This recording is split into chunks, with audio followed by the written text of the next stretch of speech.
my God. That is hot. I don't want the internet to bully me anymore. I just want a wide receiver. And he's going to run it deep out of the end zone here. And he breaks free. They beat the Dallas Cowboys. You were twerking in my lighthouse. Dirty one. Jimmy just stepped out. He stepped out the back of the end zone. And he threw a pick. Oh my God. He still messed it up. Oh, we still here. It's caught! It's a touchdown! Caught! Please not Jefferson, please. No! Yes! There's cars everywhere! It is so bright. We raised $500,000. We have hit 400K! Half a freaking frackin' million people. Touchdown! Jordan Love and Christian Watson! It's frickin' frackin' time.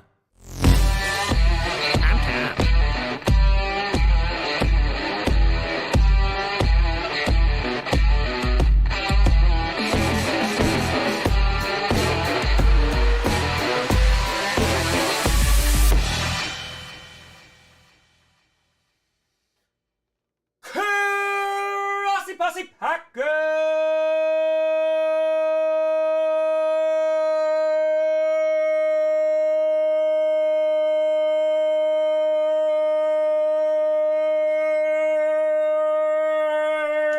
Nation! Welcome to an episode of Podcast, the podcast where you don't have to do Packers time, but it sure does help. I'm your host, Tom. It's freaking frackin' Friday Night Grossi! Let's go, baby. I always stand up for that. Yeah, I'm wearing the same hoodie as yesterday because I only wore it for clickbait in the stream, and it's really comfortable. Yeah, get over it. Go to fire, it's Friday. You know what that means. Let's go. Bruce, Watson, and Jones looking like they're going to play. Congrats to 500K, but in 6'4", you have light brown hair. No!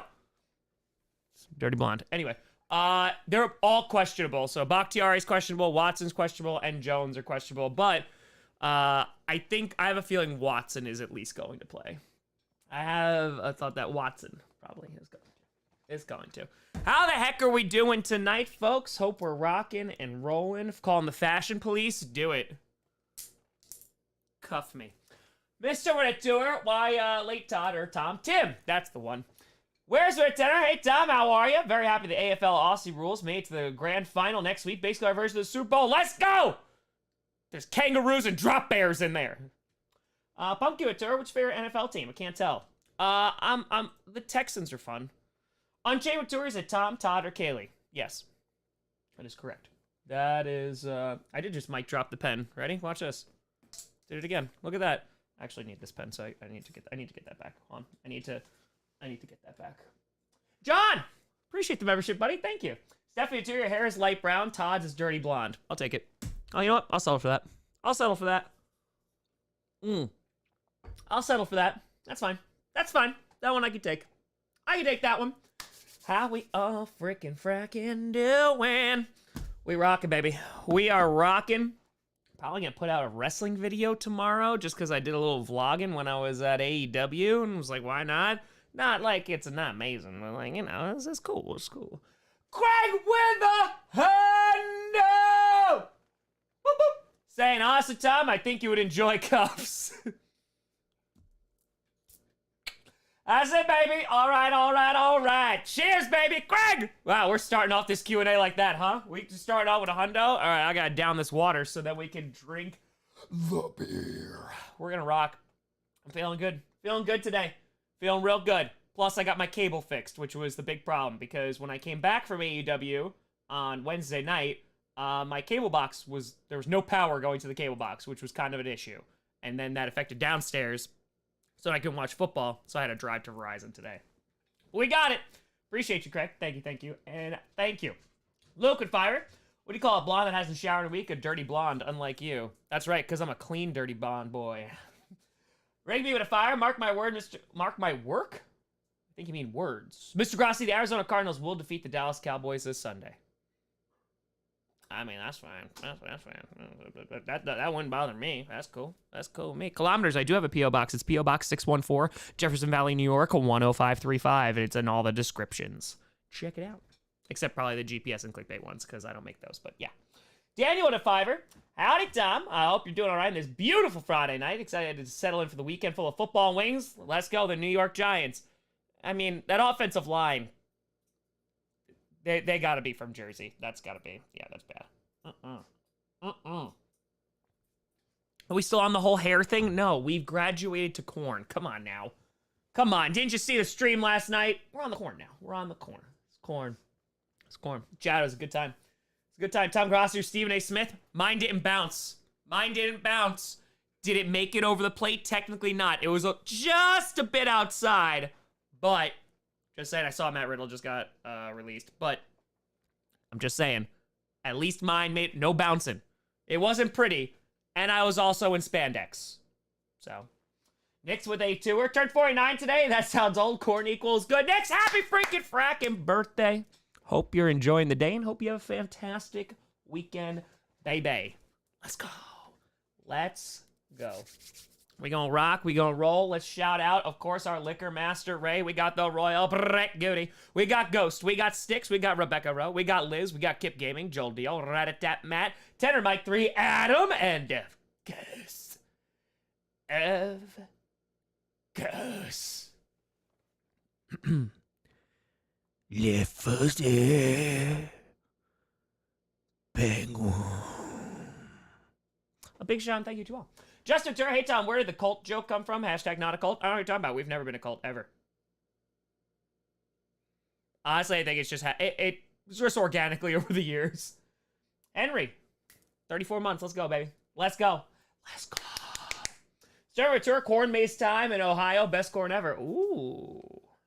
Luke with a fire. You're not blonde. Wait till New Year and I'll show you blonde. I'm not blonde. I'm dirty blonde. Dirty blonde. Just be the facts.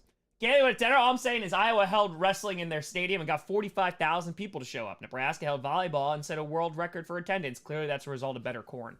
I mean, the facts are there. The facts are, I mean, that's just, I mean, you show up at sporting events because of corn. I mean, that's just basic math right there. That's what that's. Gray hair Grossi. Thank you, Benny Tech. Appreciate it. Thank you. Always keep me humble. You know what? I'm gonna get a second glass now. I'm gonna get a second glass because you know what? I don't even think I can wait till I finish my water since I'm dealing with all this abuse. I know that.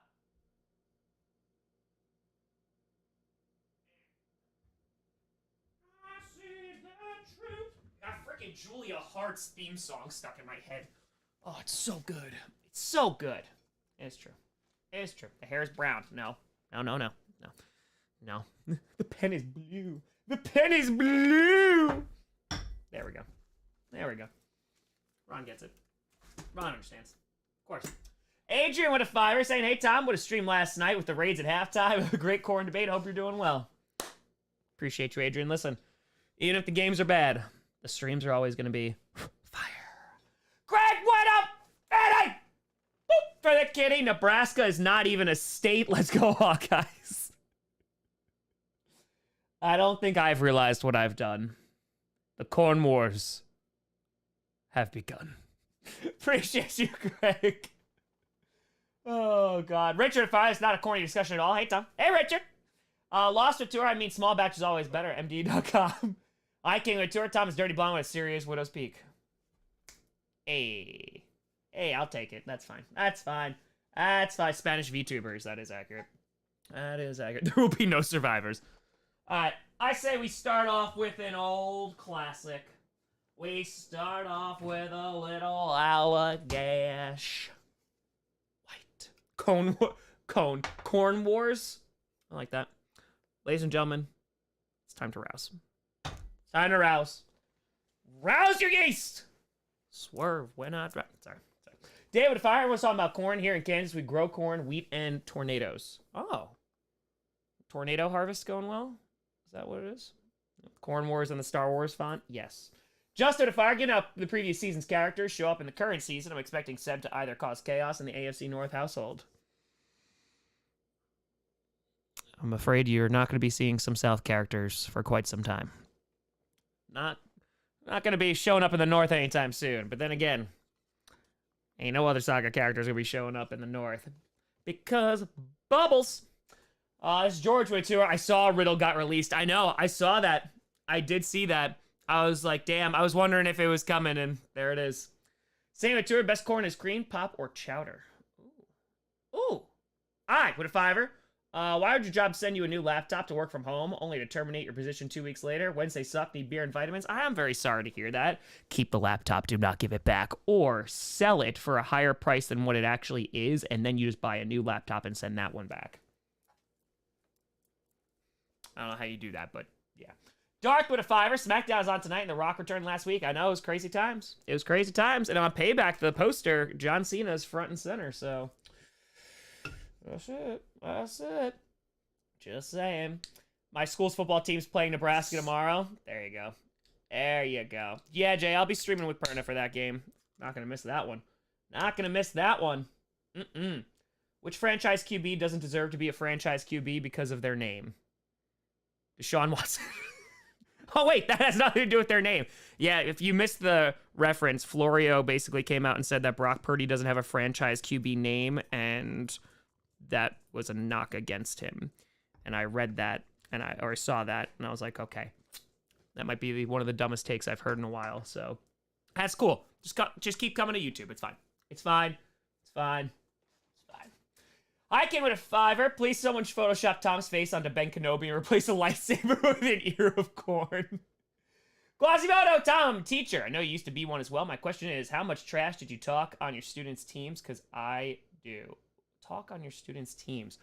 Oh, well, this is when the Packers were like, you know, they had Aaron Rodgers, and it was like kind of like prime time. So often, but then again, when I was working at an all-girls Catholic school, there was only like a few like diehard football fans that we'd actually like talk about football.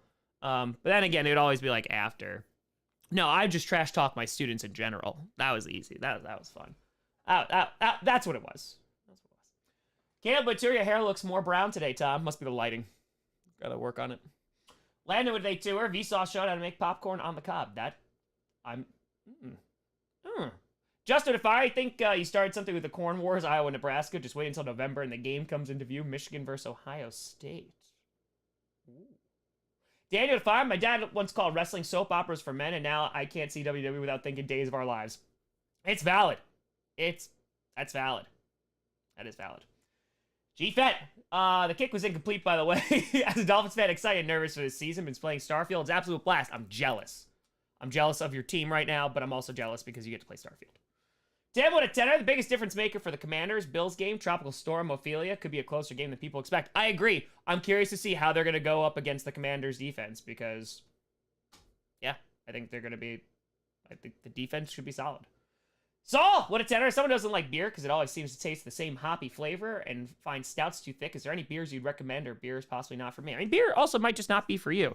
I mean, this isn't a plug. I just drink it all the time. Like, Allagash White, I love it. Like, you find it on the Northeast, like the East Coast, but it's super duper light. It's not hoppy at all. It sounds like I don't like stouts either. Like, really, really dark beers, like, they're too heavy, and I don't like coffee or anything. So I just don't like that kind of, like, taste. I like IPAs, but I 100%...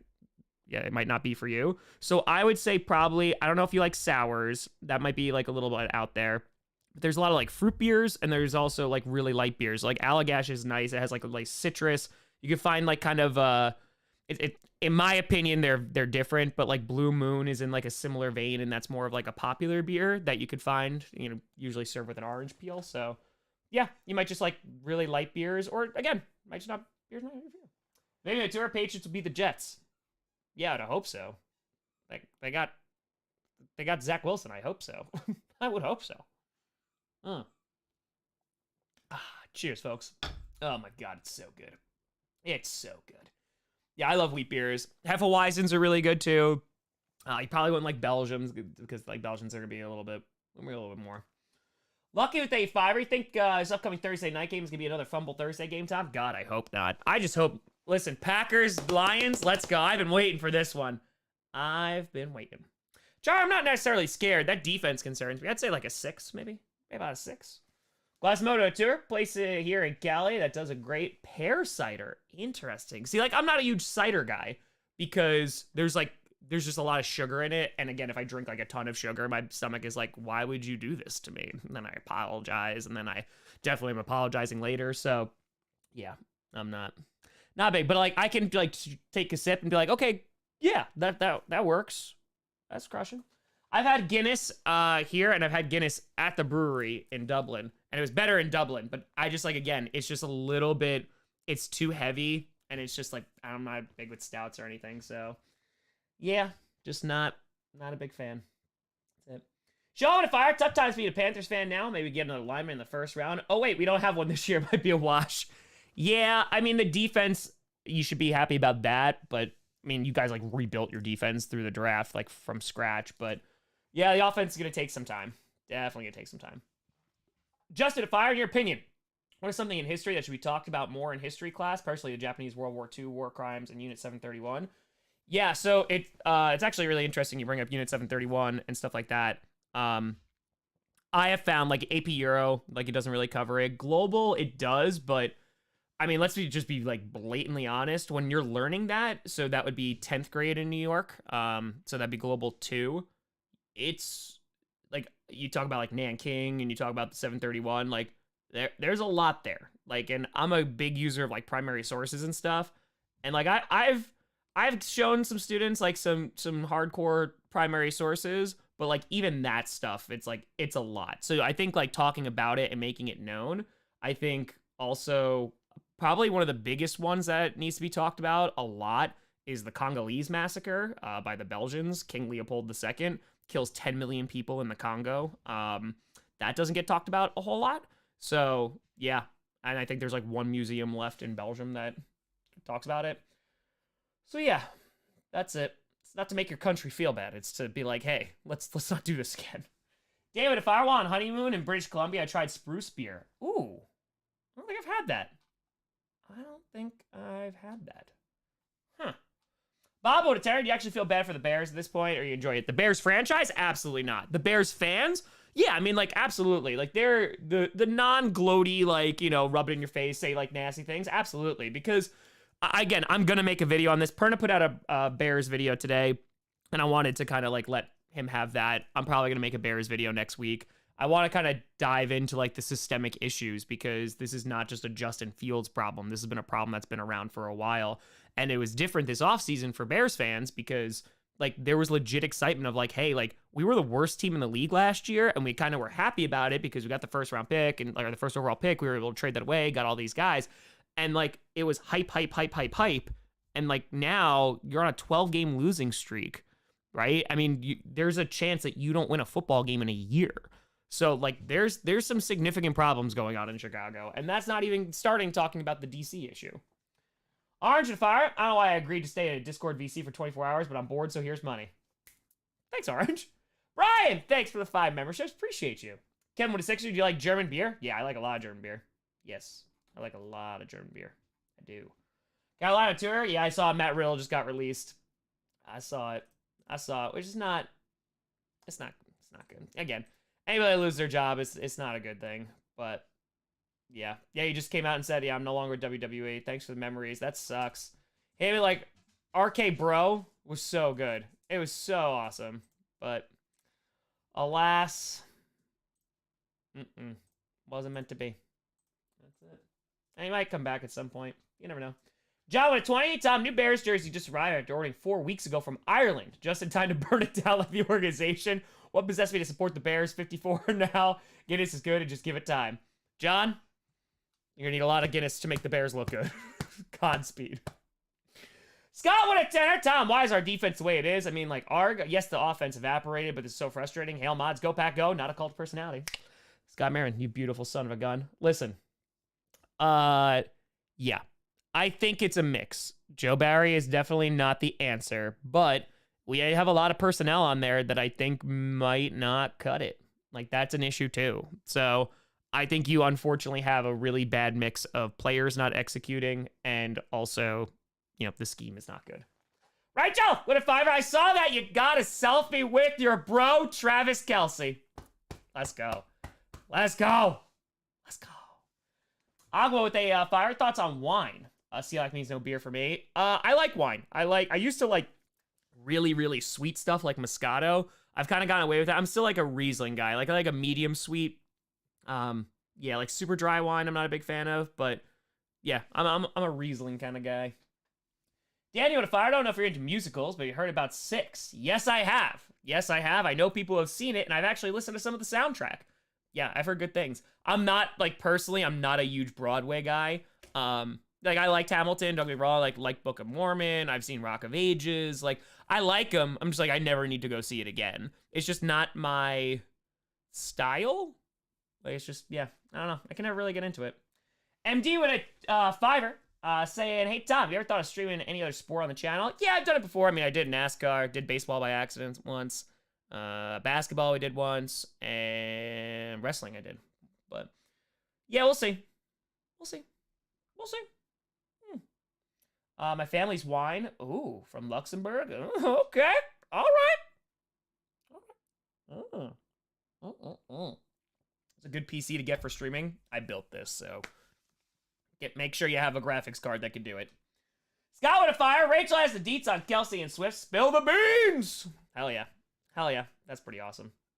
That is pretty awesome. There you go, Sydney.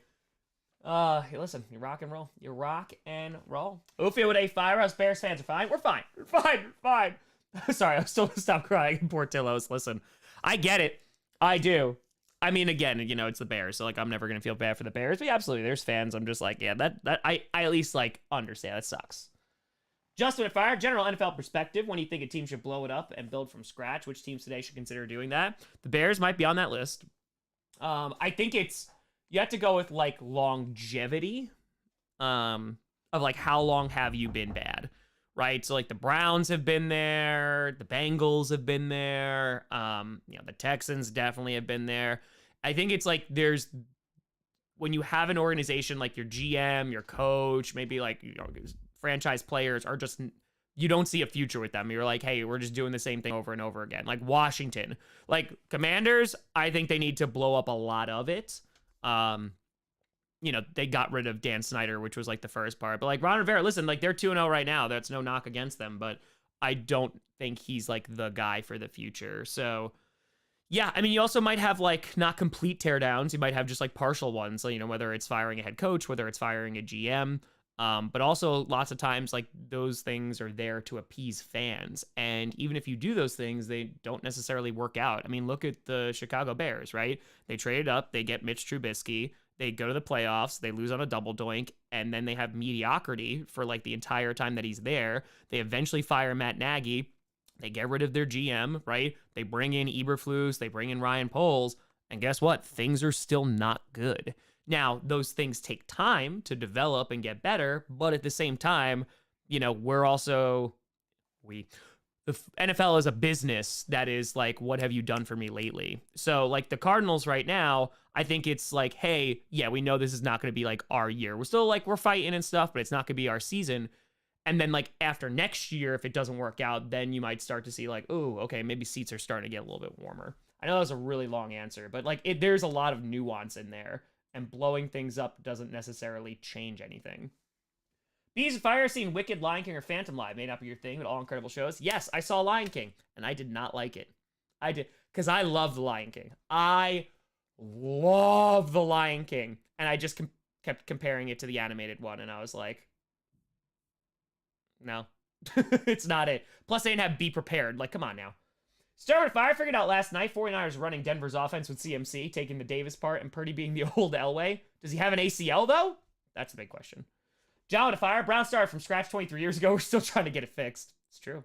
Daniel, thank you for the tour. Your name with a Fire. If there's one good recent product of Arizona, it's Brock Purdy, pulling for him and the 49ers this season. There you go. There you go. But yeah, like, again, like, people can like it. That's cool. It's just not my thing. Like, I'll go see a play, and I'll be like, okay, I saw it. Like, it was good. And then I'm like, I don't need to see it again, though. Like, I'm rocking. That's all. Easy with a Terry. Hey, Tom, Bears fan here. Hate watching every other offense and go, oh, this is what an offense looked like. I don't know if Fields is a good QB, but I bet on a team like San Francisco, Miami, KC, or any team he could be. That's a great... John, appreciate it. Thank you for the membership. That's a great point. And that's kind of what I want to make the video about, too. Because I think there's a legitimate problem in Chicago. I mean, listen, and the ownership, it's not ideal. And that's what makes it so difficult for fans too. And that's what, like, you look at Washington fans, right? Look at Commanders fans. And like, they've had that owner for so long and nothing good has come of it, right? So it's very difficult to get rid of an owner. And so you have to work within the confines of, like, you're not getting rid of this billionaire, right? So then what can you do? You can get a new GM, you can get a new head coach, you get new coordinators, you can get a new QB and all this stuff. The issue is the Bears, with their current personnel, in my humble opinion, I think you've seen enough of a sample size, they have a really strong difficulty at developing quarterbacks. Right? They went up and they got Justin Fields. And again, some of this is on Justin Fields because some stuff, like, he's not playing well, right? But it's also hard to evaluate a single player when almost everyone around them is not doing well, right? The O-line is bad. There's no run game. On top of that, the play calling is terrible. Like, the coaching is not good. So there's so many things that are going wrong that I think it's tough to be like, yeah, Justin Fields is the problem here, or Justin Fields would do better on another team, because you don't know. I mean, like, that's the God's honest truth, right? So, I mean, again, my favorite what ifs are, like, QBs getting drafted to different teams and, like, how would they develop? Gwendolyn, would they fire it? Jets game gets canceled or flex, we should panic. I hope we all fine. Tropical storm is to blame. Tropical storm be coming, apparently. Tristan, thank you for the sixer. Bees, would a fire? You dipped in the NFC North meme war this week at all? It's been hysterical chaos. I have not. But that sub is always a good time. Daniel Tour, Football Barbie. There you go. Hector, thanks for the membership. Appreciate you. Appreciate you. But yeah, I mean, again, even like the Rams, like, they were terrible last year, but they got their ring, and now they look like they're okay right now. So the NFL is also such a week-to-week league. Like, legitimately, let's take a pause for a hot second. 5 minutes before the Packers-Bears game, right? 2 weeks ago, almost 3 weeks ago, Bears fans were like, oh my God, this is it. This is our year. Like, we're going to do well. Like, they're going to be a good football team, or at least at the very minimum, an adequate football team. Not even 3 weeks later, it's like, burn it down. That's not even a month, folks. Because every single game matters so much in the NFL, when your team loses and there's so much time between the next time you play a game and the media cycle is 24/7, because of all of that, right? All you hear is, when you lose, is negativity. And if your whole offseason was like positive, and now for 3 weeks straight, all you've heard is negative, like, yeah, the fan base is not going to take that very well. Applesauce with Terry, you think McAfee is about to own ESPN? Like Rob owns MTV in time? Own, I wouldn't say so, but I would not be surprised if he, I mean, they paid him and brought him over to be the main draw. So, I mean, again, also with, like, their sports book too. John with Tenor, hate the last 10 years of my team, support Manchester United. Then just rub it in the Bucks beat the Bears, give me a break, Glazers out. Yeah, like, it's legit a thing of this, the whole media cycle, especially with the NFL, and obviously that's something like that I'm pretty tapped into. It's crazy. It really is. And, like, you see it, like, I want you to take it, especially if you're a Packers fan. I want you, so we play on Sunday against the Saints. I want you to, like, look at, like, the first drive. And if, like, there is an 8-yard run, or, like, Chris Olave catches, like, a 12-yard pass on the first drive, the amount of doom and gloom, I'm not saying for non-Packers fans who are, like, making fun of it. I'm saying Packers fans. Like, gloom and doom of, like, oh my God, there's Joe Barry's defense. And it's the first drive. It's the first drive. But, like, I've noticed that over the years, and it's gotten worse. And obviously, like, tuned in with the fan base, but it's also with other fan bases as well. It's like that instant gratification of, like, they need to have a perfect game. Brock Purdy, like, the 49ers kicked the Giants' ass last night, right? And people are talking about, is Brock Purdy good? Like, Brock Purdy's fine right now. He's the greatest quarterback ever? No. But it's also his first full season that he's about to play. But it's legit. It's just like bam, bam, bam. Like, negativity, hot take, this is the end, this is terrible. It's a wild time. Gallo Turo will literally pay to say screw the Rams. There you go. Cody Tour, favorite director of all time. Ooh, Scorsese's great. Villeneuve is really good. I've liked, like, I love Prisoners. Arrival is one of my favorite movies of all time. I love Dune. Blade Runner 2049 is really good. I've loved, like, everything he's touched. I know he's, like, more of a recent guy, but man, like, I love his stuff. Hector to Fire, hey Tom, the gift sub is the least I could do. Repping the Grossi Posse all over YouTube.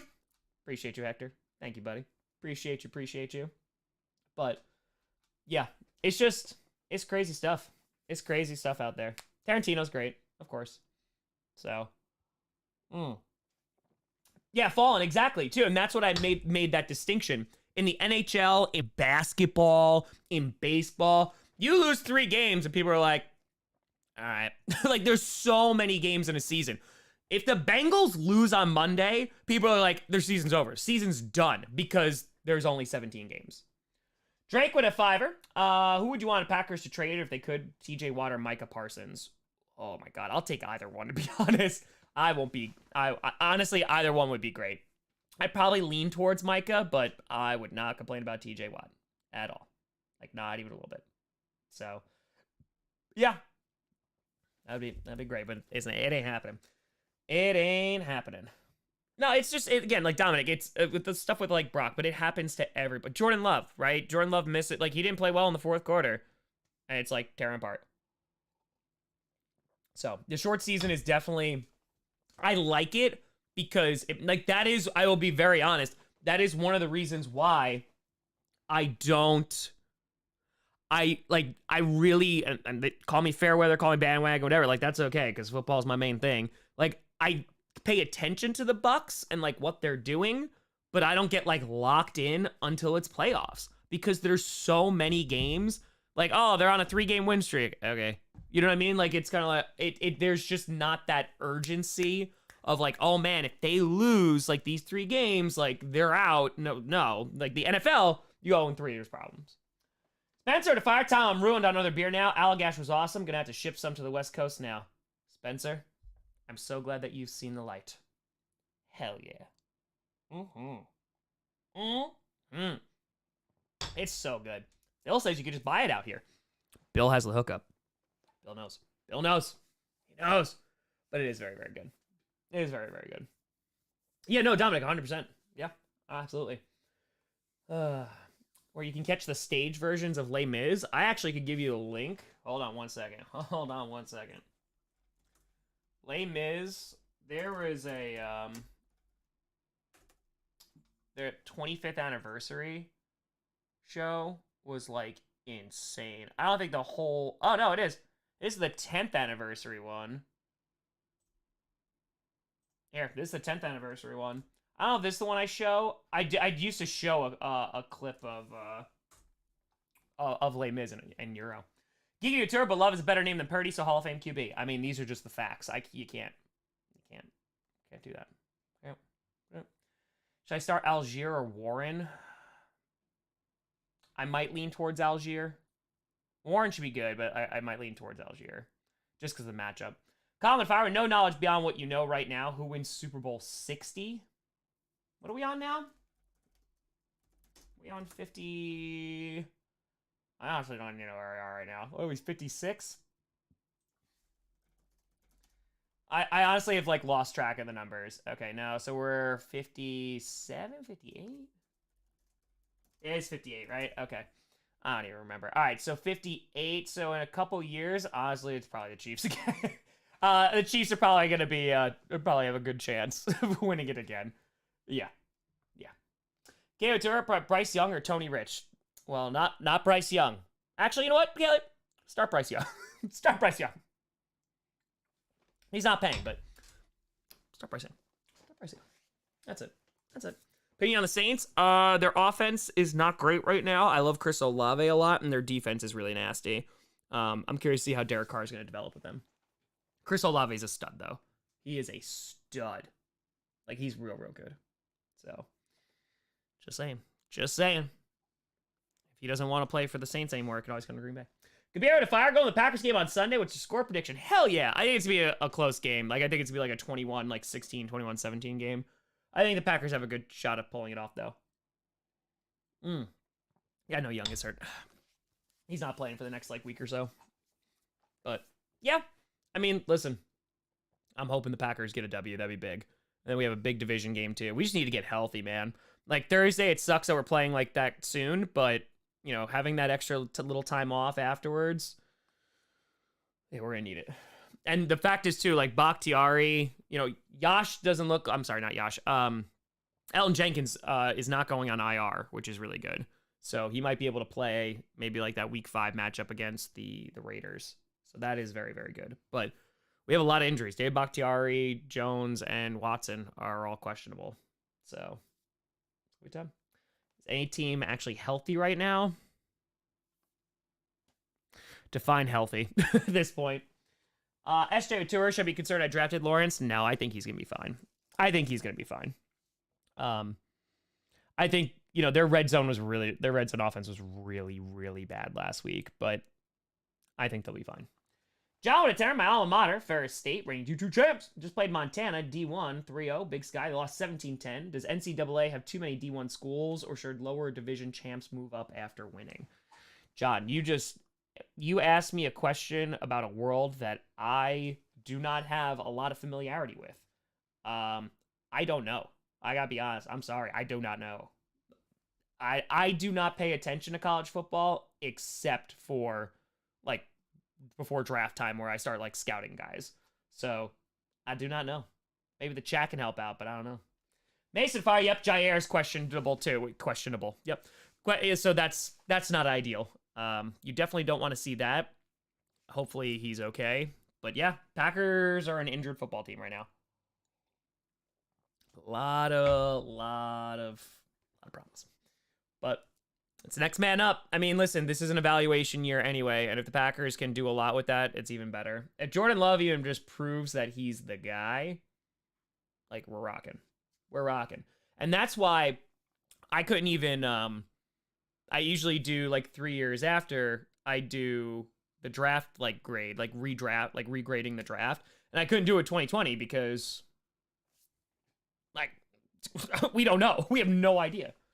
Regen with a tour. Can't wait for the Save the Season Bowl Vikes Chargers. That game, again, it is going to be such a beautiful disaster. Rachel, you got to meet the bro. Don't never apologize for meeting the bro. It's the bro. It's the bro. Come on now. Come on. Love has looked good, though. Love has looked good. And that's what I'm the most excited about. Because if they hit on Jordan Love, the rest of the 2020 draft really doesn't matter. So, if they get a franchise QB out of it, we are rocking. Not going to complain about that. Not complain about that. Watson's going to play. He's questionable. I think he is the most likely to play out of those 3. I think Christian Watson has a really good chance at playing.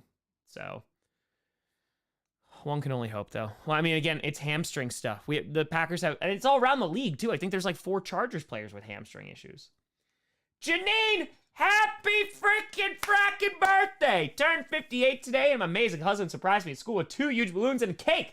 Grossi had the kids sing happy birthday. What a great day. Let's go. Let's go. Love that, Janine. Happy freaking fracking birthday. Janine! Hope you had a great day. Misty with a fire, which is Mount Rushmore of NFL stadiums. Well, Lambeau's definitely going to be up there.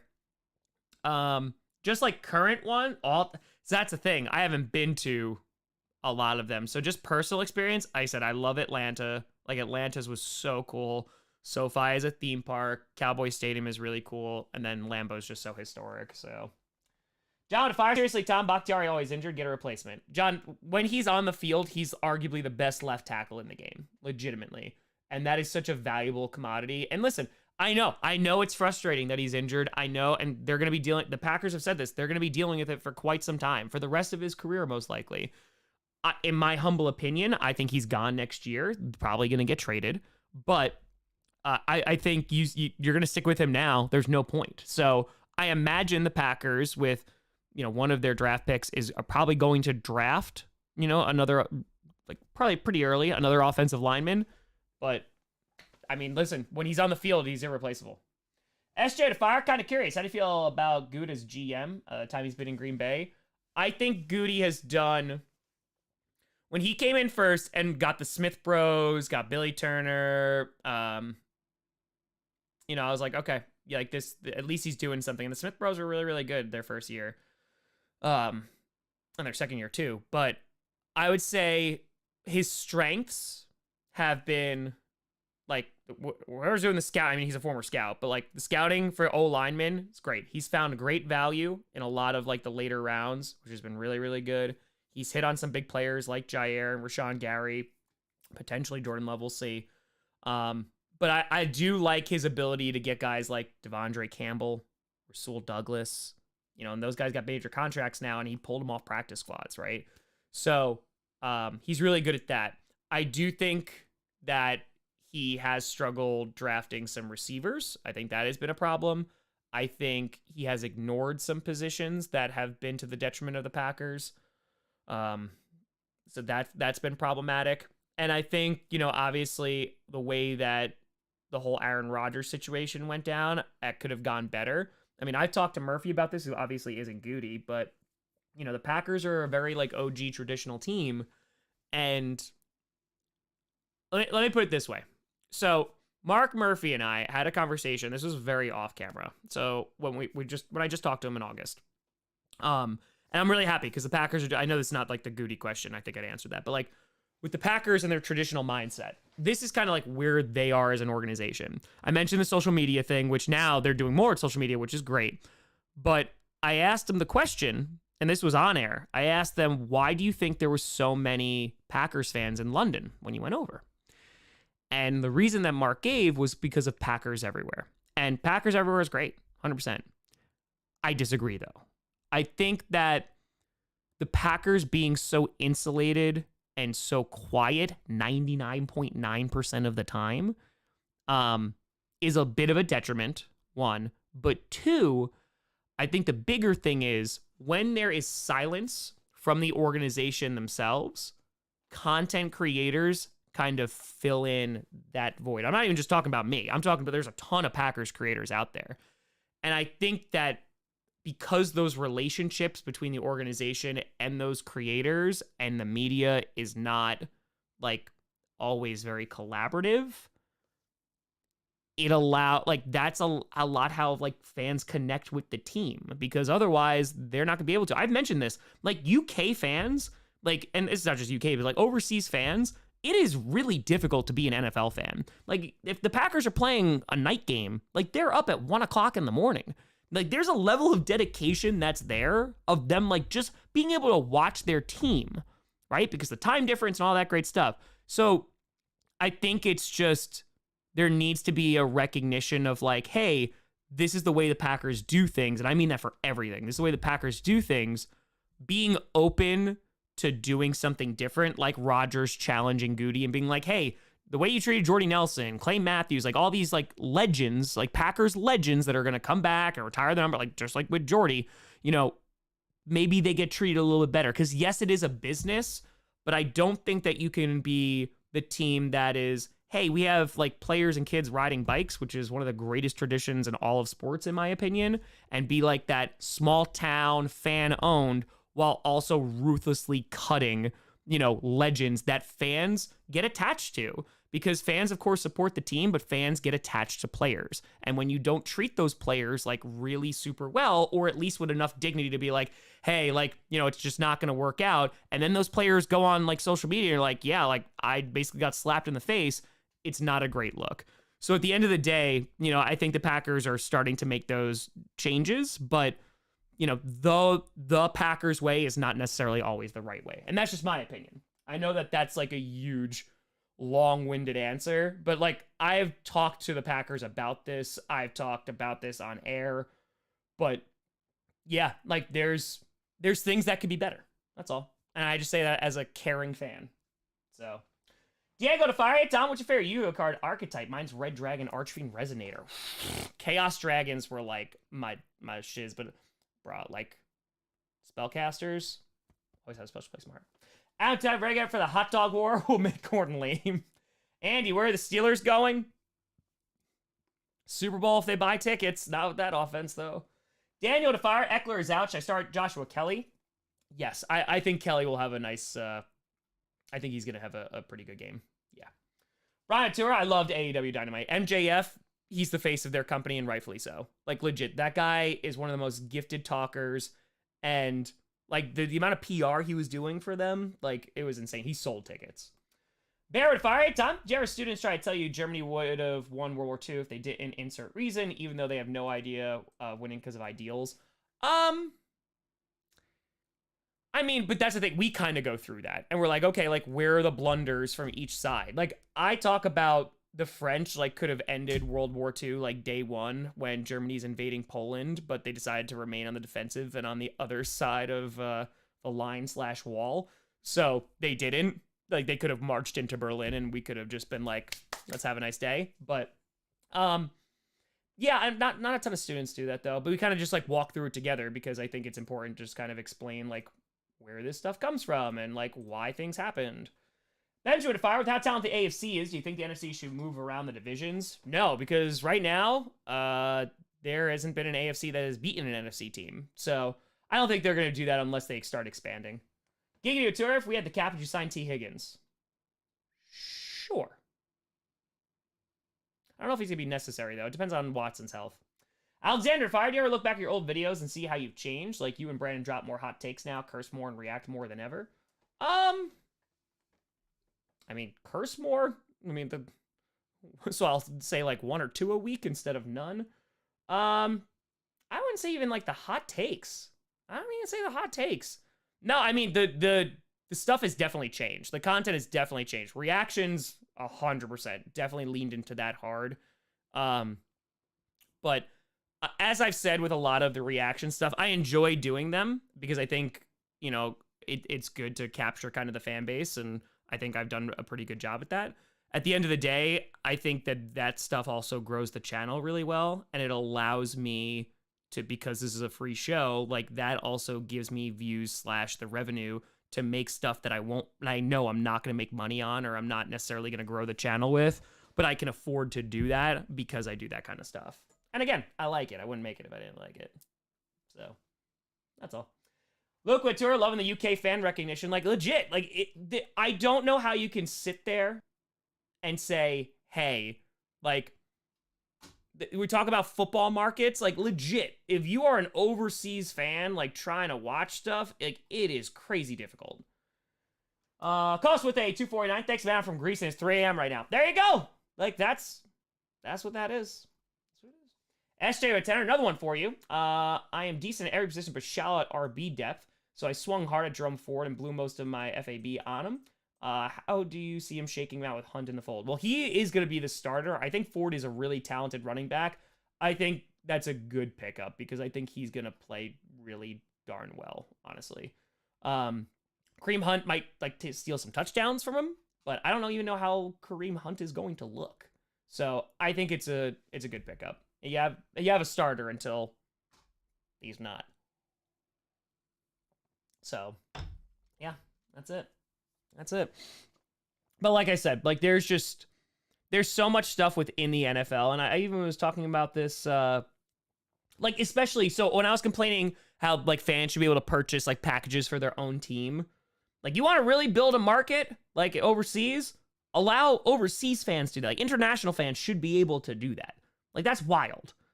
Like, legit, it's like, nope, gotta stay at 1 a.m. I might not be able to see my team. Oh, and I'm probably gonna have to pirate it. Because the stuff, like NFL Plus, it's not great. It's not great. So, that's all. That's all. How did I become a Packers fan? Because my father was a Cowboys fan. I went into elementary school one day, heard the Packers beat the Cowboys, and I was a fan ever since I was 6 years old. Reese with a tour. As a Detroit fan, thank God our division sucks. Yeah. Janine with tour. Kids guessed that I was either 30 or 70. Love kids. Oh, yeah. Happy the kids. Rachel's out here meeting all the celebrities. That's what you gotta do. But yeah, it just makes it more difficult. Appreciate that, High Ground. Thank you. Makes it more difficult.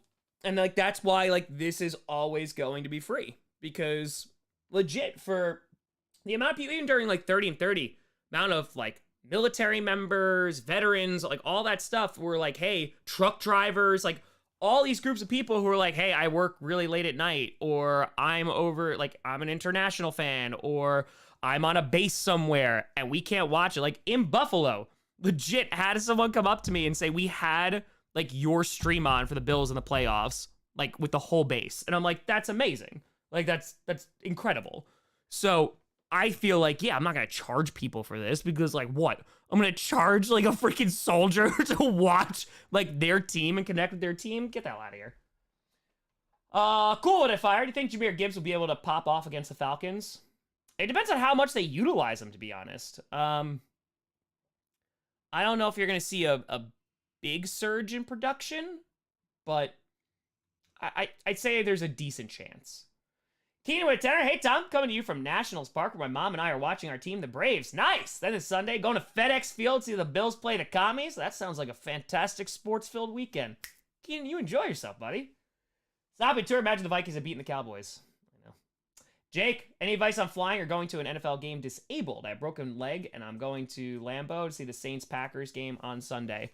I mean, they're pretty darn good in Green Bay.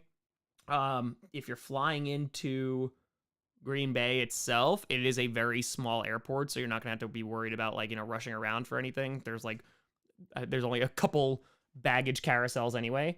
But no, like they're pretty good. I'm trying to think, like there's areas that you can go in that you don't need to go up any steps. Like there's ramps, so like there's ramps that could go up to the atrium. You can go on the lower level and take the escalator up by 1919 kitchen and tap. Yeah, you should be okay. You should be fine. John, if the NFL series is breaking Europe, it needs to look at Saturday matches, Saturday Super Bowl, and already you will increase the viewing figures. Yeah, I don't think they'll do a Saturday Super Bowl. I would love if they did, but I mean, they do Saturday games. They start later in December, and then of course you have the playoffs are also on Saturdays too. But yeah, no, I hear you. I definitely hear you. I did not see that bear. I did not see that. So, does Kyler Murray make the Cards competitive? Definitely. Absolutely. Yeah. I think they make them more competitive. Devo to Fire. If the football wants more global, do you think USA players would be better than non-US players? Yes. At least for a good long while, yeah. Vapors with a Fiver. Hello, Todd. Hello, Vapors. Hello. Macklemore, what's going on? Good to see you. Even Vapors is in on it. Is it on it? I can't win. I can't win. Even my arch nemesis. I can't win. I can't win. Greatest Super Bowl of all time. I know my favorite Super Bowl of all time. My favorite is Titans Rams. I love that Super Bowl so much. It was great. I mean, I love Super Bowl 45 too, but head is good. It's just sore on top. But that's it. That's it. Yeah, no voice. That's a thing too, right? It's expensive. It is really expensive. I played it for like 20 minutes, Bear, and then I just haven't had a chance to go back to it. And I was like, whenever it came out. So, yeah. Just Jacqueline Titans fan. I hate that game. Yeah, I hear you. It's a good game, though. It was a good game. It was a really, really good game. I mean, obviously your team didn't win, but like it was good. It was definitely good. Puppies and kitties are good. Moosey is currently passed out in a Packers blanket on the couch right now. So he's rocking. He's having a grand old time. So, Rams fan, I'm sad everything else was downhill. You just won a Super Bowl as a Rams fan. Come on now. Everything went downhill. You won a Super Bowl 2 years ago. You're fine. Hold on. Is it officially more? I think I need to get like 400,000 more views. So this weekend, yeah. This will be the best September ever. Hell yeah. Let's go. Mucho with a Fiver. As a Bears fan, should I disown the team or stick with them? That's up to you, buddy. But right now, it ain't pretty. Total at 20. Half listened to GPS at work today, and the next autoplay was a DeMar Hamlin game stream. Props to you and the mods for how y'all handled that. Appreciate you, Total. Yeah, that was a crazy, crazy time. Like a crazy time. We did the best we could. Vapor with a Fire. Why is someone impersonating me? Oh God, am I Tom now? I don't want to be Tom. He has light brown hair and I want dirty blonde hair. This is cyberbullying. This is cyberbullying. Brew with a Tanner. Good luck with this Sunday. May the better team win. Who dat? Best of luck, my friend. Best of luck. Lamwood Tour meant ex-Rams fan. They left St. Louis. I have no team. That's fair. That's fair. That's fair. That is fair. Ipwood Tour. Bet $2 on a 20-leg parlay this week for a payout of 10 grand. I think I got this in the bag. Crush it. Crush it. Yeah, that DeMar Hamlin stream was 30,000 people in there. That was wild.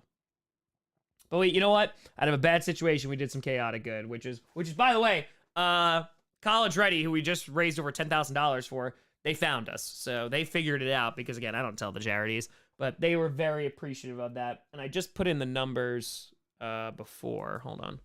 So right now, just to give you some numbers about what we're doing here. In 2021, we raised $86,000. In 2022, we raised $102,081. This year so far in 2023, we have raised $541,000. $541,519. I'd say that's pretty good. I'd say we've almost raised $750,000 in 3 years, and we still have the huge December stream. So chaotic good, baby. Chaotic good. Macklemore, the Bucks, Milwaukee Bucks. Rockin'. Oh yeah, chaotic good, baby. Oh yeah. So that's pretty great. That's pretty freaking fracking great. Feel good about that one. Feel good about that. December stream is always so much fun. Lost Virtue Tour, the less blonde, the more Todd. Bye, Tom. Hi, Todd. Damn it. Fine. Lance, listen, it's tough. You know, like that's when you start like going into other sports and stuff and be like, until something changes. And that's not like, I don't think that's a fair weather fan. It's just like, you know, what's the organization going to do? Because in my humble opinion, at the end of the day, like teams are going to do what teams do and they want to make money and they want to sell tickets and all that. You know how you sell tickets? Like you make your fans happy. So that's what I would say. Make your fans happy. And right now, Bears fans, they ain't happy. So, Lance, yeah, it's only football. It's just, you know, like it's tough. You just hope for the best every week, right? And worst case scenario, like, all right, at least we get a good draft pick. Are you gonna do anything good with that? That's for future Lance to worry about. But that's what that is. Reese Tour, how does Alabama not have a team? They got football. They got college football. That's it. That's fine. That's all they need. All right, let's see what we rock with now. You know what? Let's go a little Tank 7. Let's really get this Q&A popping. Let's get it popping. Tanner, we're at tour. Birthday's tomorrow. Tanner, happy almost birthday, buddy. I hope you have a phenomenal birthday. Hope you have a phenomenal weekend and all your dreams come true. Unless it's the Packers losing, then I hope that one doesn't come true. But happy freaking fracking birthday. Oh, let's do it. Yeah, we got the Tank 7. Got the tank.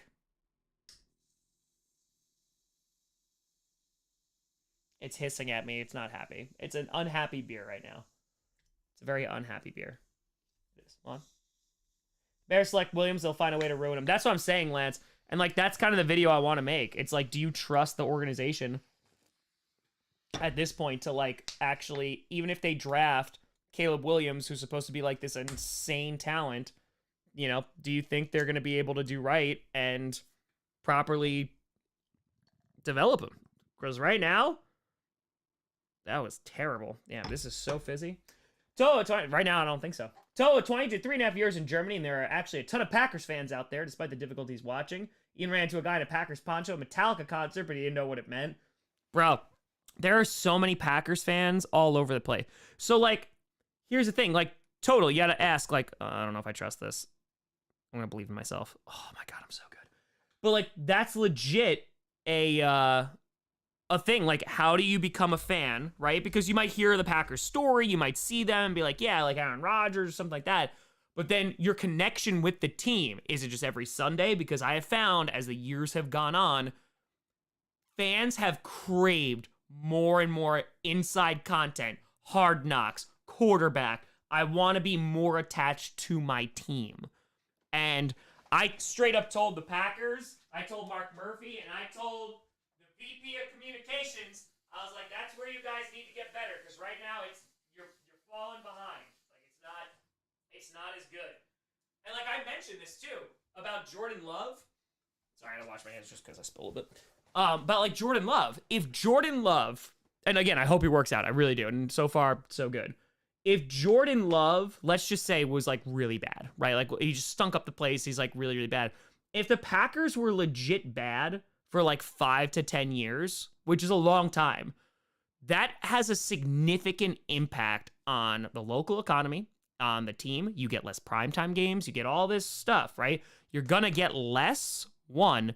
But two, if the Packers stayed with their traditional, we don't really talk a lot and we don't allow people in, it's going to negatively impact new fans from coming in. Because Green Bay, Wisconsin, right, is the Packers. Like, it's all the Packers. It gets passed down, all that great stuff. But there are a ton of Packers fans outside of Green Bay, Wisconsin. And I think a lot, besides the story, a lot of the way they get developed is because they find ways to get connected to the team. So, Meadow to Fire, should I sell, who should I sell my soul to make Spanos sell the team, move back to San Diego and win a Super Bowl? Satan, Cthulhu, or do I need more souls? I can hook up with the Blood Demon. The Blood Demon could probably get that done. Probably could take care of that real quick. But there is a cost. Just let you know. It's the fine print. So, that's it. Jordan, maybe. Cool, still enjoying the Nikes you got? Yes, the custom shoe turn on more Dolphins with Packers. On a bright side, I got a puppy. Loving the cutie. Oh my God, cool! Congratulations on the pupper. Love that pupper forever. Matt with Tenor, so as a Browns fan, am I allowed to root for the Packers, my foster team this year? You come on over, buddy. You come on over. But that's a thing, right? That is a legitimate thing of Browns fans. And there's plenty of Browns fans that are like, listen, I'm going to root for my team regardless of who's at QB, right? And that doesn't make me a bad person. I'm just going to root for my team because I've rooted for my team since I was insert age. I don't think there's anything wrong with that. And then there's fans who are also just like, I don't care. And then there's also fans who are like, I don't know what to do. Like, it's tough stuff. Devo Tour, who's the best 52? Rashawn or Clay? Well, right now it's Clay Matthews, but I'm hopeful that Rashawn Gary can get there.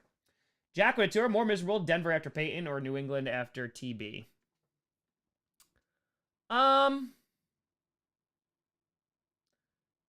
mean, both of them should be fine, but I'd probably say Denver. They've been probably in limbo the longest.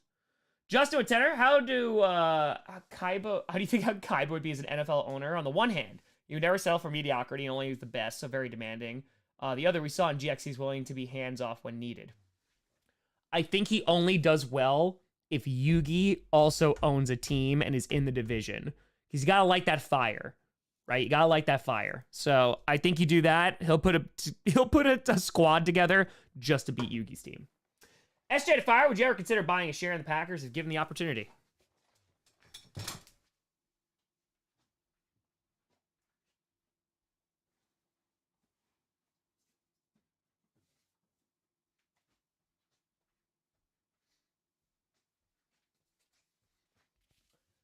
Yes. So I told this story before. Cover my address. Packers, right there. So when I was in college, after they won the Super Bowl, I'll never forget this. It was $250 to buy a Packers stock and a share of Packers stock, and I could not afford it as a broke college kid. And I was like, if they ever do this again, I am going to buy it regardless because, like, I want it. So, yeah. The answer is yes. Very much yes. Dwayne, welcome to the posse. Steve with a Fire, to your point, I lived in Falcons country and grew up hearing Packers bedtime stories from my grandpa. There you go. But yeah, no, legit. I will never forget that moment because I felt so left out. I was so pissed. I was working, that happened. I was working 2 jobs and going to school because I had a work-study job. Then I would go home and work too at the local library. And then I would also go to school, and I just could not afford $250. Like, I just couldn't. There was no way I could have pulled it off. So I couldn't, and it sucked, man. It sucked so much. I remember that feeling. There's two moments of like, actually, I would say three. There's probably three moments in like related to sports where I was like, damn, like this, I hate this feeling. It was in college, not being able to afford Packer stock. It was that. The second one was when Goody took over as GM and they started signing Zadarius Smith, Preston Smith, Billy Turner, Adrian Amos, and I was at school teaching. And this was a really big deal for Packers fans because, like, Ted Thompson, as you know, like, never signed free agents. And so the fact that he was doing this and I was in, like, second period, and I was like, pretty sure it was actually first period, and I was like, I can't make videos about this. I can't celebrate. I can't do anything. And I was like, damn, I just hate this feeling. And then, honestly, the third time was last year. And it was not going to London for the Packers-Giants game. Ultimately, they were lost. And I didn't even really care about the game. It was more the experience of just, like, being there. That one I was like, damn, that was a regret. Shaw would tour need Blood Demon for a new owner for the Panthers. I don't disagree. John Fire. I've noticed the last few years NFL fans starting to attach themselves to their teams like European soccer teams. Your team is your community. 100% agree. 100% agree. Daniel Fiver. You're going to catch Scott Pilgrim anime on Netflix in a couple months? The entire cast from the movie's returning? Probably. Yeah, at some point. I'll probably watch it in the offseason. Total at a 20. A lot of it was American Soldier Station there, bringing it over. The success had a lot to do with it, but I think the lack of scandal and lots of likable players make a difference. Watson into my rooting for the Browns, too. Yeah, that's a great point. I mean, you look at the Packers, too. Like, I mentioned this, I think, on Clickbait, either this week or last week. They take, like, character issues very seriously. Like, that's why they didn't go out and get George Pickens. 100%. Because he had, like, the reputation of that. Even though super talented, anybody could see that. But, yeah. Like, that legit is a thing. Like, the Packers are very, very careful about it. So, yeah. It's always interesting. Elliot Fire, what parts of the team would you take to make the most cursed, chaotic team possible? Offense, defense, special teams, facility, ownership, coach, medical staff. Let's see. Offense? You want chaotic or, like, bad? I'll just do chaotic. Okay. Let's take the Chargers offense. Let's take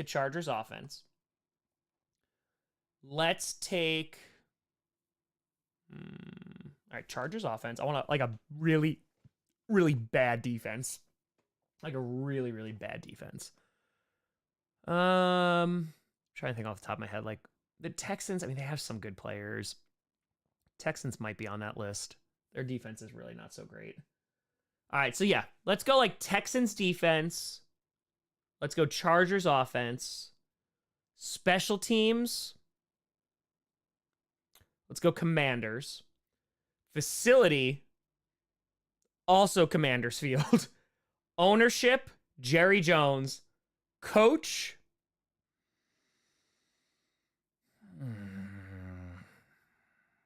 The coach of that team. Brandon Staley. Gets to keep the offense. And yeah, medical staff. The Ravens. Mallory got a tenor. My mom has been a fan since the Bart Starr days, and I got her share of Packer stock for Christmas. The most recent time they sold them, she was more excited about Packers potholder. Oh my god, I love it. I love Dan. You know what? Dan Campbell. I take that back. Take away. Yeah, that's true. That's more chaos. Let's go, Dan Campbell. Did you say Packers defense, LQ? Don Crimble. Don Crimble. Oh, that's a name. Don Crimble is the guy. Don Crimble is the man. Yeah, it honestly is like the entire Chargers team. It is.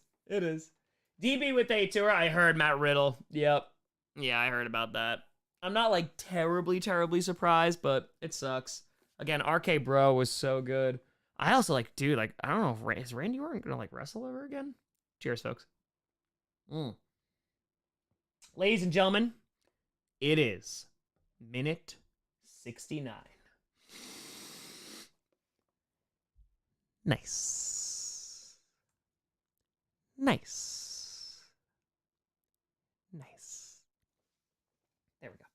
There we go. We got it. You know what? Here's the thing, too. if you were trying to put together Galaxy Tour 69-minute warning. Nice. If you were trying to put together like the worst team, that'd be interesting. Like you'd probably take like Panthers or Texans offense, like right now, just right now. You know, CJ Stroud looked pretty good. And you know what? Probably Panthers right this second. Their offense is struggling. Giants is pretty struggling too, but when Saquon comes back, they'll be better. So let's go like the Panthers offense. Then, yeah, I guess like the Chargers or the Texans defense. Yeah, you make a steaming pile of poop. I mean, listen, the Steelers offense is on there too, so. Sean, hopefully he comes back. Love me some Rand Warren. I was talking about this with some LQ. You say Packers. God. LQ, God, I hope the Packers. I hope they destroy the Lions. I hope they do. Violet Turret, Adam Gase for their head coach of the worst team. See, but like we're going chaos. Yes, worst team, definitely. Bearded Fire, thought about streaming a pay-per-view during the offseason. Yeah, I've done it once or twice, yes. I've thought about it. I have an AEW, like I got a whole bunch of footage right now. So, yeah. I'm not even thinking about the Lions right now. I just need to get past the Saints, and then we can start thinking about the Lions. But don't worry. Let's go. Vapor Tour, Packers defense. It's bullying. It's bullying. It's bullying. It's bullying. That's it. So all of the Bears. Yeah, the Bears defense could also be on there too. Elijah Turd, you indulge in the devil's lettuce on occasion? Not the plant, but potentially the gummies, maybe, for vitamins. Also, I took this amazing picture when it was part of a video, but that's a great shot. That's a great shot. That's a good shot. Oh yeah. Oh yeah. Vitamins. Vitamins! Oh, Moxley. That was so much fun, though. It was so much fun. My God. It was just such a great show. It was so great. Takes vitamins. Yeah, honestly, it's more of like a recent thing, too. Within the past couple years. I like it more than drinking. So, yeah. We rock. AEW was great, though. I had so much fun. I never sat front row. And again, it was because someone was offloading the tickets and sold them for $250. And I was like, yes. Brian with Fire, I think the NFL should remove Vince Lombardi's name from the Super Bowl trophy. What do you think, Tom? Brian, I'd like your reasoning and rationale as to why. I'll wait for that answer. You don't have to super chat. I'll wait for your answer. I want to see like why you think that. Yeah. It is, Bizzle. It is. Your MVP prediction, give it to Micah Parsons. Stop giving it to quarterbacks. Rachel, it's her. No, I didn't ask my bro about Taylor Swift. Good job, Rachel. Good job, Rachel. Good job. Yeah, Brian, come on. Why LOL? Come on. Give me the reason. Give me the rationale. Come on. Let's have a conversation. Let's do it. There you go. Sam. Yes. Now, if you wanted to take Vince's name off the Lombardi and just put it twice in different areas, that's fine. Ryan with Fire. Brewers are playing football night 16-0 in the 6th. Brian goes vengeance. You know what, Brian? There you go. I go into the Super Bowl regardless of who goes. I actually have never been to a Super Bowl before. So I've been to a wild card game, I've been to a divisional game, but I've never been to a Super Bowl or an NFC Championship. Vapors of Fire, where's Vince Lombardi's perfect playoff record? Hey, Bart Starr was really good, so shut up, Vapors. Shut up. Vince Lombardi's greatest. Leave me alone. You leave Vince alone. You're alone. Vince is a fantastic human being. So, Butts works too. It works. There's some cyberbullying going on. That's all on. That's it. Yeah, is this the Q&A where Tom's bullied by the internet? Oh, welcome to my life. God, just cyberbullying every day. Unknown, have you considered applying for an NFL media badge? I've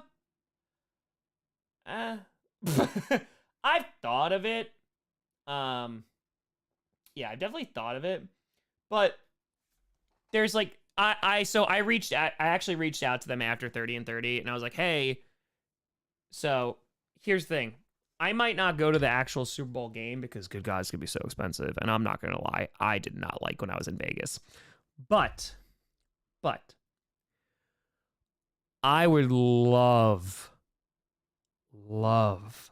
to do Radio Row. I would love to do Radio Row. So, that would be great. But yeah, I've talked to them. I actually need to respond to them. They emailed me about a pretty cool opportunity.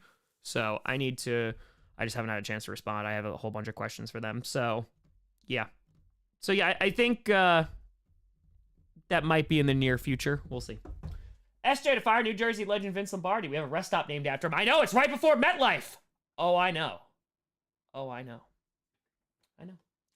Sarah to fire. Stefanski has a dude in California evaluating his every move. You can't coach with guys breathing down your neck after every game. Dumb money ball. I think there's a lot of issues. But more importantly than issues, we got a puppy. Vapor to fire. How ugly would Jordan's departure be from Green Bay on a scale of 4 to 12? Listen, as long as we get a Super Bowl, I'm happy. That's all good. As long as we get a Super Bowl. Taylor, thanks for gifting a membership. Hi, puppy. How you doing? Good to see you. Mwah. Rub the belly. It's a puppy. And also, knock on all the wood. Knock on all the wood. This is the first time in 3 years that Sinclair hasn't had to have surgery. Thank God. I've gotten all the bumps checked out. They're all benign. Thank God.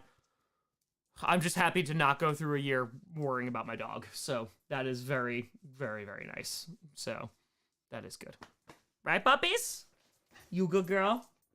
Yes, you are. It's a rhetorical question. What? Come here. Gotta cover. No? Okay. She's like, rub my butt instead. Okay. That's it. Knocking on marble? Well, listen, if you're knocking on marble, then I got all the good luck that I'll ever need. So. I mean, thankfully, the last one they removed last year was not cancerous, thank God. Giggity would have fired by today's standards. Who would have a better chance of getting back in the NFL while in their prime, but after their controversy, Kaepernick or Vic? Well, I mean, Vic did it. So, I mean, I would say if Michael Vick did what he did later, like during like this social media age, he would have a tough time. But you know what though? But like, bro, like Deshaun Watson, like legit, I don't even think it matters anymore. But Cap,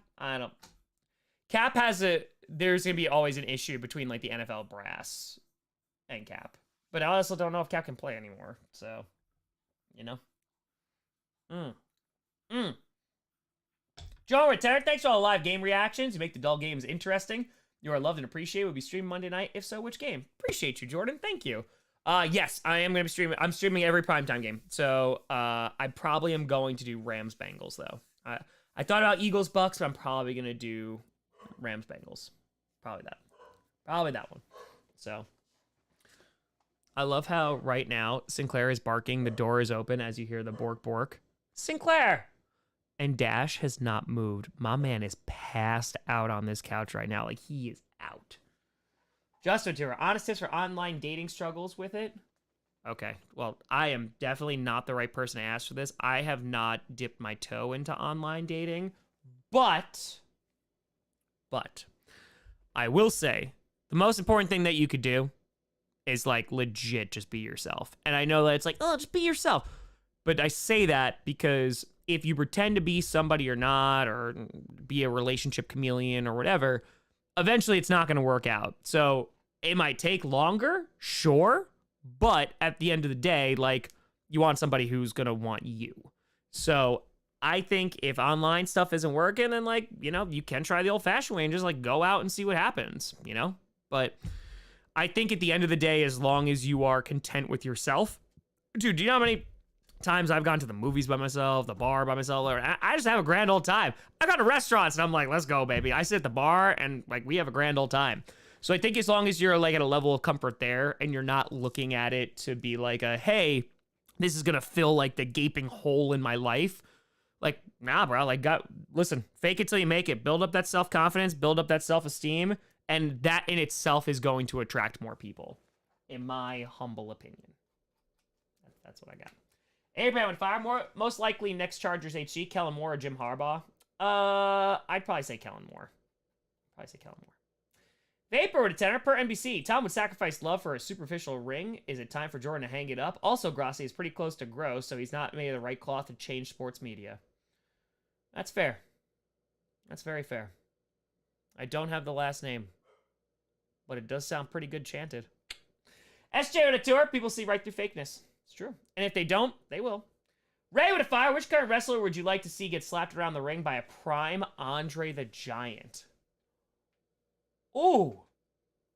I mean, listen. Dolph Ziggler, I know he's not employed with WWE, but he sells like a monster. That would have been fun. Just to watch him sell that would have been pretty great. Yeah, I've been pretty great. Mason to Fiverr. You could take 2 players from the Packers 2011 Super Bowl team and put them on this year's team. Who would they be? Ooh, that's a great question. A healthy Charles Woodson. Easy. And I might even go Nick Collins again after that. Or like Clay Matthews. Yeah. Darby would have been crazy. That's true too. That would have been crazy too. Brock Lesnar. Andre would have like slapped him around.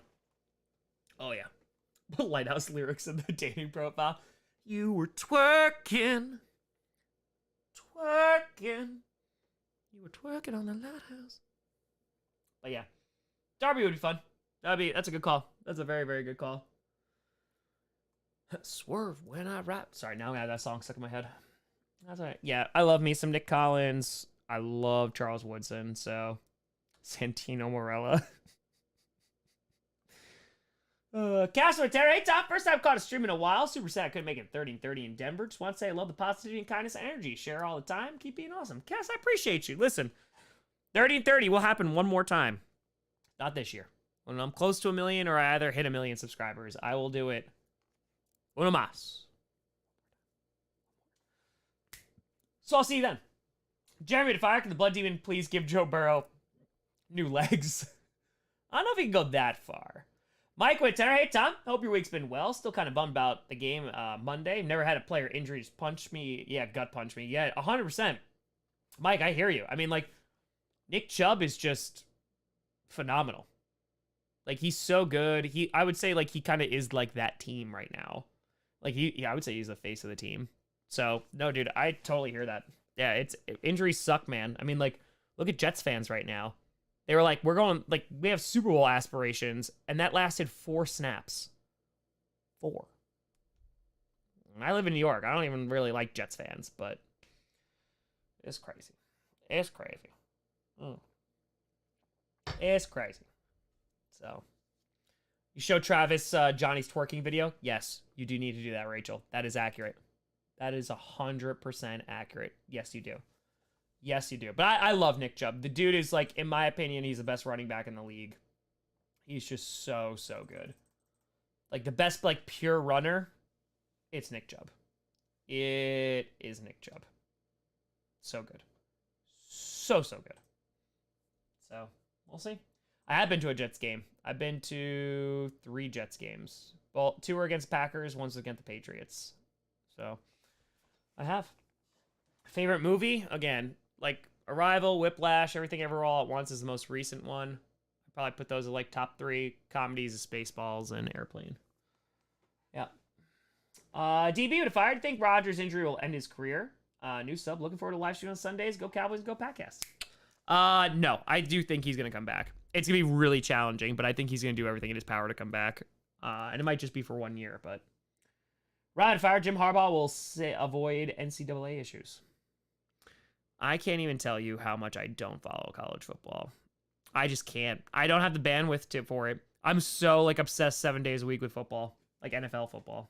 So, oh, right, you're talking about guys that he disliked. Oh, bro, you can throw a ton of people in there. So just like throw you know, I was thinking about him the other day. Oh my God. Oh no, I just forgot his name. Oh my god. Because he was so good. He was so good. He was in NXT. He was like literally like the next big thing. He was flamboyant. Oh my god. What was his name? He got released. He got released like a couple years ago. Crap, man. He did that Alistair. Velveteen Dream. Thank you, Ron. Dude, I loved Velveteen Dream. He was so good. He was so good. Idiot freaking just ruined it. Idiot. Just an idiot. So yeah, throw him in there with Andre the Giant. He gets slapped around. Mike with a tenor. I don't know if I'm feeling it more because I'm a Browns fan or a massive Chubb fan. You met me wearing his jersey, and like you said, he is our team. I'm hoping to come out of it eventually. Any advice? I think that backup running back, you're going to be fine. I think you're going to be okay. I honestly would be more concerned about your QB in terms of his playing ability right now, because that I'd be concerned about. So, SJ to Fire, low-key respect Jets fans. They are loyal to a fault for a bad football team. Felt so bad for them with Rodgers. Yeah. Did I watch or actually play Yu-Gi-Oh? Bruh. Both. I'm pretty sure my Yu-Gi-Oh cards are upstairs right now. I'm like 99% sure I know where they are. I have a big old binder of hollows, and then I have multiple decks. Just saying. Maury, take care. Have a good one. Barf. That's it. Oh no, AJ, I know why he was released. No, that's what I'm saying. Yeah, idiot ruined it. Game of Fire, Tom, content idea. Dear Blood Demon, BD reads viewer letters and give advice. Oh my god. That would be great. That would be pretty great. That's fantastic. Just reading with the hood, it's just like, Dear Blood Demon. Nah, his voice is just like on. I have to do it's it is done. I literally have like foundational sentences that will get me. So like Bruce and Springsteen, whenever the accent starts trailing a bit, I have that. I have Captain, I have Tome, and I have Blood Demon too. Wildflower is easy. Oh, hey there. Ooh, this little leaf. It's coming from a Bears fan. I'm sorry, but there's no hope here. Oh, yeah. Vitamin with Tour. Do you ever get a turn 1 Exodia? In the digital game, yeah. In the digital game, 100%. I used to play it on Game Boy Advance, too. But I don't own it, though. I don't own Exodia. I don't. I always wanted a Legend of Blue Eyes, like OG first edition Exodia. But that's all right. SJ to Fire, please do the Blood Demon idea to volunteer the Giants fans letter for what I want. It would be pretty funny. It might be a little too niche, but it is funny. Sage Fire Dream Super Bowl, Ravens Packers with a ghost rise against halftime show. Take my money. Take my money. Take my money. It's just a Bears fan writing, and it's just like, Dear Wildflower, I just don't know what to do about the Chicago Bears. Any advice? And I just send them back drugs. That's it. That's all it is. Should I dress like a Wildflower to go to a Commanders game? Yes, you should. Yes, you should. Listen, there will never be another time in history that we could try and convince the new owners to allow Wildflower to be their unofficial mascot. This is the time. This is the time. Mike would fire more advice to get out of the funk. I personally am in. Didn't care about the rest of the game. Just didn't want to go to the game this Sunday. I mean, I think it's... The problem is, right, is like... It's not necessarily a problem. Like it's me. Like, I'm emotionally invested in my team. When they do poorly, like, it sucks. I think you go with zero expectations... And you're like, hey, like, I'm at a football game, and if the Browns lose or they're not doing well, then you enjoy, like, the camaraderie of, like, you're suffering together with other Browns fans, because I guarantee you the vast majority of Browns fans, if not all of them, are going through the exact same emotions you are. So I think having a community to rely upon, it's a good thing. Mike, don't worry about it. Don't apologize. Thank you for touring. No, don't apologize. That's a thing. Bro, it's 100% a thing. Legit, I think if you can lean back on a community and be like, hey, we're going through a similar experience, that's it. Star Child Tour Wildflower is the best vitamin plug. Now I want to see if I can go find my Yu-Gi-Oh cards. Hold on, we'll see. Let me see. I think I know where they are. I think I know.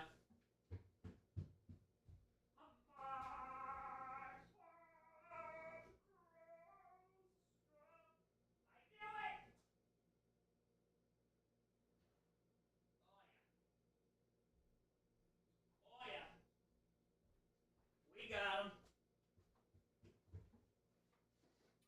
We got him. Oh, yeah. We got him. We got him. I knew where they were. Okay, so this is actually the original deck box that I had for like my first. It's broken up, but this is my spellcaster deck, and I will always be super proud of one particular card. First of all, this Breaker the Magical Warrior. Pulled that. True story. Pulled that out of a pack back in the day. All right, this guy. This guy right here. All right. Toys R Us. I used to go every single Saturday to the Yu-Gi-Oh tournaments that were there. All the time. And it's a little bent, but I traded. This was like when they first came out for the first edition Dark Magician of Chaos. And it is arguably my favorite card that I've ever had. I traded like almost my entire binder. And I was like, no, like this card will always have so much sentimental value to me. I love this card so much. So much. I'm pretty sure it's not worth anything today, but it's all good. Dark Magician of Chaos, though, that was my jam. That was my jam. Matt with a fire confirmed Browns fans are made of suffering. We were molded by it, born into it. You only got introduced to the deck. Nate Witter, what's the rarest Yu-Gi-Oh card you have? I mean, Dark Magician of Chaos is up there. I'm pretty sure I have starter deck Dark Magicians. Hold on. I have a Legend of Blue Eyes Dark Holes, not first edition though. Smallest Fire. Mom's a Green Bay fan. Where I can get one of those skulls? Actually, Mexico. But you could order this one. You could just order online.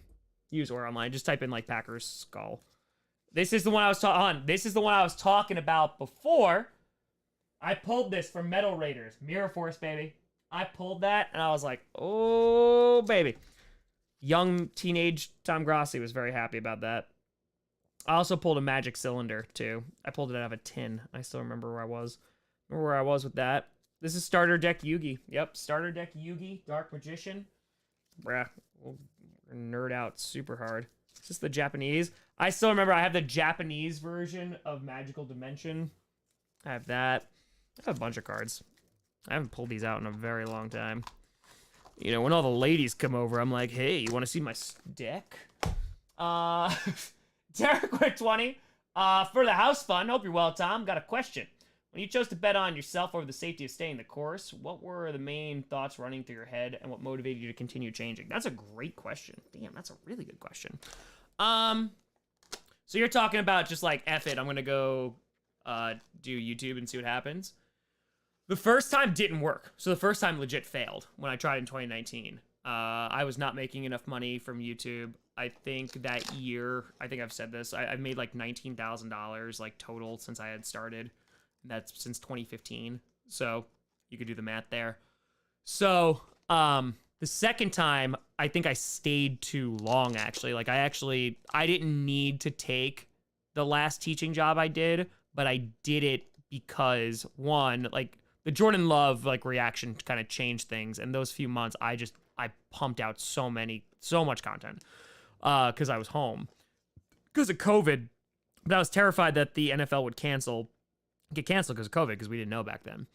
So running through was I started to really like I would get frustrated like when I would miss news and I was teaching.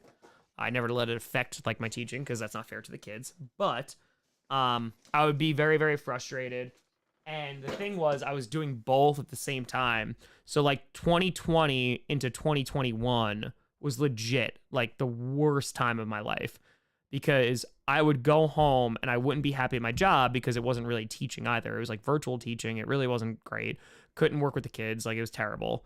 And then I would go home and do this, and I loved doing this. So I was being pulled to do this, but I wasn't going to give up my obligation to the students that were there. That wouldn't be fair to them. So the more frustrated and stressed I got, the more I put into this. And obviously then like personal issues were going on, the divorce and the whole 9 yards. But it got to a point where, like, again, December, so 6 months in advance, I knew that January 25th was going to be my last day teaching. And if it worked out, it worked out. If it didn't, it didn't. And I just like kind of took a swing. But it was a matter of, I finally got a job, meaning this, where the amount of work that I put into it, I got back. And that's not even for revenue. That's just in terms of satisfaction and fulfillment. And I never got that with, like, teaching. I got that many, many times, especially with AP Euro. Like, that first year, God, I could have gone into war with those kids. Like, I was ready. Like, that was like probably the best teaching year of my life. Legit, it was my favorite like class of all time. But I will say, after that year in AP Euro, when I taught it again the second year, the kids were good, don't get me wrong, but it kind of lost some of its magic / allure. And I was like, okay, interesting. Because I kind of like fulfilled a major thing. Like, I was nervous as hell to teach AP Euro. I'd never done it before. That was kind of like for like the veteran teachers, and my kids just teaching the way that I taught and going in multiple Saturdays for practice exams for free. Like, it was just, that's the way I did things. Like, I didn't get paid for that crap. And it was just like, but that's the kind of teacher I wanted to be. And those kids, I got the highest test scores in 10 years. And test scores don't mean diddly squat, but for those kids, it means a lot because, you know, those mean they're going to get college credit, etc. And that's also my job. And they're sophomores, so it's their first AP exam. So it was a mix of like stress, frustration, love of this job and what I was doing, and the fulfillment that I was getting. Because the more years that I spent in teaching, I found I was getting less and less back, just as personal fulfillment. And then when it came to the final year, it was so far removed from actual teaching that like I was not happy. And on top of that, I was getting 3 hours of sleep literally a night, because I was doing both jobs as hard as I possibly could. Because I was never going to not do teaching. I was never going to leave in the middle of the year because I wouldn't do that to the kids. So, Riot Tour, card games on motorcycles. Hell yeah, bruh. Hell yeah. SJ Tour, Dark Magician, and Blue Eyes White Dragon, my staples. Hell yeah. Let's go. Blue Eyes. Let's go. Applesauce Fire. You would enjoy GOAT, April 2006 format, Yu-Gi-Oh! People still host tournaments all over it. Yeah, I would definitely enjoy that. Once, like, Pendulum stuff came out, I was like, nope. Funky Tom, can't believe how well the commies have been playing. If they're not destroyed by Buffalo, it might actually start carrying again. There it is. There it is. There it is. SJ with a 5. What do you think was the difference between your first YouTube attempts and now? Good God. Quality in terms of sound and visual, a million times better. I also kind of just like honed in and like leaned into just more of me, if that makes sense. You know, I work very hard to try and get as accurate as I possibly can for all the fan bases and how they're feeling. And that's never going to happen because you could put two, you know, Cardinals fans in the room and they're going to feel differently. Probably still sad, but differently. So you're never going to appease everyone. But I made sure I was doing enough research and background that I could really get a pulse of what the fan base was feeling. And I didn't necessarily do that back then, or not as much as I do now. And then I would say just in terms of storytelling has gotten a lot better, like a lot better. The writing has gotten a lot better. But the sagas, I think really, like Coach and the sagas really just opened up. Like Coach season 1, again, like you see glimpses of it. Coach season 2, I just like leaned into it hardcore and was like, you know what? Like I'm going to make this and I don't care if anyone watches it. Like I'm just going to make this because I want to make it. I'm not going to make money. I'm not going to get subscribers. That's all good. Because it just gives me like personal fulfillment and it's a story I've wanted to tell. And again, like it's an exaggerated like autobiography. So I would say kind of just leaning into things like last night we talked about freaking Corn Wars and Yu-Gi-Oh! And D&D, right? So like that's me. So Keith Tour, Dark Magician Chaos First Edition starts at $75. Would never sell that for that. Ever. Ever. Let's see. Four Paws would love to do YouTube full time, but I'm in a very niche genre and I have less than 4K subs, so I'll never pay the bills. Yeah, I mean, listen, I've said this from 2015 to 2018. I made $200. I think it was $60. So yeah, you do it though because you love it though, right? And if it can even just be an outlet for you to like get out energy and like creative output, then that's what it was for me for years, and it still is. Eli, wait up, Betty! For the kitty, saying, hey Tom, Jordy Nelson eligible for Hall of Fame this year. Do you think he deserves it? Any modern Aaron era players you would like to see get in? Can't wait for week 3. Go Pack, go! Go Pack, go, baby. Jordy, I think, will make Packers Hall of Fame, you know, because he got brought back anyway, but I don't think he's gonna get in the Pro Football Hall of Fame. I love Jordy Nelson to death. I think Devontae has a better chance of making him, and that would be the answer to the other question. I think Devontae has like a really good chance of making it in. Funky with a fire. Thoughts on the 30 Years' War? I know you're a nerd about European history, and that horrific event has just fascinated me. I guess I'm a bad person. I don't think it's a bad person. It's a pretty interesting time. I mean, 30 Years' War is literally like the last like religious war in Europe, and so that kind of is like signaling a big event. It's also, it's not like a world war, but it's like a mini like, hey, there's a lot of people fighting. It also sets up like the stage for a lot of stuff because it destroys the Holy Roman Empire. So the impacts of the 30 Years' War are a lot of fun. Like they're a lot of fun to like dive down that rabbit hole of, wow, how did this impact this? And eventually like the nationalism that, you know, Otto von Bismarck would bring with Germany, like trying to reunify them. So yeah, it's interesting stuff. It is very, very interesting stuff.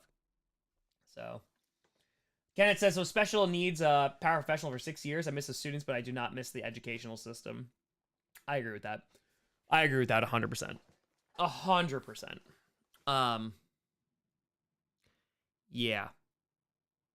It's sad, honestly.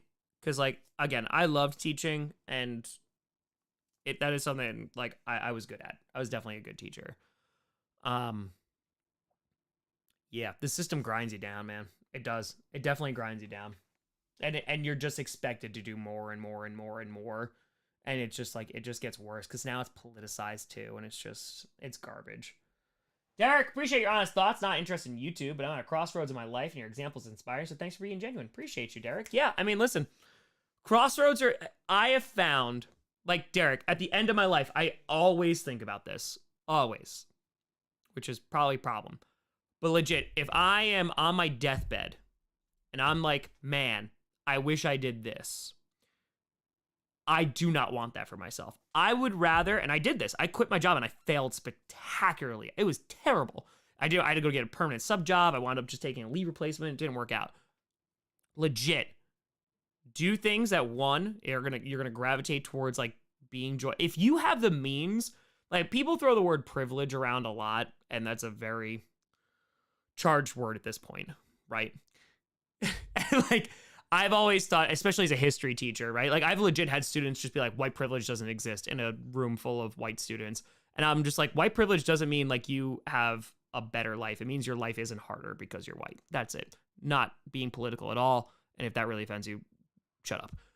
The thing that I'm talking about is if you have the privilege to actually choose what you're doing for a living, which is a financial privilege. Legitimately, there are a lot of people out there that cannot choose their line of work. Legitimately cannot. They're working 2, 3, 4 jobs, etc. The point that I'm making is if you have a choice to be like, hey, I can try something that's risky. I'm not going to go broke. I'm not going to starve, but it is risky. I always advocate for taking that shot because you don't want to be sitting there later in life going, damn, I really wish I did it. Because if you do it and you fail, that, in my opinion, is so much better than just wondering if you would have succeeded. In my humble opinion. Easy with a tenor. As bad as my Bears O is, the D is just as bad. We made Baker look like Patrick, and now we get Patrick. How much you want to bet we see Blaine Gabbert in the 4th? Love your content. I would not doubt that, Easy. I would not doubt that. But Yeah, defense we knew was going to be bad, though. They're rebuilding. Funky Tour. If you had time, you'd love Europa Universalis 4. I actually don't even know what that is. Johnny Barks, good to see you. Damn with Fire, AP Euro was one of my favorite classes. Due to our clerical era, I had to withdraw and retake 9th grade government. Oh, no. No. No. Gross. Gross. No. Don't want that. Yeah, say you tried. It's all good.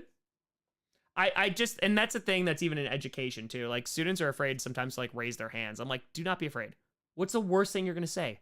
You're wrong? Oh my good. You're wrong. Who cares? It's okay to be wrong and learn from it. What's not okay is you doubling down on you being wrong, and this applies to a lot of things, and then being like, oh yeah, this is it. The one guy to fire. Kant's the only wrong answer. Perna does not know his corn. Also, Tom, do you like your odds against an actual Viking or an actual lion? Ooh. Ooh. Good to know, Max. Good to know. Ooh. Ooh. I don't like either. I don't like either. I'm gonna die either way. I'm just hoping do I have to kill the lion, or just I gotta be in the same like cage as it? Is it hungry? I don't want to kill a lion. I mean, I guess a Viking, but I'm gonna die. That's just the way it's gonna go. If we're going like Viking, try to talk them out of it, bro, I can't talk to it. If we're going like legit OG Viking, unless we're talking about like post-conversion of Christianity, then maybe I could be like, and they'd be like, all right, you're cool. That's it. Dad with a tenor. Why isn't the kitty going meow besides the obvious issue with Burrow? Why didn't the defense stop a depleted Ravens offense? Probably because the offense couldn't really do much and tired out like their defense. You know, like that's the thing too. Your offense doesn't do well, your defense is going to suffer as well. And Lamar had himself a really good game. It's also a divisional game. Dwayne with a tour on Lions Packers. It's a huge game. Appreciate the kind thoughts, but yeah, no, it's an enormous game. I like the Packers there. Also, the Lions are beat up right now, and if the Packers are able to get some healthy players back, we're rocking. Oh, that helped Derek, by the way. Falcons, if they lean on the run game and Desmond Ridder is any good, they'll be fine. They'll be fine. Dilly, I'll be streaming it. Yeah, I'll definitely be streaming it. So, that's it. That's it.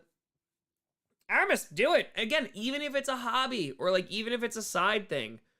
I feel like we are definitely we live in a society, but like legit, we live in a society where we need to monetize every single passion we've ever had. And like, that's the thing with wrestling too. And I go back and forth about this because like, bro, like wrestling's like a me thing. Like I love wrestling. And the minute that like, I recorded some stuff and because I brought this and I was like, why not?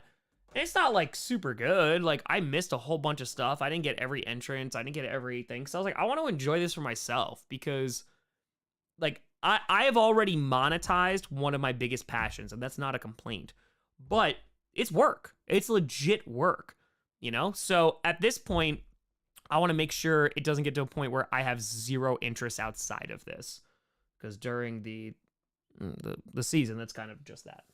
I work with special needs students. How do you handle their accommodations? Well, they have it. It depends on the school that you're at. The first school I was at did not have this. But the majority, if it's like any decent school, have IEPs. So you follow the IEPs. But I've always just spoke to differentiating instruction. And then I've taught inclusion classes without a co-teacher. I've taught with a co-teacher inclusive classes. And then I've also taught by myself and it's just like gen ed, but there's 100% students in there who have differentiating needs.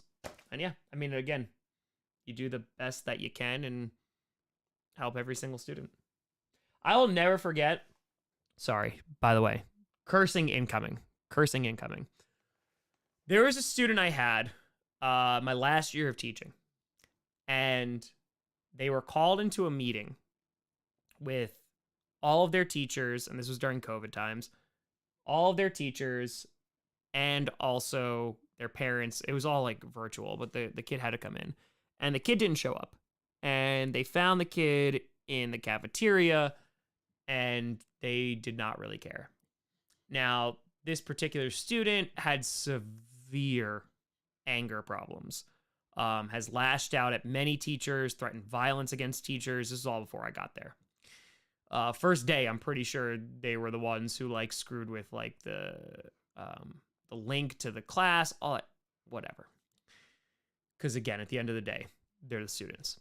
So this kid comes in, they're a senior, and they are failing multiple classes just because they're not turning work in. And after they bring him in from the cafeteria, he's pissed. He's super duper pissed. We finish the meeting, and I'm walking in the hallway because this is during my lunch. I have not eaten, and I had to do this meeting. So this kid's walking in the hallway. I'm walking in the hallway back to the classroom so I can eat in like 5 minutes before I need to go teach another class. And this kid is like mad to the point where it could be a problem. Cursing up a storm, stuff like that. Here's where the language is coming. And I literally turn around and I go, what is the problem? And he goes, this is effing bullshit. And I go, what's bullshit? And he kind of was taken back for a second. And he was just like, he's like, the fact that they had to call my mom and like talk about this, you know, like I'm going to get the work in, what have you. I just think it's bullshit. And I literally at this point, because it's near the end of school too, like, and this is a senior, been working with him all year. And I turn to him and I'm in the middle of the hallway and I go, you know what, buddy? It is effing bullshit. It is complete bullshit that on my lunch break, with all things that I need to do, I need to go in and do a parent meeting that you don't even have the decency to show up to. And it's only because you're not doing the work. Not because you can't, because you're a bright kid. And I know you're a bright kid, and you know you're a bright kid. But you're just not doing it because you're being lazy. So yes, I agree. That's effing bullshit. And he just stares at me and he goes, okay. Never missed an assignment after that. That's it. Like that's sometimes what teaching is. Legitimately. That is sometimes what teaching is. So, yeah. That's it. That's it.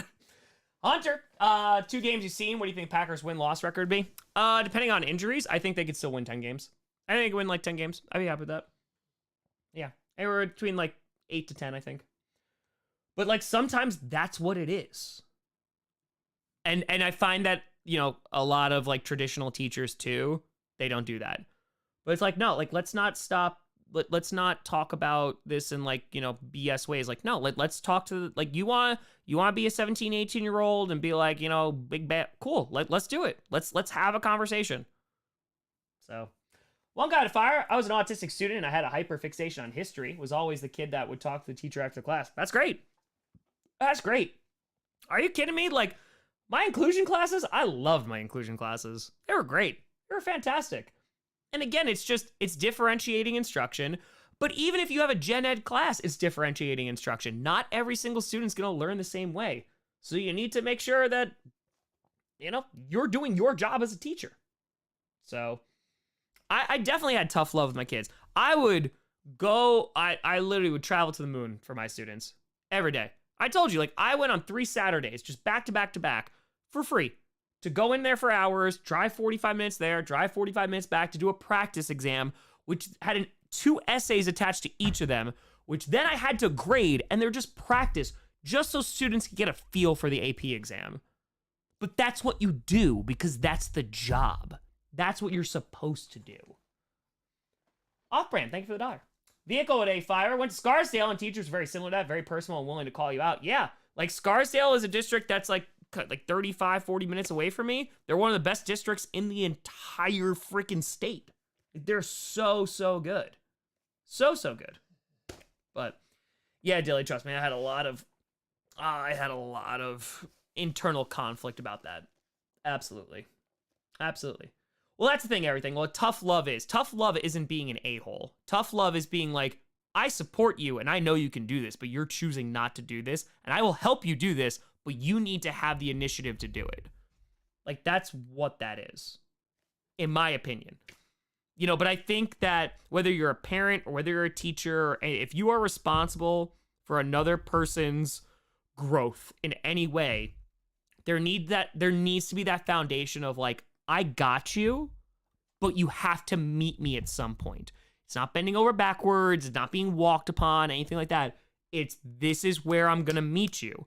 I will do all of this for you, but you need to put in effort to meet me halfway. That's it. So, Riley, listen to your kids. You have to earn their respect just as much as they have to earn yours. That's it. Off-brand with Tanner. Hey, Tom. You think the Dolphins can stay healthy? Can really realistically win the Super Bowl? 100% yes. It's only week 3 now, but 100% yes. Yes. So, I like the way that they're winning football games. I really, really do. Brock Purdy, yes, I think he's going to be fine. I think that he is going to be fine. So, but yeah, but that's the thing. Like, there's so many nuances in teaching is it's a difficult profession, man. I loved it. I personally was like, yeah, I can do this. So I never had like I had one issue with a parent. One. I taught for 6 years. I had one issue with a parent. One. Open communication, baby. Right with the tour, best teacher I ever had, called me out on my BS. Yep.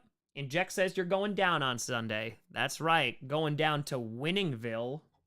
Got him. But yeah, no, I've told this story. Legitimately, my college American history professor, who I had taken many times at that point, I had like 2 classes with him. I wrote a paper that was garbage. I knew it was garbage, and I handed it in, and in front of the entire class, he crumpled it up and threw it in my face. And he's like, "You're better than that." And I said, "Yep, I am." And I wrote him a kick-ass paper. The next paper I did, and he goes, "There it is. Done." Jay's Fire lore question. To what degree do you have the entire story arc in your brain before Coach Season 1? Ooh, not as much. 100%. Before Coach Season 1, definitely not as much. When I started Coach, the first episode, I knew how the first season was gonna end. And then from there, once I started the second season, said, F it, I'm gonna tell exactly what I want to tell. I don't care if it's weird. Then I planned out to the end of season 3. And then from there, literally after season 3 and the way that it went, I knew the ending. Vehicle to fire. Yep, the Scarsdale teachers definitely get paid well. Only real district where teachers get paid what they're worth. Yeah, it's because freaking taxes are insane, bro.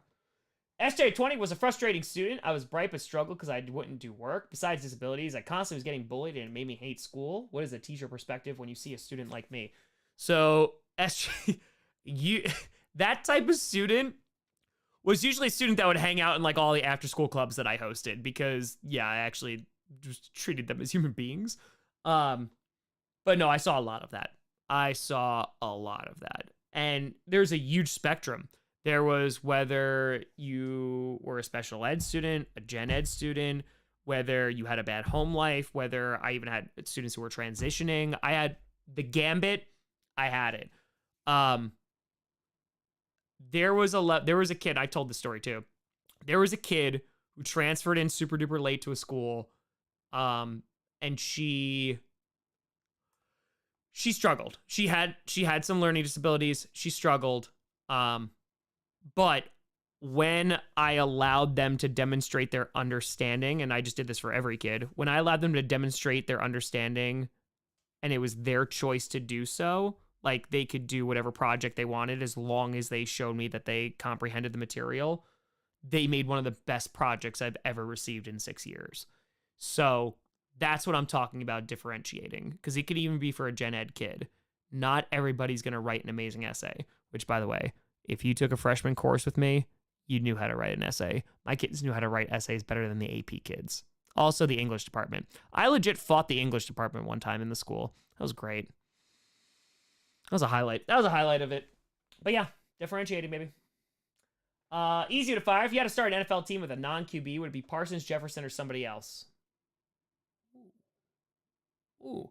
I'd probably pick non-QB. Yeah, Parsons probably. TJ Watt's up there too. Funky with Terror Tom, you sound like a teacher I would have loved to have. Can't imagine how difficult it must have been. My favorite teacher, AP History. Let's go. We even took a trip to New England from Virginia. Hell yeah. Let's go. Name a tour subject. Every history you could possibly imagine. US, Global 9 Honors, Global 10, AP Euro, Psychology, Civics, Economics. Bandito to fire. How important is a principal to a school? My high school principal was a shady piece of work, but the teachers were amazing people. I've had one school All right. My last school, one of the assistant principals was really good. During the leave replacement, the principal was really good. Ever since then, the admin has not been good. Admin's been garbage. Are they important? Absolutely. I find they're more important to teacher morale, which in almost every school I've worked at is always really low. So, TC's with a tour. We think a Kyle Shanahan deal. I think Shanahan's the guy. I know he gets a lot of crap sometimes, but I still think he's the guy. SJ Fire, we think about education world needs to do better about bullying. I truly believe that not addressing it can ruin motivation for a student. I don't think it's not motivation, bro. Like, no. Kids are dying. Like, let's be very blatant. Bullying now follows you home, and it's been like that for a very, very long time. And there is a good chunk of like the younger generation that strays away from that crap, but then there's also like it still is going to exist in a massive population. Backing it up, there are so many school districts out there that are terrified of parents. They're terrified. And the reason they're terrified is because they don't communicate well. We also live in a very, very political world, and everything, especially in education, has taken on, like, has veered into the politics sphere, which is one of the worst things that can happen to education. So, yeah, there needs to be legit consequences and actually sticking to them. If you told students, hey, if you do X, I'm doing this as a consequence, and you don't do it, what are they going to learn? That they can do it. That's it. I have kicked one student out of my class. One student. I think it might be two. Two. In 6 years. And one, they were just talking while everyone was reviewing. We were all reviewing. We were going over for the final, all this stuff. They wouldn't stop talking. I was like, out. And she's like, oh, to the assistant, like, principal's office. I was like, I don't care where you go. Just go. Just go. I'll call down. Make sure that, someone knows where you are. But, like, no, get out. Like, are you serious? I'm like, yep, get out. Because, like, we're not going to ruin this. Like, that. But that's what it is. Never an issue again. Like, it just seems like there's times where discipline, and I'm very careful about that word, but it's just accountability. And I want that. As a teacher, freaking observe.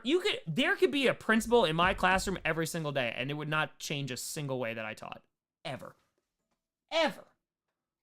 Ever. Zedekiss with a fire. Best thing I learned was how to make my rough draft a stream of consciousness about the topic. Didn't learn that till college. I find that happens a lot. Funky Atura. I got us right in the lap. Let's go. Funky. Janine with a terror. Compare kids' education to a train. I will give them everything, but I had to help them reach graduation. But if they don't leave the station, we aren't going anywhere. That's it, baby. That's it. Malu with a 20. In nursing uni, I have a professor that would do anything to help students. You just had to meet them halfway. They dragged folks from the brink of failure to passing the boards. They helped me pass in 75 questions. Thanks, Dr. Cole. That's it. You just got to meet them halfway. That's all. That's all. So, I mean, like SJ, again, it's just admin has to be willing to say, like, hey, no, like, your kid is in the wrong. And I feel like it's gotten harder and harder to do that. Jacqueline to fire just because of the A+ stream last night, and that's not an insult. That's just a fact of life. With everybody saying Tom Grossi. Yeah. Let's go, baby. Let's go. Let's go. I mean, listen, I'm not going to lie, folks. We might get to a point where I might just, like, do a legit history lesson on this Q&A. I don't know. It just feels like the night. It feels like the night. I feel like I might. Hold on. I do have to pee for the D. I do. SJ at Fire, when I said motivation, I meant it did that to me. Because my desire to do well in school because I hated being there. Yeah. 100%. Like, that's why there needs to be legit consequences for students that do it.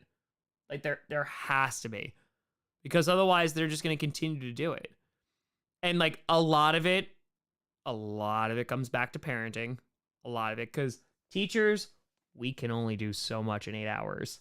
The rest of the time, they're at home. So, like, it's just, it needs to be like, hey, this is not acceptable. So, I got slides. I got everything. I got pee. All right, let's pee for the D. Pee for the D. We're back.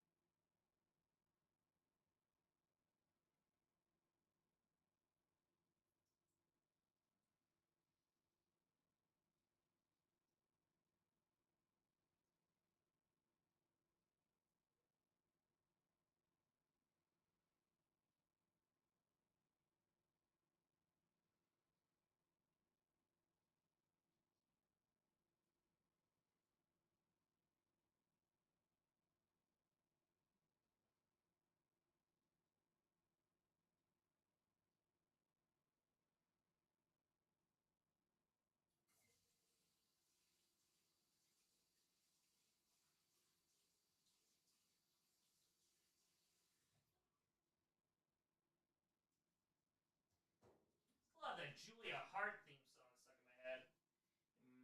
My heart grows stronger. Okay. All right, let's see what we got. David Fire. So, how would you deal with a kid who never did homework but passed tests with flying colors? I failed 4 classes due to homework only. The most amount of homework I ever gave was during AP Euro, and that was literally because we did not have enough time in class to cover the content. And so I told them this straight up. I was like, hey, listen, I wouldn't give you homework unless I literally had to. And that's how I handled all my classes. If I didn't have to give them homework, I wouldn't. If it was a project, I'd give them a good amount of time. I'd also give them class time to do it. So them not doing homework was like 10% of their grade. So if they didn't do it, it wouldn't kill them. And as long as, my number one thing with any student, as long as you comprehended the material. That's it. That's all I cared about. Janine Maturi, do a history lesson, best B-Day present. Honestly, I would. That's it. Yeah, no, I don't. Homework, for me, it's only if it was like 100% necessary. So, Funky Tour, hope you're good. I'm drunk. Be well, my friend. Let's go, Funky. Jay's Tour. If I see the history idea, the origins of defenestration. Well, the defenestration of Prague, which started the 30 Years' War, is like one of the first instances of that because they literally throw him out a window and he lands in a bunch of poop. 30 Years' War is fun. All right, hold on. Let me find this. I'm pretty sure I have this. It is actually one of my AP lessons. I will 100%. I will 100% teach this. If people want, I will pull up a lesson. It's probably gonna be about an hour. I have 271 emails. Oh my god. I need to go through that inbox. Oh god. Okay. That gives me anxiety. Give you a tour. Popular style of teaching you think is ineffective.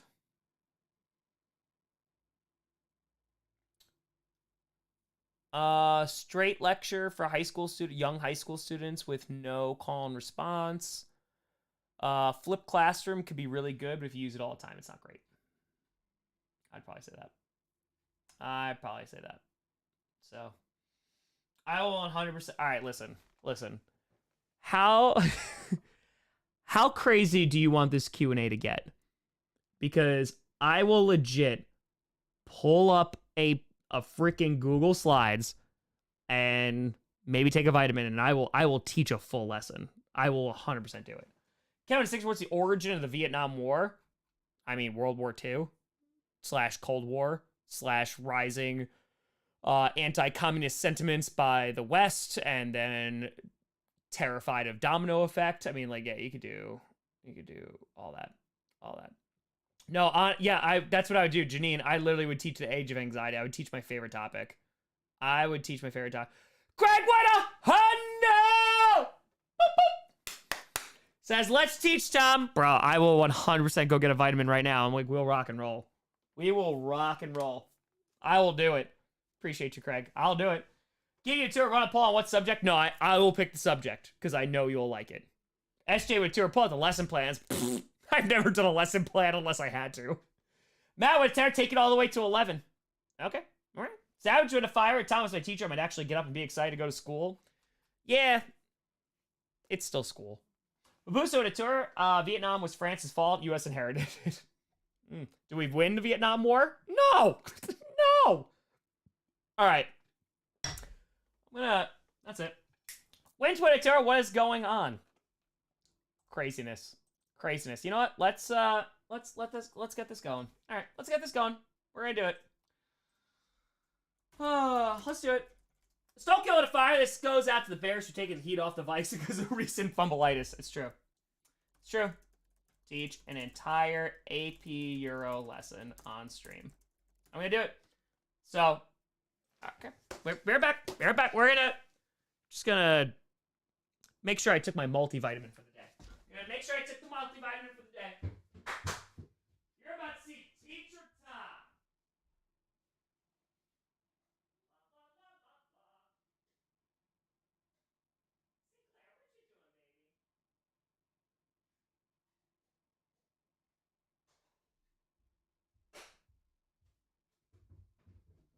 All right. Let's do it. Folks, just so I know, there's 633 people in here. We're legit about to teach a history lesson. So with a tour. Sorry if I pronounced that wrong. Now, Bills fan, what team are you going to the Super Bowl?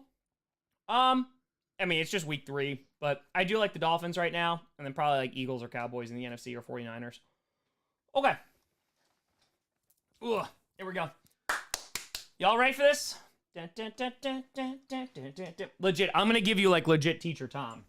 Like I'm gonna teach you a full thing. Oh yeah, no, I'm gonna share the screen with slides. Crackers for 20, just hope you don't mind if I ordered some pizza. Mr. Head references our time. Hell yeah. Let's go. Let's go. No hit, no test, no nothing. We're gonna get a full Tom Grossi lesson. Legit, like how I would teach this exact thing. Alright. Pistol Twist is gonna be on the test. Maybe. Mega with fire, yay, learning! Fly eagles fly. Fly eagles fly. Funky, you ready? Alright. Let's present this bad boy here. Alright. So I'm gonna give you a bunch of context. Okay. Alright. I stand when I teach. So this is how it's gonna go. Alright, listen, there's 666 of you, so besides Satan, I'm just letting you know, this is legit going to be an actual history stream. If you have questions, you just let me know. I'll get to as many as I can. Lost Virtue Tour, Tom Grossi and the History Posse. That's it, baby. Listen, also, if you have legit questions, just ask, and I will stop. It's gonna be a call and response. I'm gonna ask for answers, 100%. Like, I'm gonna give you legit Tom Grossi teaching. This is what we did. You don't have to call me Mr. Grossi. It doesn't have to be weird. Don't make it weird. Don't make it weird. Or pour beer. Tim with a tenner. 20 years after I unjustly taken out AP Euro, thank you for finally finishing my training. You're about to become a Jedi Master. Okay, so this is my favorite topic in history. Stop giving me money! Isaac Tour, I failed APU in high school. Is it enough for an A? Yeah, you could go back retroactively. Absolutely. SJ to fire, just move from the phone to my desktop because this deserves the big screen. Also, now I legit want to test at the end. Brock, welcome to the posse. Let's go. Don't drink beer when you teach, kids. Okay. Let's stop giving me money! Show and tour, teach me Todd. Gregors, yes, teaches Mr. Grossi. Bearded, Bueller. Malibu tour, can I borrow a pen? You know what? Yes. I always have pens. I always have pens and pencils for students because not everyone could afford them. Hell, I bought notebooks for kids. All right. Damn it! I'm not going to get through it. Max, who to fire. Nice to see you live tonight. And finger was fractured last week. I have surgery on Wednesday. Maxie, I hope that surgery goes well, buddy. I hope it goes well. John, fire Mr. Grossi. Can you not talk fast, please? Also, people are talking. For a pause, to be Professor Grossi. No, I don't have a PhD. So no. Okay. So let me explain. Whew. Oh, I'm so excited right now. So the age of anxiety, which you are going to find a ton of parallels to today, and you're going to be like, wait a minute, and I'm going to say yes. So this is by far my favorite topic to teach in history. Sam, with a tour, if we give you an apple, do we get extra credit? Depends on the apple. None of that red delicious garbage. No, the vitamin's going to take a while to kick in. So, who's on a tour? Not the first time a history teacher drank in class. John, you're a gentleman, Todd Grossi. I'm trying to stream. Try to teach. Okay. All right. People are saying stop. Text would have fired. Do you believe in the Lord Jesus Christ? I taught in an all-girls Catholic school, if that helps. So there you go. Okay. All right. Stop giving me money. We're teaching. Shh. It's class time now. All right. So let me give you the context here. Big tour, Dallas to 49ers, week 5. Damn it. It's probably... I'm leaning towards the 49ers. Mitchell, we're teaching an actual class. You came in at the exact time. We're teaching. I'm trying to teach, damn it. This is going to take so much longer. Okay. All right. Let me give you some context. Meadow tour, Mr. Grossi, Blood Demon won't stop touching it. Blood Demon! No! Sorry about that. Okay. So. Let me give you some context leading up to what this is. So this is called the interwar period. So this is the period between World War I and World War II. Now, I find that World War I is one of the most fascinating periods of time in history. And the reason that it is because the world changes. And let me give you some context as to what I mean. So, if we go back, like way, way back, Texas, appreciate you. Thank you for the tour. If we go way, way back, so let's go even to Middle Ages, right? We can go fall of the Roman Empire, what have you, what have you, what have you. So Western Europe is mostly Catholic. So what winds up happening, and eventually that's going to change, is like Protestant religions come in, all that great stuff. But for a very, very long time, and we're talking hundreds and hundreds of years, the foundation of Europe, and it eventually will go over to like the US and things like that. The foundation of Europe is religion. And a lot of that is going to be Catholicism. Islam is definitely popular in some parts of the world in the East, right? You more have like Orthodox religions over where like Russia is, etc. But the foundation of the human experience is literally religion. And what do I mean by that? For a very long time, people were like, hey, the earth is the center of the universe. And they would say that like with fact. Like that is what it is. Fitzgerald, pizza bagels, baby. Let's go. That's what it is, right? People would legitimately be put on trial if they said otherwise, right? Like you look at like Copernicus and Galileo and all that great stuff. So this happens. Like that is the foundation. This starts to change progressively over time. First, the Catholic Church gets weakened. It's like at its height when you're talking about the Middle Ages. The Crusades happen. Like the first Crusades, you can argue it's at its height, and then it starts to decline. Then you have like 2 different popes, then 3 different popes at the same time, because one is Avignon in France. There's a time where the Pope literally lives in France, and then there's one in the Vatican, whatever. This is all like old history. The point that I'm making is that religion is that foundation, right? Then as time goes on, science eventually replaces that foundation, because that's when you start to get new and enlightenment is great and all that great stuff, because you have like a bunch of philosophers that are talking, and it's old rich white people. It's very localized, just like the Renaissance was. But over time, science starts to become the new religion. And what I mean by that is it starts to be the basis of society, right? It's great. So, and it takes hundreds of years for that to happen. Instead of like looking to the Bible, Vito, thank you for the $5. Instead of looking to the Bible, they start looking at science to explain why things are happening around them, right? So, World War I happens. And World War I basically takes all of the ideas and foundations and rips them apart. And that's why you have what you call the Age of Anxiety, because you literally have a generation who was brought up on ideals of like, this is what my life is going to be. And no one told me that life was going to be this way. Vapors, the Habsburgs. No, that's old history now. That's old history. That's gone. So let's get started. What is this? This is a call and response part. What is this? As in, what is the actual object? What is the actual object? Okay, everything. Yes, a urinal. Excellent. Great job. A urinal. Okay. Great job, Chad. Love this. I love how we also went up in viewers. Okay, so this is a urinal. So this is made by a person named Marcel Duchamp, this is going to be basically the creation of Dadaism. So let me explain this. Yes, Will, exactly. Thank you for the tour. So this is the first slide that I always show when I'm explaining this. Yes, the Duchamp. Yes. This is the slide that I show every single time, because this is what art is in 1917. Because if you think back onto what art was before World War I, it's a few things, right? So if you go back, right? Vito, thank you for tenor. And yes, that is the right call. If you go back, I love looking at art throughout history.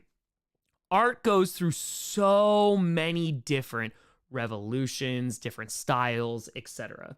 At this point before World War I, a lot of what you have is like Impressionism, some Post-Impressionism, like think like Monet, like that kind of stuff, like water lilies. If you go back further, a lot of it is based off of Christianity and religion, right? So like you have that. Big Mo has a question. Philosophy is a connection between science and religion. It exists in that space of understanding. Dead period after Aristotle was lame.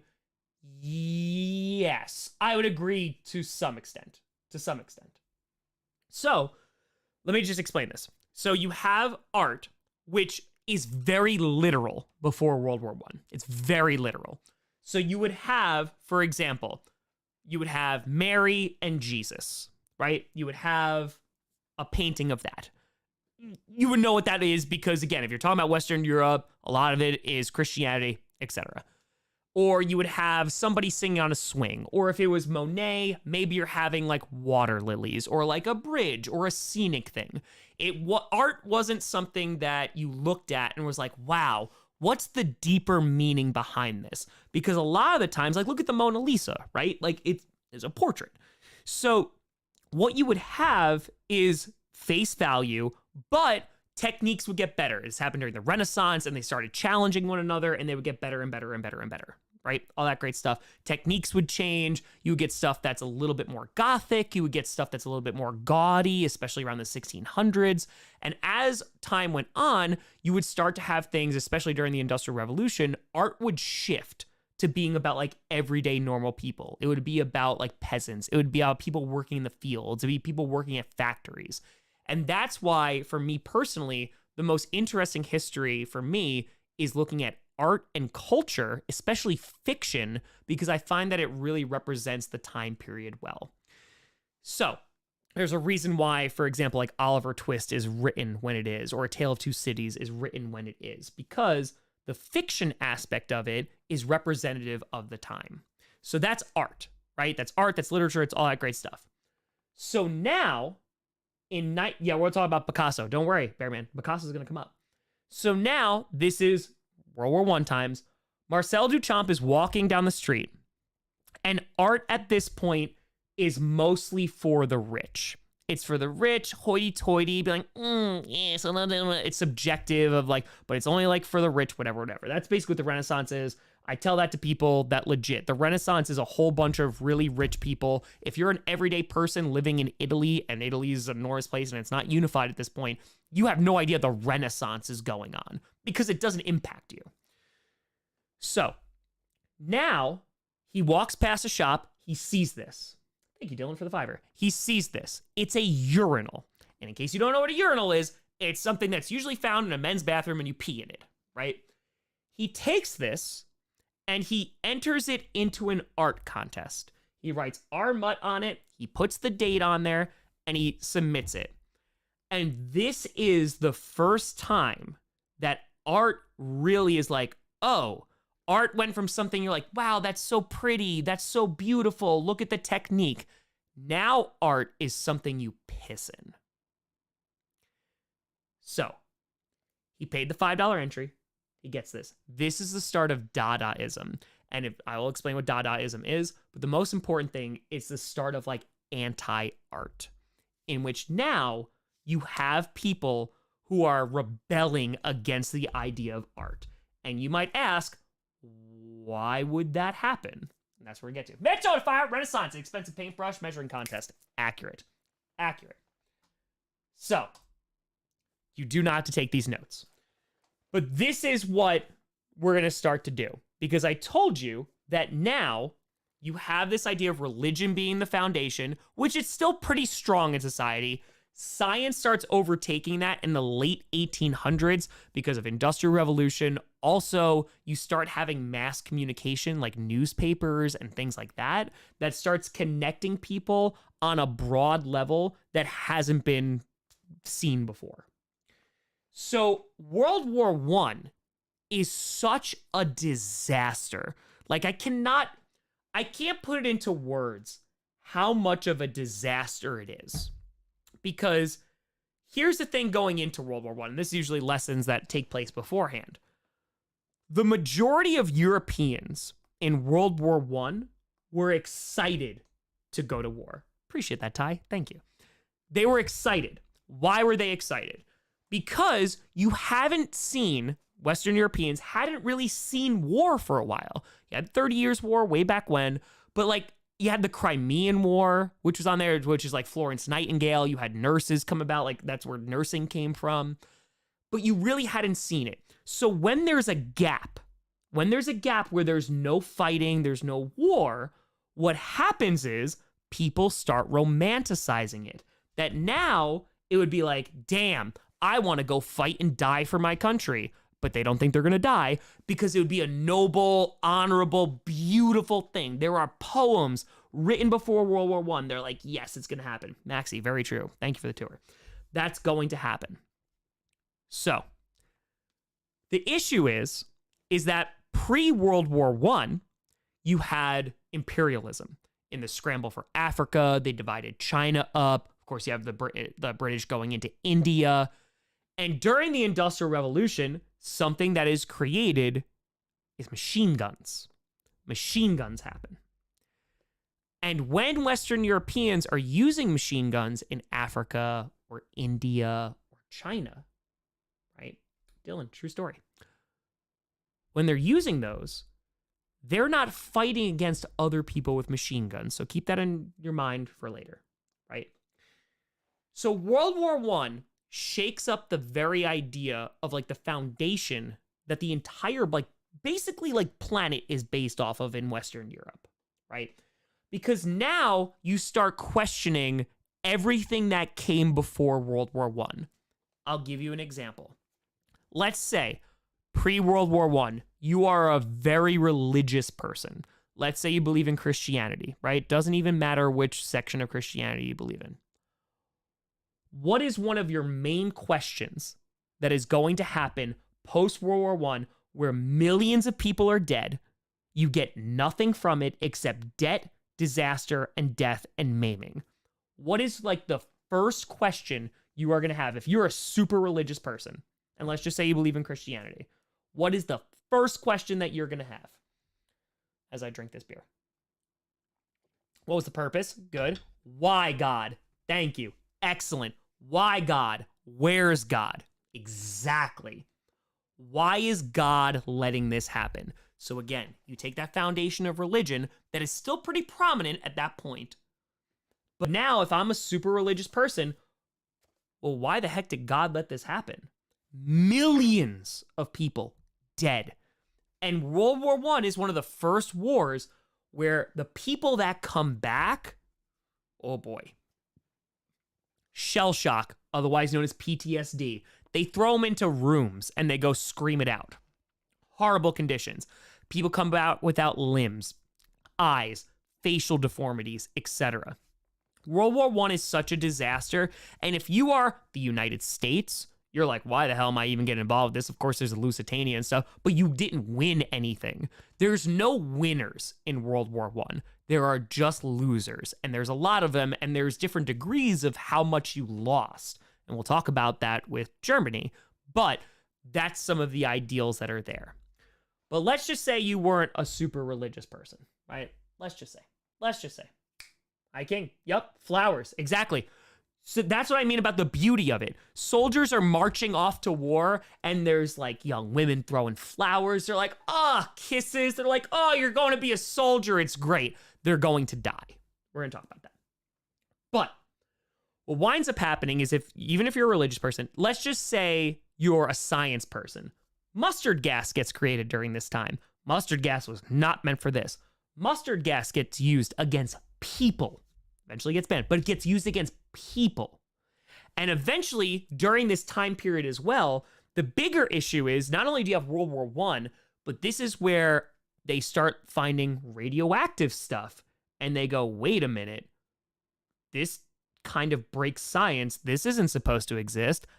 Einstein comes along and he starts talking about relativity, which is going to directly challenge Newton. And if you're a science-based person, you're looking at this and going, wait, what? Because it's like, okay, religion's not my foundation anymore. Science is my foundation. Well, now that's being challenged. So I want you to think about it from this point of view, right?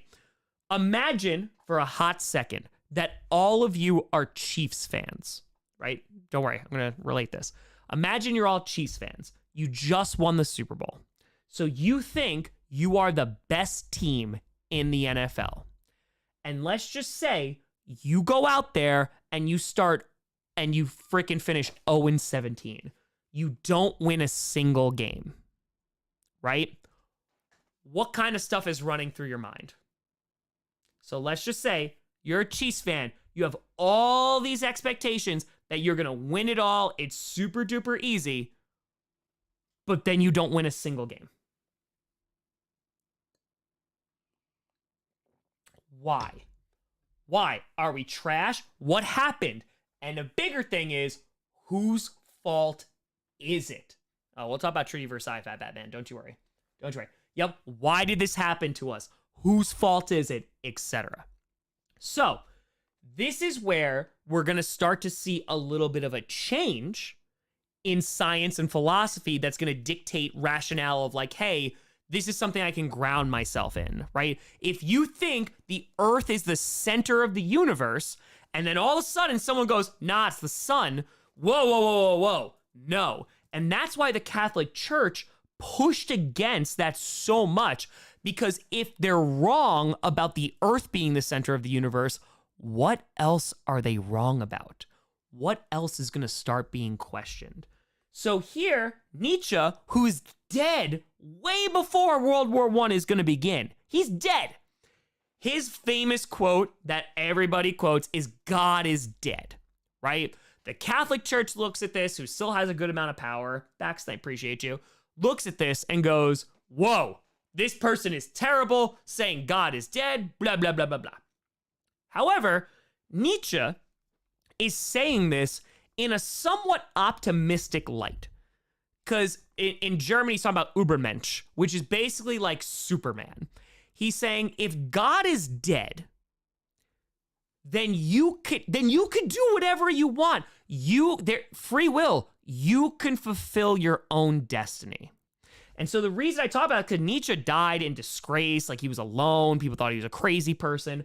But post-World War I, people start looking at his writings and going, huh, okay, this is interesting.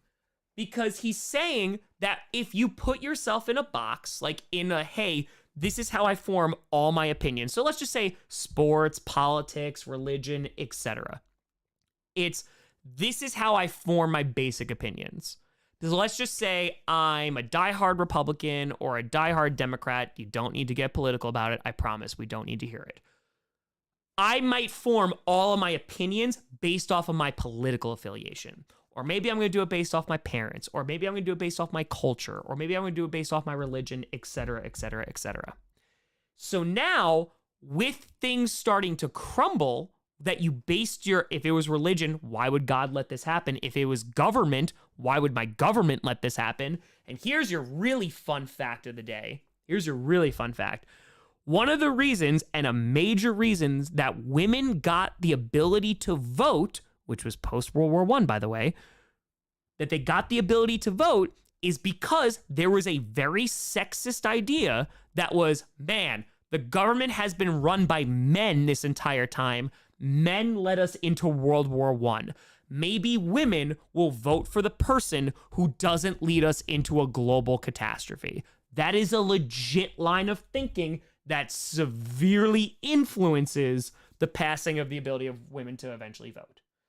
CJ, appreciate the tenor. Matt LaFleur, yes, he could be 100%, and he should be if love is good. Ryan with tour, enjoy Rampage. I saw it already. Samuel, young soldiers grew up too fast, miss out on life. Oh, just wait, Samuel. Just wait. Just wait. So people start looking at nihilism, and they go, hey, get rid of the morality, get rid of the religion. Exactly, Brad. Get rid of all of that. It's meaningless. Do your own thing. So a book that I always assign regarding like this time period is The Sun Also Rises by Ernest Hemingway. So I love that book for a multitude of reasons.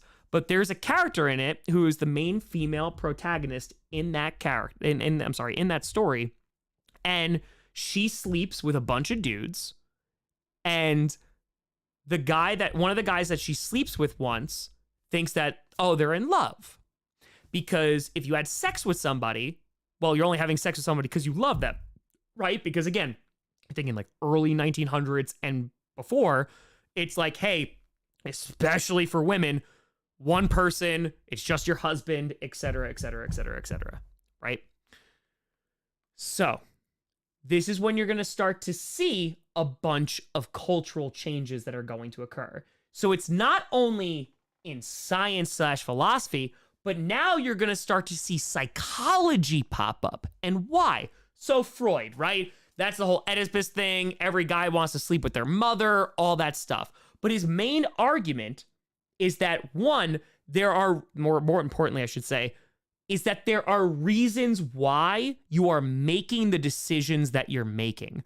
Because World War I is such a global catastrophe that people start looking and going, oh crap, why did this happen? How could this happen? Who do I blame? How can we make sure this never happens again? And so Freud comes out and says the whole reason, Cameron, don't worry about homework, I got you. The whole reason that this happens is because you're repressing things and people are acting out based off of previous experiences. So it's an attempt to say, let me try to explain this. Appreciate that, Nick.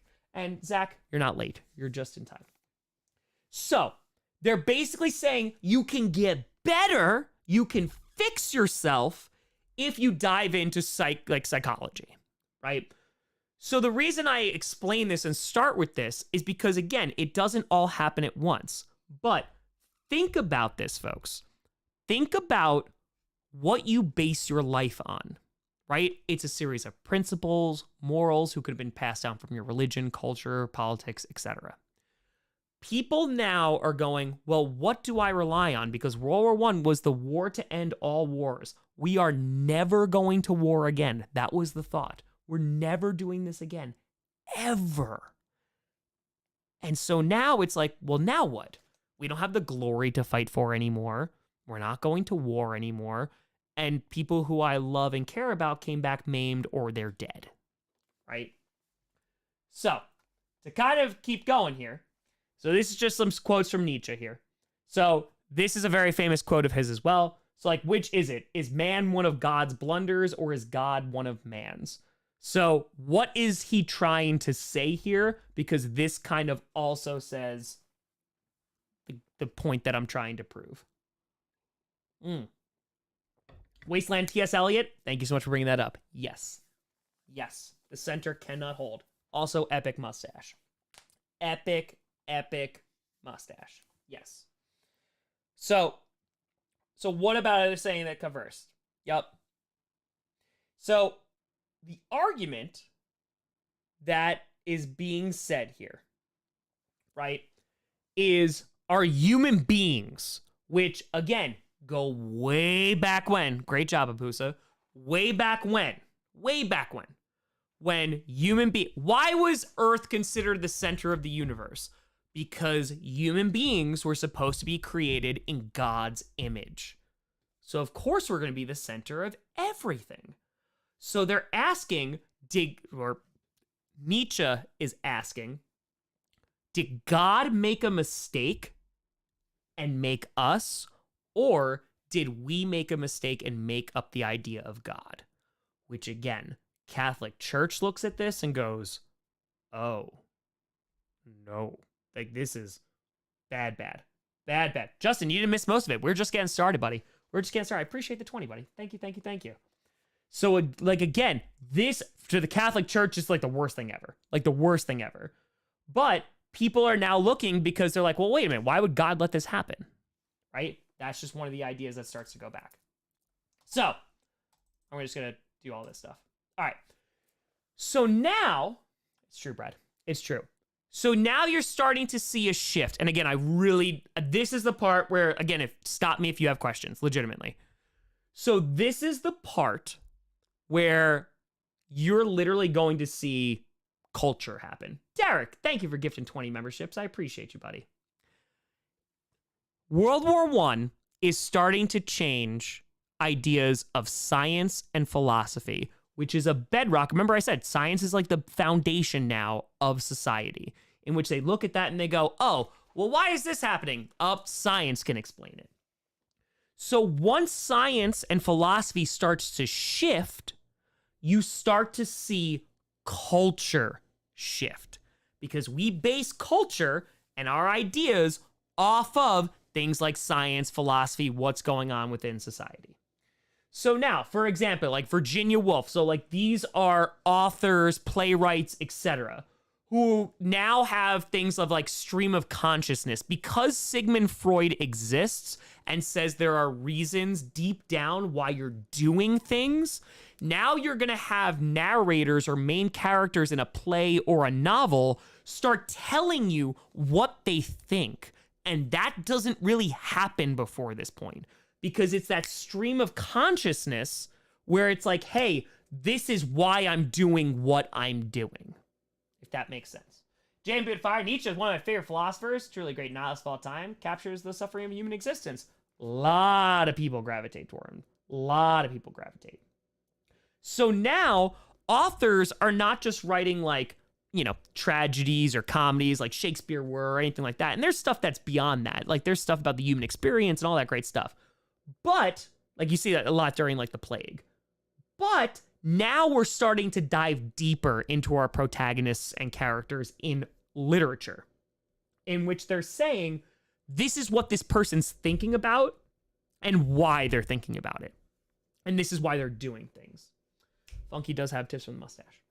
So now, like the themes that you start to see, right? Loss of faith, as we already talked about, makes a whole lot of sense. Because religion has failed me. God has failed me. Because how could this thing happen? And that doesn't mean that nobody's religious or ain't that happens to everybody. But there's a section, especially amongst the youth, that they start gravitating towards this. SJ from Serbia, when a war broke out between religious groups, is an after effect of what happened in World War II. Oh, it's cyclical, baby. Oh, it goes round and round and round and round and round. So loss of faith. Glory. No one gives a crap about glory anymore. Why? Well, because I wanted to go fight for my country. What did I get for it? I died, or I lost limbs, or now I have shell shock. Did not get any of that. Rapid fire. Moral decay and decay society would you attribute to modernist views? No. I would say to significant traumatic events caused moral decay because the institutions that people believed in failed them. You know what I mean?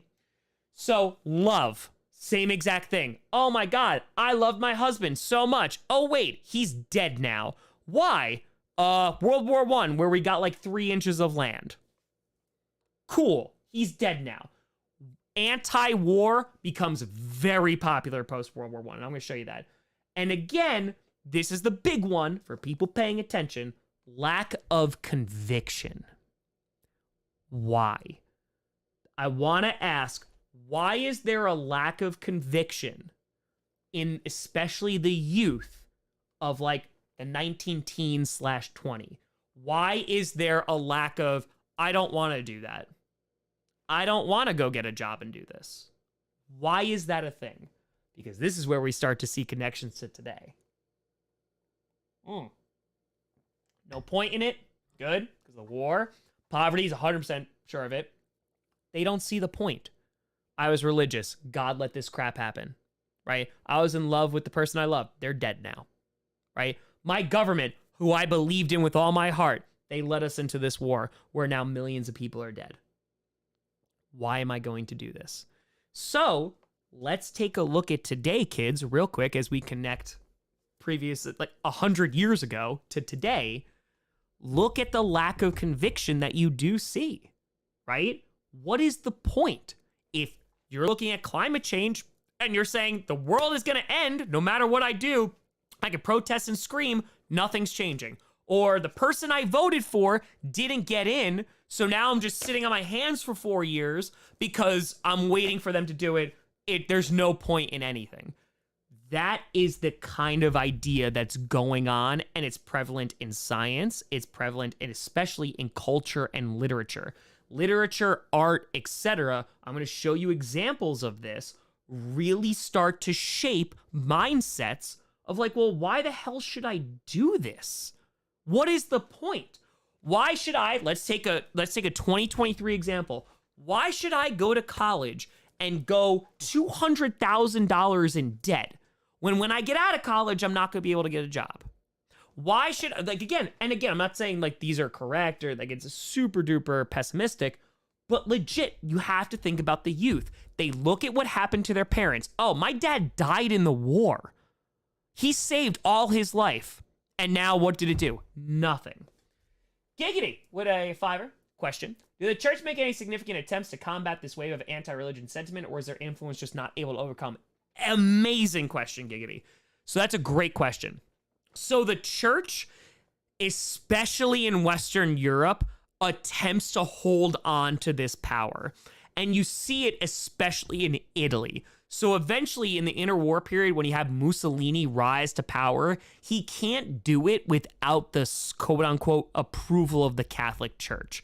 So I'll give you an example. So in Nazi Germany, and especially in Russia, even though it's Orthodox there, when you have like Hitler and the Nazis that are rising up, they hate religion because it starts to put doubt into the minds of the people. Because if you're a super religious person, who are you going to follow, your government or your religion? Well, your religion's supposed to be forever, right? And that's eternity. So you're going to follow the religion 9 times out of 10, and that's why the church was so powerful in the Middle Ages. So they make attempts, but in the United States, those attempts are not, they're not as established because the church isn't as strong. One, because like Protestant religions too, but you will see traditionalists who will try to like kind of keep status quo. You 100% will. Papusa with a, with a fire. That's literally me right now because I'm looking for work, but DC area has a mass hiring freeze because of the impending shutdown, so I'm giving up. History, it ain't that much of a mystery, folks. Rapid fire, lack of conviction, lack of faith. Don't confuse religion with belief. Not saying you are. Yeah, exactly. 100%. Dark Knight with a tour. Kaylee's kicking my seat. Kaylee, stop kicking seats. Stop it. Justin Fire. TechCast, the podcast where you don't have to be a teacher, but it sure does help. JMB with a 10. As a college student, you're dead right. I will be 50K in debt to enter the workforce that's controlled by insane capitalist overlords and a poor housing market. Please start an education channel. That's what Q&As are for, baby. That's what they're for. So eventually what happens is it's called the lost generation because you have a section of youth in Western Europe a lot and in the United States that feel directionless. Leave it a $5. I know there being educational content would have gotten home way sooner. Genuinely cool. We should keep this up. Oh, we rocking, baby. We rocking. So don't worry. There's going to be pictures coming soon. So we just talked about science and philosophy, how that's starting to shift post-World War I. Then we talked about how it's starting to influence literature. And now my current, like my favorite topic to talk about is art. So how is it going to impact art? Brad says 100% truth. Dallas Cowboys won't go to the NFC Championship game. That's it. So now artists are going to look upon what literature is doing, what eventually like science and philosophy are doing, and they are going to reflect that, right? So let me put an example. I'm so sorry. I don't remember their name. There was an amazing artist on Twitter, and I believe she's still doing this, that would draw Jimmy Garoppolo every day until he got traded, right? So sorry. Shout, put in the chat, 100%. They deserve shout out because they're amazing. Android Fire, lost youth generation, now the children of the failed generation. Yes, Rita, exactly. Rita, thank you. Had the name, forgot it. I apologize. So Rita does that. Why is Rita making Jimmy Garoppolo art, and why is it so popular?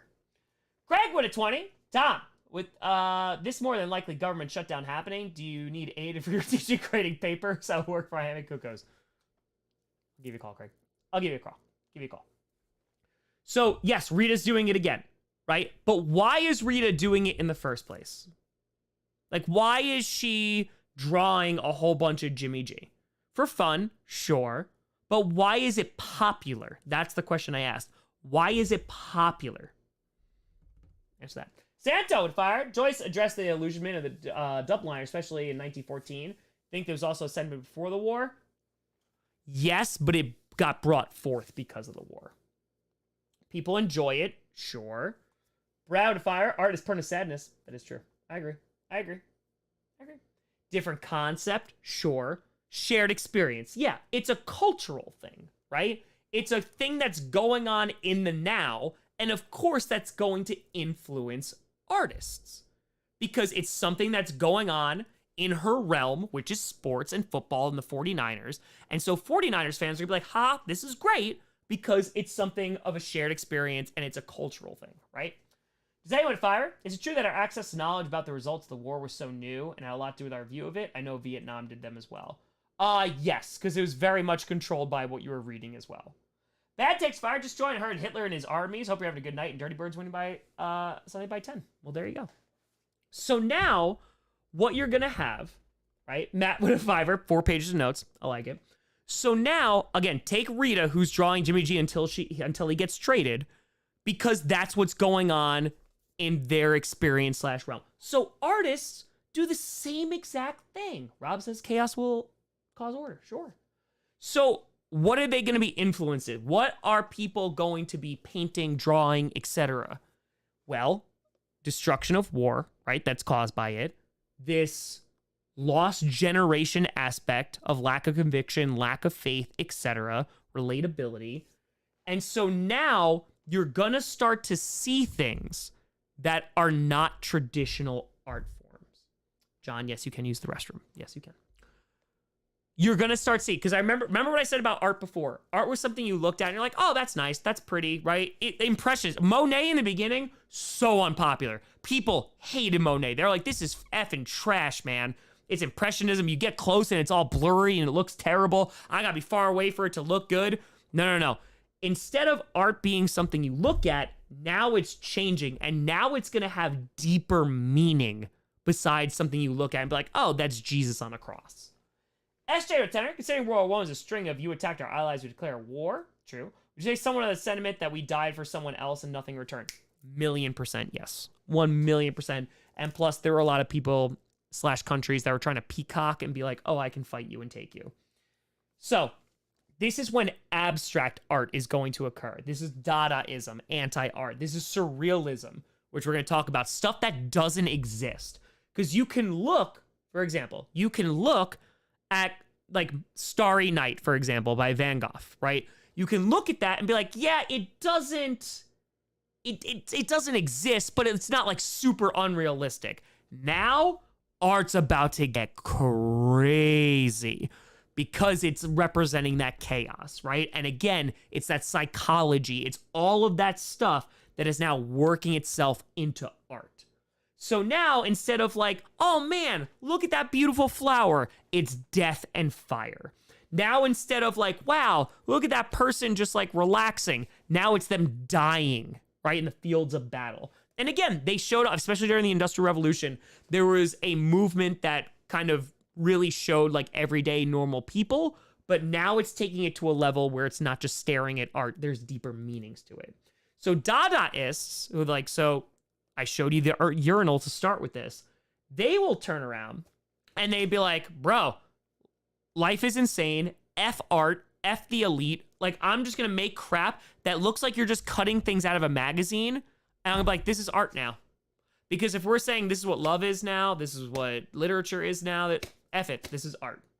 Surrealists like Salvador Dali, for example, they're going deeper like what Freud is talking about, and it's like surreal / subconscious / dreamlike. And I'm going to show you some examples of that.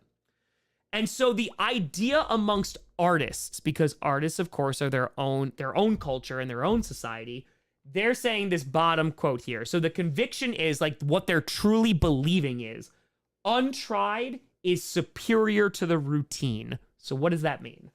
Hi, King with Fire. Excellent talk right now. Reinforces that Aristotle is right. Youth involvement in socio-political movements leads to negative outcomes.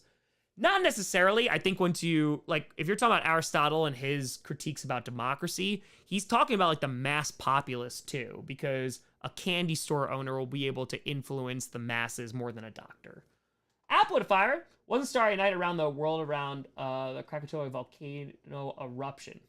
Well, I mean, I'm talking about Starry Night and what it's actually depicting, right? It's a tower and it's a city. Well, all I'm talking about is the actual like depiction of it's not super crazy, right? Like, yeah, it's impressionism or post-impressionism, so like it's a little weird, it's a little bit wavy, but that's not like completely unrealistic. You would never see that. Brad wants me to start stripping. Kevin, if I were here a Kahoot, no, there won't be a no Kahoot. No. Exactly. The scream. Yes. Exactly. Right? Josh and Fire, history and art is great. The mitochondria is the powerhouse of the cell. True story. So this bottom part is basically saying, I would rather, as an artist, I would rather do something that nobody's ever done before and fail than to do something that's just like everyday normal crap. That becomes the mindset of artists. So, let me introduce you to some of these artists. So this is Otto Dix. Haha, laugh, Dix, yes. So, take a look at where he's from. He is a German painter. Now, Germany gets absolutely destroyed in World War I for a litany of reasons. Appreciate you, SJ. This is how I teach, right? I want you to imagine something for me, okay?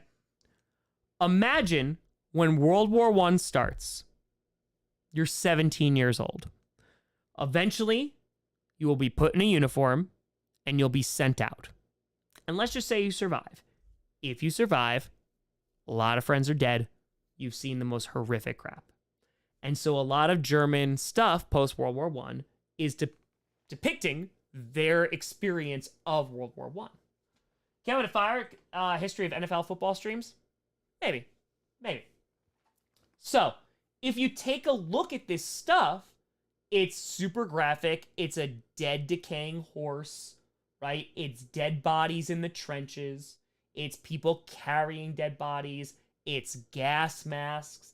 It's skulls, right? It's all this stuff that is like, no, this is what the war did to our society. And so, this is what the art is going to look like. In addition, Italians, you see that kind of art too. So, like, this is like Goodbye, Dear Friend, in which you have people saying goodbye to, like, their horses because the amount of horse, because they're still using, like, horses a lot in World War I. There's a whole, like, horse monument and everything like that, in which a ton of them die. On top of that, it's your friend dying. It is your comrade dying. Because in Italy, they suffer a ton of losses too. Again, you're starting to see a theme. Germany suffers a ton during the war, a ton after the war. Italy suffers a ton during the war, and they're not like totally unified either. It's an issue, right? Okay, this is one of my favorite stories. Okay, Guernica, Pablo Picasso. I'm sure at one point or another, you have seen a Picasso painting / sculpture, etc.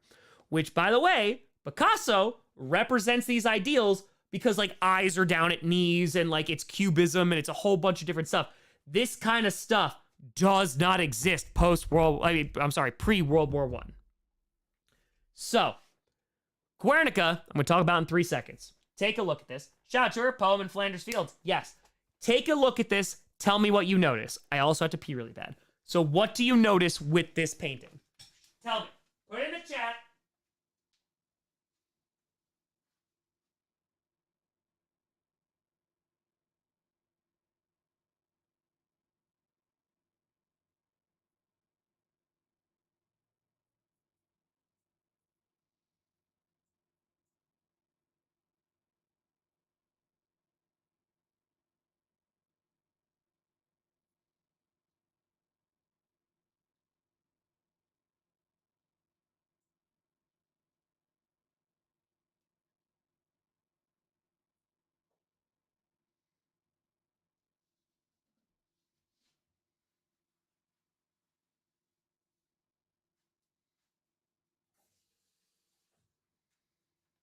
Okay.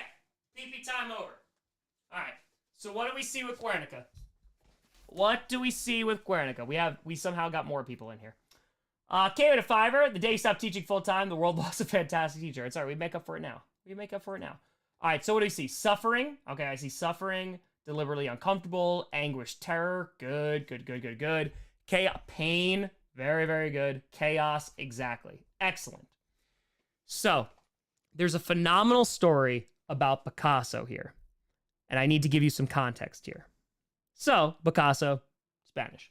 105, the shared experience of Italy and Germany influence our eventual alliance? Yes. Also, it eventually led to why both of those territories had the leaders that they did.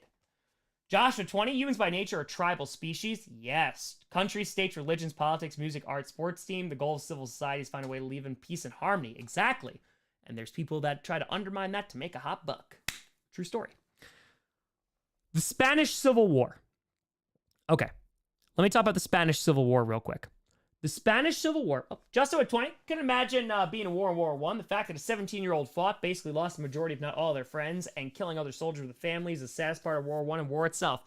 Justin, agreed, and just you wait, because it's going to get worse. I'm going to explain it all. Just you wait. So, the Spanish Civil War, I like to call it World War 1.5. Because what it basically is you have fascism, right? So the fascists and dictators who are fighting against mostly communists, right? Communists are involved in that, but it's more like liberal, right? So it basically is pseudo World War II because it's a few years after, and this is with Hitler, this is with this is when the powers are really established. They basically fight in Spain. And the Germans, they send all their new tech out there in which they're hey, and same exact thing with the Russians and the Western European folks / US are we're not getting involved in this because there are communists involved. And, we don't like communists. So basically, this is a way to try out all the new tech. Yep, Franco, exactly. All the new tech. And again, Spain is if I'm not sure, Western Europe, they're the last country to abolish dictatorship. And I think it took until the 1970s. Notorious, no one ever expects the Inquisition. So the point that I'm making is that Germany, Russia, etc., they send all of this tech and it just destroys Spain. It kills a ton of people. 100% Hemingway. So during this time, and eventually the fascists do win because the other allies do not do anything because they're oh, communists. 1975. Thank you, exactly. Andrew Tour. Germany used Spain as a testing ground for tactics. Exactly. The Germans did, eventually the Russians did, etc. Right? So there's a great story about Picasso who makes this because his country is being blown to bits. Dictatorship and totalitarianism is taking over. It's a disaster. And so he creates Guernica, which is in front of you.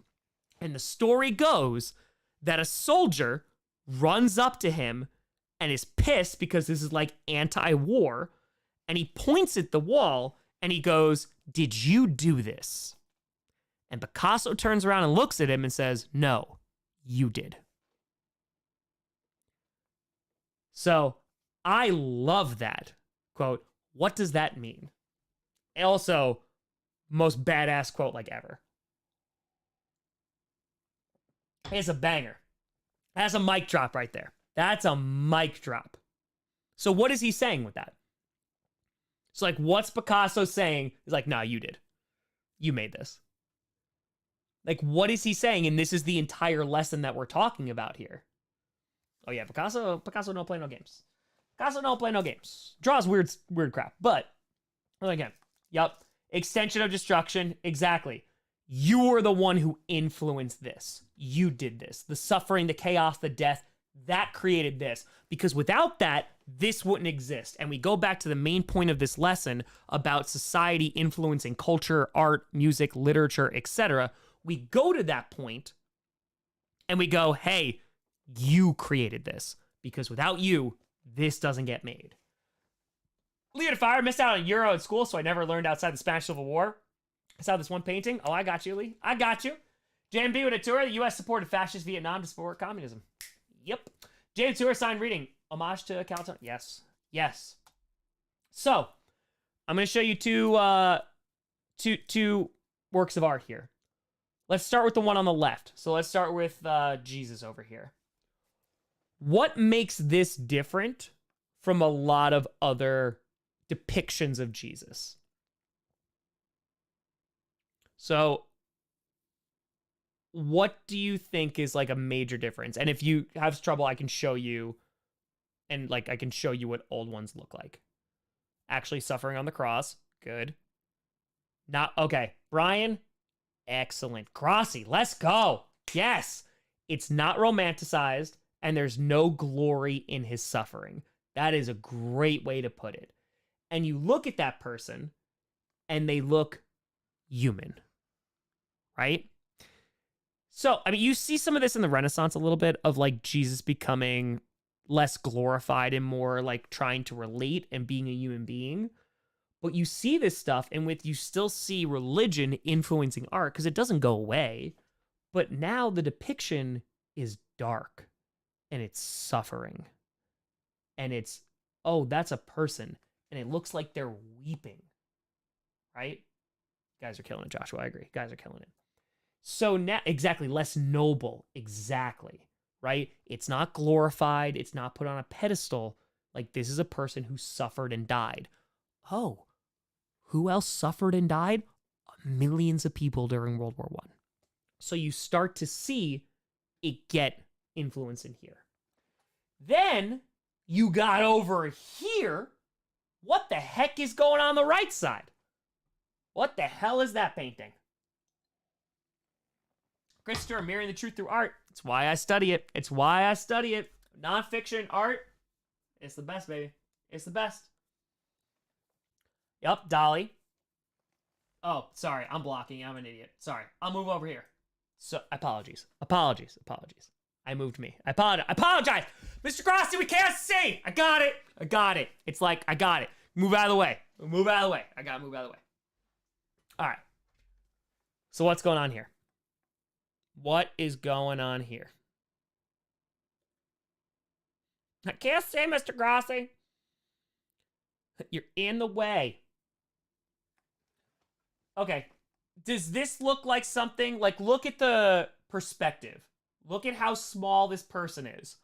Look at how big that table is. Look at the big rock and the big tower. Is this something that you would see, like, walking on the beach? Standing in front of the board. I know. But legit, like, that's a question. If you walked out into the world, is that something you see? No, it's not. It's not. Exactly. It's not. Right? So this is an idea of surrealism. It's something different here that doesn't necessarily exist. So let me show you two things here. So this is what I meant. So on the left, you have a painting from the 1500s, and it's called The Fall of Icarus. And I just picked this painting because it has one thing in particular. They're going down a staircase. But the one on the left, right, this painting on the left is very simplistic. And what I mean by that is not the percent, like the artist who did it, very good, right? All the technique, I don't care about that.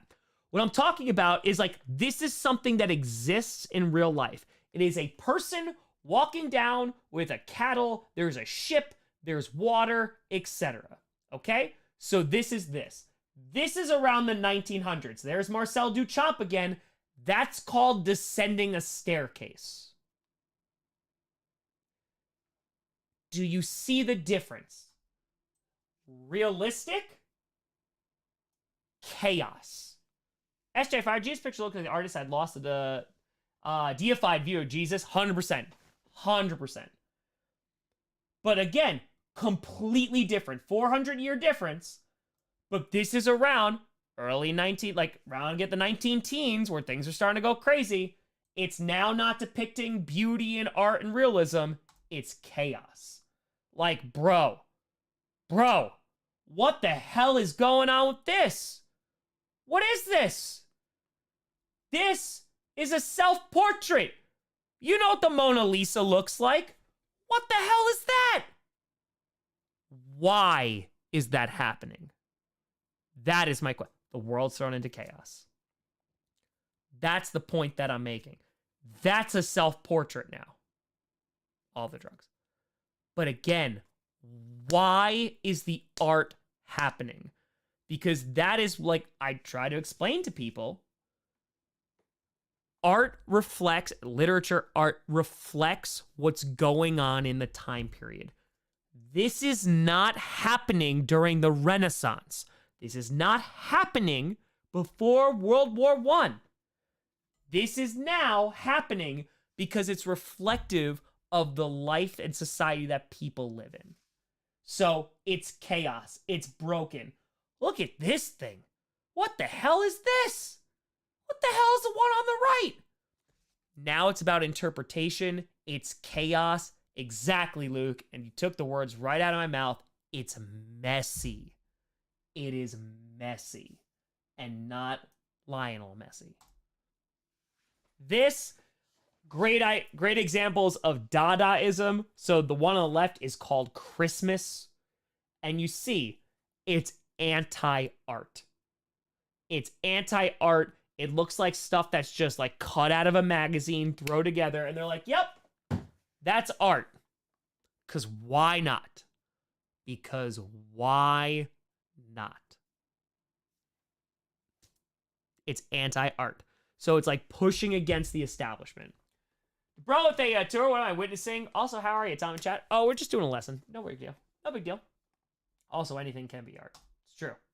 So, I'm sure many of you have seen this before. If not, no biggie, right? Ethan, exactly. Yep, that's kind of nihilism idea. So this is Salvador Dali. This is honestly probably like his most famous piece. That's called The Persistence of Memory. Probably many people have seen this, but this is surrealism, right? It's like the idea of time. It's melting, things like fading away. Again, it's interpretation. Does this exist in real life? It does not. But this is what art is starting to turn into. It's deeper meaning. There's psychological aspects to it that doesn't happen without Freud, that doesn't happen without the trauma of like what's going on in the 19 teens/20, right? One of my favorite artists, Rene Magritte. A lot of you have probably seen this because I know like stuff in like The Fault in Our Stars and all that great stuff. It's kind of been done a lot. But this is going against like all of the art. Because now you look at this and what do you want to see? What is the one thing in this painting that you want to see? You tell me. Tell me. What do you want to see? You want to see his face. Exactly, Josh. You want to see the face, right? Why do you want to see their face? Why? Someone in this chat tell me. Why do you want to see their face so bad? Tell me. Tell me why you want to see their face. They connect to faces. We're used to it. It's in all the other artworks in history. You're not going to block their face with an apple. What are you doing? So Rene Magritte, who again, one of my favorite artists, is basically saying like, the face doesn't matter. Ooh, that's a little interesting. Okay, let's look at some more. This was in The Fault of Our Stars. So like before The Fault of Our Stars came out, when I was teaching, this used to drive kids insane because what this is called is This Is Not a Pipe. And I would ask kids, why is this called This Is Not a Pipe? And they'd be like, is it this or is it this or is it this? Because no, it's a painting of a pipe. So now art is saying, hey, this is not a pipe. It's not real. It doesn't exist. It's a painting of a pipe. It's not real, which in of itself is a pretty like, ooh, uncomfortable, like, don't know how I feel about that ideal. Because again, for a lot, especially amongst the rich, art was usually used as something to comfort people. Like, oh, look how pretty this is, etc., etc. The Lovers. Oh God, I love this painting. What do you get from this? I'm curious what the chat thinks about this. What does the chat think about this painting? Tell me. What do you think? What's going on here? You tell me. Denial, forbidden love. Okay. Suffocating. It's called The Lovers, by the way. No emotion? Sure. Can't see it? Sure. So suffocating? COVID. Slender Man meets Slender Woman. Good, right? Everyone has their person. Everyone has their person. Right? So, again, lack of intimacy. Janine said it. No connection. Right? It's another toilet. The idea of somebody kissing somebody. Right? What did I tell you one of the main themes was? Loss of love, right? Loss of faith, loss of conviction. Because as I mentioned, and I highly recommend, this is why I love Gatsby so much. Because after teaching this lesson, I promise you will get rewarded by this. I'm sure many of you were forced to or read The Great Gatsby in high school. If you literally read The Great Gatsby as a dude, Gatsby, attempting to go back, he keeps trying to go back to the past, right? Fitzgerald, alive during this time, is writing about this stuff. Trying to go back to the past, trying to reclaim it. What does Gatsby do? He goes off to war. He's a soldier in war, and he's constantly attempting to make it seem like it never happened. Read Gatsby from a historical lens, and it's a green light, and it's totally different experience. Totally. It is the lost generation. Go and read The Sun Also Rises, Hemingway, right? In which I just told you, the protagonist, the main female protagonist, she sleeps with a bunch of people, and one of the guys interprets that as, oh my God, I'm in love with her and she's in love with me, because why else would she sleep with me? And now there is that lack of, nope, sex isn't for somebody that you just like are in love with or your husband or your wife or anything. Nope. That's gone now. It's gone. Like, that's the kind of social, cultural stuff we're talking about, right? So, now, this is where it gets really fun. Now let's jump into things like music. So we talked about how philosophy, science is changing. We're starting to talk about how literature is changing and plays. Now we're getting to art. And now we're getting into music. Music before World War I, I'm going to give you examples of this. It is not something you dance to. It is slow. It's usually about love. It's really not great. But now, Matt White Tenor has 9 pages of notes. Oh, yeah. Now, music is chaotic, and music is for dancing. Now it's get up and move. Don't just sit there. And again, talk about these. SJ, yup, Gatsby lost love all day, baby. Right? We talk about Einstein and Curie. Why did these 3 scientists, LQ, this is right for you, right? Slaughterhouse-Five, exactly, Andrew. Yes. Why do these people make society uncomfortable? Why? Why do people like Einstein, Marie Curie, Planck, why do they make people uncomfortable?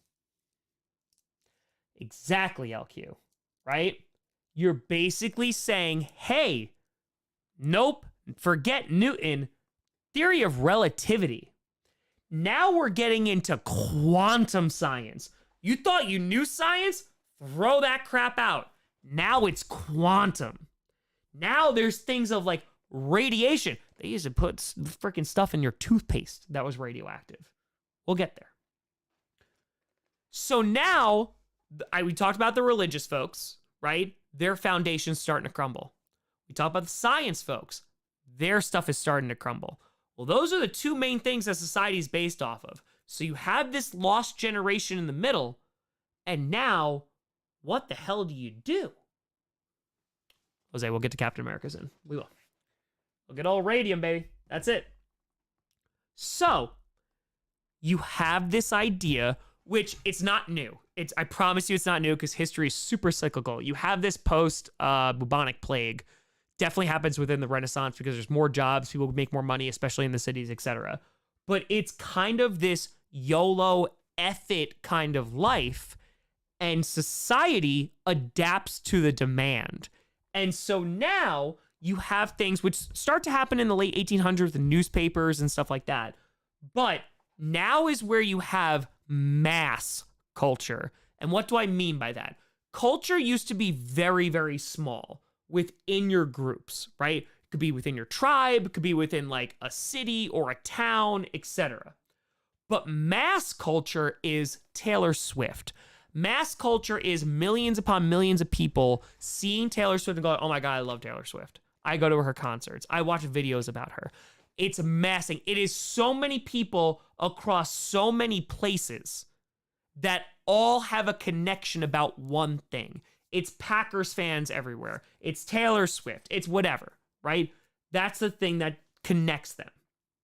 And so companies see this and go, oh, cool. Magazines start to really come really popular. Fashion starts to become seasonal because let's go like way back in the day. Way back in the day, you bought like an outfit and you're like, all right, I'm going to wear this for like years. And then as people start getting more money, they can afford more things and companies go, okay, well now fashion is seasonal. Oh, you don't want that dress. You have to buy a new one now. As Jay Fields called out. It's not something you need. It's, I want that. Folks, if you're alive in the 1500s, I'll go with 1500s, and that's even late. You go in the 1500s and go, man, I really want that. You can get your ass kicked. Bro, you want something? No. You can't afford anything. The vast majority of people on this planet, from the start of history all the way to now, have been poor as hell. And so there was no wanting things. It was, I got a face towel for my life, and that was it. Industrial Revolution changes the game. And so now we're far past that, and companies can go, we can make useless crap that people can afford. We're going to make them want it. We're going to create that demand, even if it doesn't exist. And now we go further, because maybe you go, all right, I really want that new face towel so bad, but I don't have the money for it. Well, then banks go, well, that's cool. Here's credit. Well, what's credit?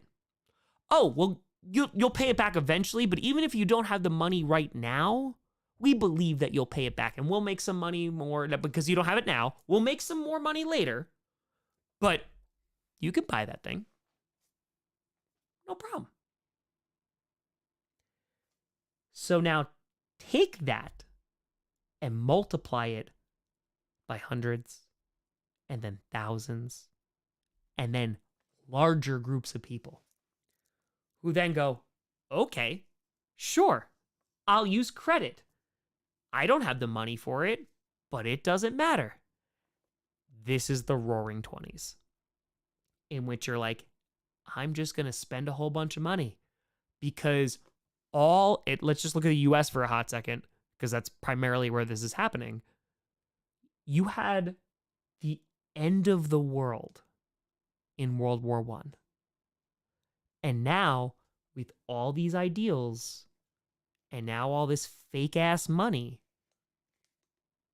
I'm going to live it up. Because why wouldn't I? Because screw everything else. Screw saving for your life.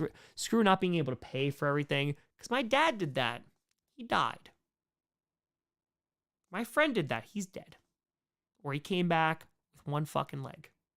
I'm sorry for language, but like legit, this is what we're talking about here.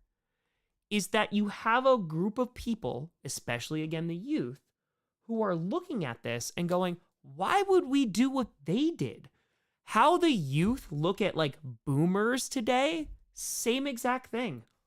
Why would we do what they did? Why would we go into massive amounts of debt? Again, tying it to today. Why would we do that?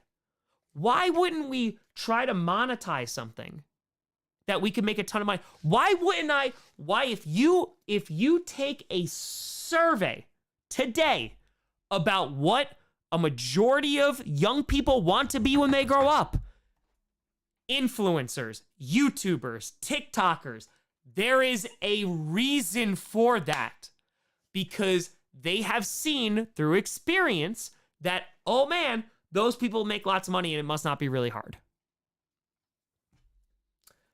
Though to tour, Warren G. Harding bros. There you go. But that's the point that I'm making. So it's like, screw it. I'm going to make this stupid ass content. I'm going to do stuff that makes me go viral, because then maybe I don't have to do the same crap that my parents did. It's not that far off. Flappers, we're going to talk about this because I love talking about women. There is a massive shift. I'm going to show you differences in dress, in behavior, etc., because it goes from very, very conservative religious values to now it's like, F it, I can sleep with people and I don't have to necessarily marry them. Coaster Tour, you just joined the truth. Brad with a fiver. Why does Rice play Texas? We choose to go to the moon. Exactly. So again, rejection of the past, all that great stuff. Okay, so now here's some examples. I don't care if this gets me copyrighted. It's fine. I'm going to give you an example of music pre-World War I.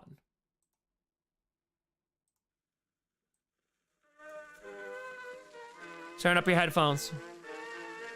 It's gonna be a jam. It's a jam. You dance in any second.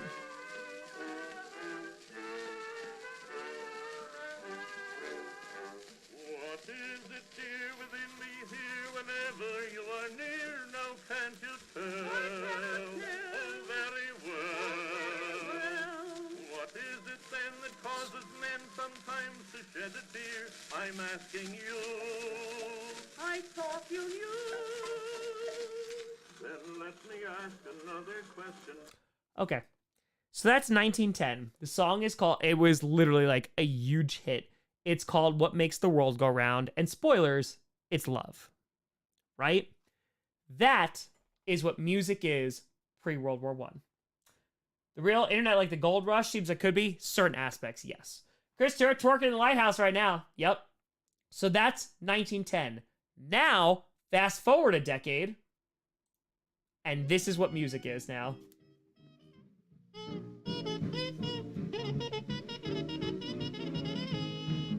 Right up and said you have no chance.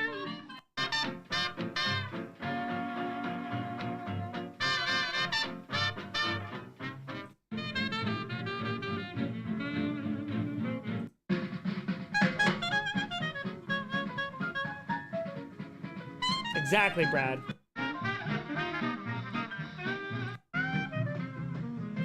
So the point is now music is something you dance to, and everything that we've been talking about tonight of where art and literature and all these things are going into more chaos. That's what jazz is, right? It's a ton of notes that are constantly clashing against one another, but people are getting up and moving instead of sitting in, their chairs listening to that garbage.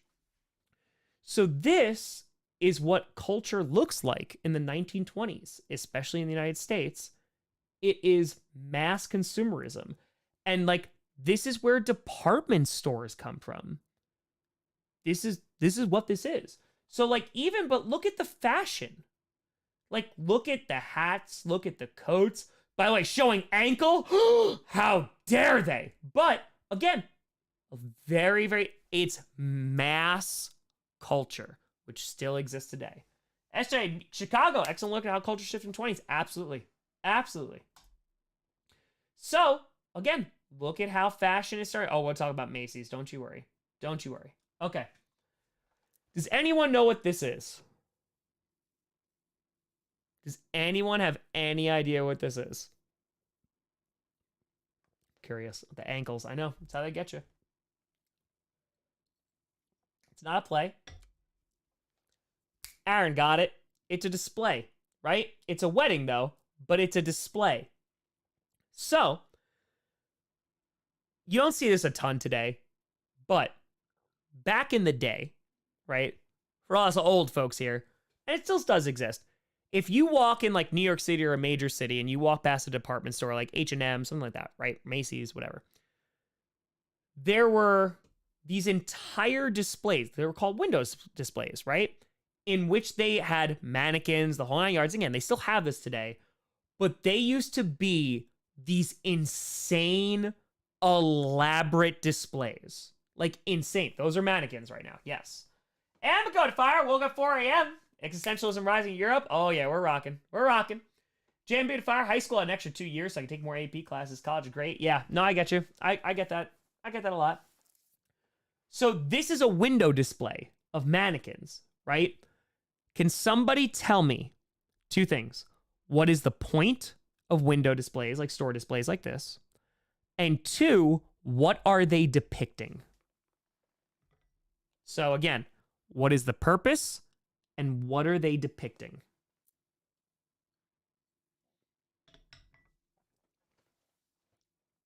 This can be you, draw attention, selling the products, good, draw people in, ideal family, I like it, attention, exactly. Ideal lifestyle, love it.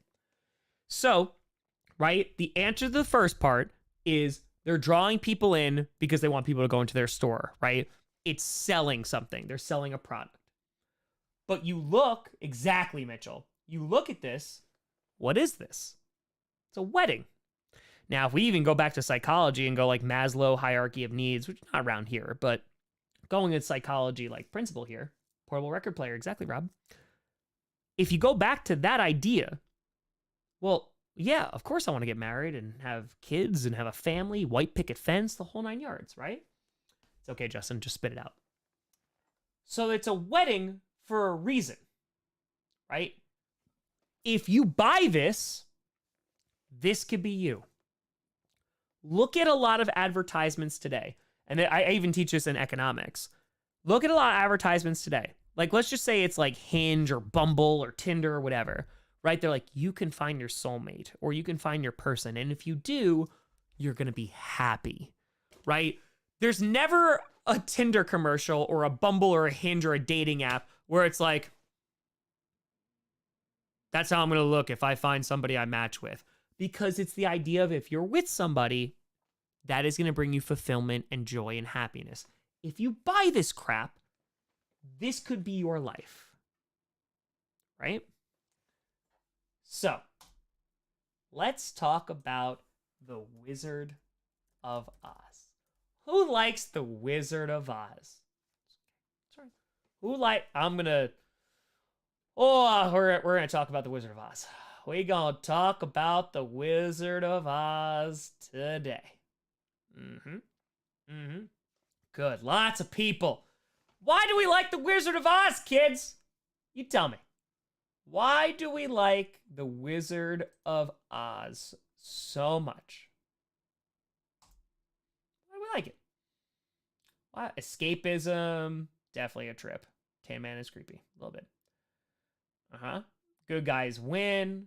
Sure. Rainbow colors. Sure. Escapism. Snow asbestos. All right. A lot of these things, right? You get to go home in the end. Okay. The person who wrote The Wizard of Oz, right? L. Frank Baum. Does anybody have an idea what Baum did as a profession before writing The Wizard of Oz? Josh and Five Billionaires with the Man Behind the Curtain in real life. Oh, so true. Does anybody have idea what the author of The Wizard of Oz did before he wrote The Wizard of Oz? Salesman is close. Salesman is definitely close. Advertising. There you go. Burn the guitarist. He made store displays. He made store displays. So, I had a college professor who taught American history, and he hates The Wizard of Oz because he basically points to it and goes, it's just selling you a bunch of crap, right? ruby red slippers. You can always go home. It's idealistic BS that is different. It's very different from what's going on post World War I. Because the Wizard of Oz is a very happy, feel-good BS. And again, what my history professor said all the time was like, nah, like this is commercialism BS. And so, going forward, this is what society is going to turn into, in that they're selling stuff to you. So I have talked about this many times on stream. I don't know if I may have shown this once or twice, but I've definitely told this story. Giggity! With a fire. Jazz from African American culture and whole YOLO mentality. Did this mark society being more inclined for culture integration? That's a great question. You start to see some progress towards it. However, on a mass scale, if we go back to mass culture, it's going to be a good long while before that. And there's going to be people who steal that idea. Okay, I talked about this on stream, so I'm so sorry for the people who have already heard it. Deodorant. Oh, SJ to Fiverr. Idealistic BS that people were yearning for in the sea of bad they live in. Yeah. Deodorant. Idea came out before World War I. They pitched it as like, it'll make you smell good. Like, it'll make you smell whatever. It bombs. It does crap. They don't sell. It's a disaster. Okay. Batman went tour. Allegory for the gold standard. Yes. So, post-World War I, mass consumerism, advertising changes the way it's marketed. How is this marketed? How is deodorant marketed now? Tell me. So Brian says we were stinky. When did we realize that? And that's a legit question. Matt Fire, gonna need at least a day to review the essay questions, Mr. Grossi. I legit. Let's like take the funniness out of that, right? Right now, today, we go, you smell if you don't use deodorant. When did that happen? We haven't been using deodorant for that long. It's about 100 years. That's it. There you go, Eloise. You're getting there. They're shaming it, right? Convincing people, sure. It starts to turn. If you stink, people will know, sure. Okay, folks, I need to take a deep breath for a hot second. Take a deep breath. Take a deep breath. Okay.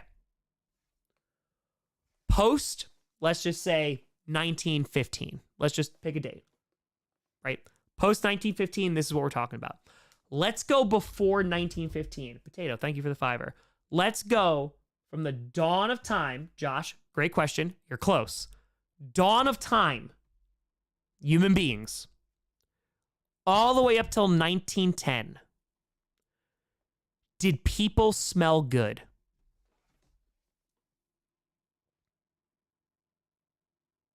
Did people smell good? Birth of human existence till like 1910. The answer is no. It is no. Could you imagine? An old colleague of mine used to talk about this. Could you imagine being in a Victorian era in which, again, like, that's true, like, talk about Middle East, like Muslim, they're showering because they're like, yeah, this is bad. Western Europeans, nay. Exactly. They used to throw crap literally out their windows.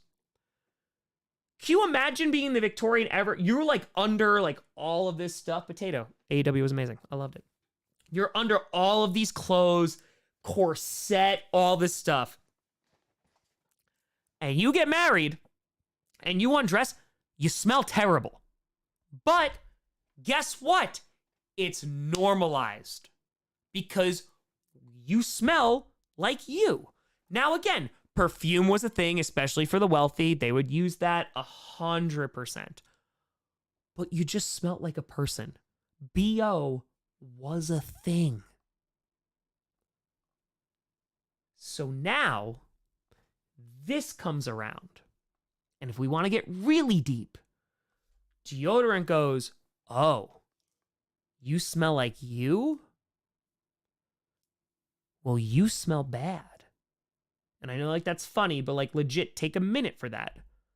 The way that you have smelled your entire life and no one's ever said anything because everybody smelt like that. Now companies are saying, that's bad. You as a person, just existing, waking up in the morning, going to work, you smell bad. And talking especially to women, oh, not only do you smell bad, but you're not gonna find a husband because you smell bad. Derek, thank you very much for the 20 memberships. Applet Fire, BO became more prevalent when we started doing more things indoors rather than outside. Outside air mass, outdoor. See, no, but like, bro, no, that doesn't track though, because legit, like you're talking 1700 Industrial Revolution, people are working in factories. Nah, they don't care about what it smells. They're hoping they don't lose like an arm. So the point that I'm making is that now it's turning it into, as a person, you smell bad. You need to change that. You need to change that. And so now if we're taking a look at how advertising is looking, it's gone from, oh, you know, do this, like it might help you smell good, to now, if you don't have this, if you smell like a regular, normal human being, you need to mask that. You need to cover that. And so think about it from the sense of, again, you're a young person growing up. You've lived your way this entire life. Life has kind of sucked at this point. But now it's like, you need to buy this as well. It's forcing, advertising is forcing, quote unquote, needs to people. Quote unquote. Because I can tell you before this, they ain't wearing deodorant. They ain't. So, this is where my flappers come in. We're crushing. So now, flappers. Legs exposed. Arms exposed. Biggest thing, short effing hair. Why? Because we're chopping off the femininity BS and we're saying we're going full flapper. Love this. Roberto to Fiverr. Heck, Ben Franklin was considered strange because he took regular baths. Not wrong. Not wrong. I know. Shield your eyes. The children. Right? So showing off leg, everything like that. I'm going to show you a difference. This is what post-19... I'm going to move myself for a hot second here. This is what post-1920s outfits looked like, especially in the US. Exactly, Brad. Exactly. What do you notice about this? They're playing tennis, too. So what do you notice about these women on the right? What do you notice? What do you notice? Love the outfits. Gotta love it. Gotta love it. So again, this is pre-1920s. Covered completely. Completely, right? Long skirts. This person probably going to get reprimanded later because they're showing some forearm, which, how dare you? And now, less than a decade later, you got this. You got that. Because why the hell not? Why not? So, of course, all of this cannot last. And this is where we don't have much left, but I'm going to kind of explain what we're working on here. During the 1920s, the United States, rocking. Some Western European countries, recovering, but kind of rocking. Looking at you, mostly England. Because everything was so bad during World War I, the idea was things are like all of this good, positive growth is never gonna end. Ever. Because we're never going back to that. Cole, welcome to the class. Have a seat. So all this is going on. And we talked about credit. Well, the problem is when you give out a whole lot of credit and then people can't pay it back. Well, now that's bad. That's a big old problem. And again, connect today, look at the '08 housing crisis, right? Banks giving out mortgages that people could not afford, and then they default, and then the banks go, oh crap, where'd all my money go? Here we go. So, why is this important? Because again, I want you to think about where we started. We started looking at a urinal, right? Because that's what the art of like society was reflecting at that point. We went from science and philosophy changing, no longer being the foundation. We went to how that impacted literature and plays. We went how that impacted art and overall society, because art, music, literature make up culture, and people are now consuming that. So if you're being told, spend money, do whatever you want, YOLO, people are going to act like that in a financial sense, right? Because culture also influences what we spend our money on. Brad Fiverr, recovered during the 20s flourish as the U.S. loans. Exactly, Brad. Don't worry. We're going to get there. So now, the Great Depression happens, and America, with all that money, no mas. And so, even worse, American companies, governments, etc., who invested in Western European countries who were recovering from World War I, they pull their money. And on top of that, the U.S. gets very isolationist. They got it basically because they didn't want to join the League of Nations, Woodrow Wilson, the whole 9 yards. But this is when, like, economically, they're like, nope, we got to protect ourselves. And that's where we're going to kind of leave the United States. Because what happens there, this is the Roaring 20s. This is the 30s. It is dancing lines and drinking and dancing and having a great time to hopefully I get a job today. So I said earlier in the stream, imagine you're 15 years old in the US. You go fight in World War I. Let's just say you come back in one piece. You've seen people die. You're coming back to the lost generation. You're spending all this money, or people that have money are spending all this money. And now, in a matter of like 10 years, after coming back from war, and your life wasn't that crappy for 15 years before that, now you're waiting for jobs. That's the US. It's a million times worse in Germany. And that is where we're going now. So, I promise there's not much left.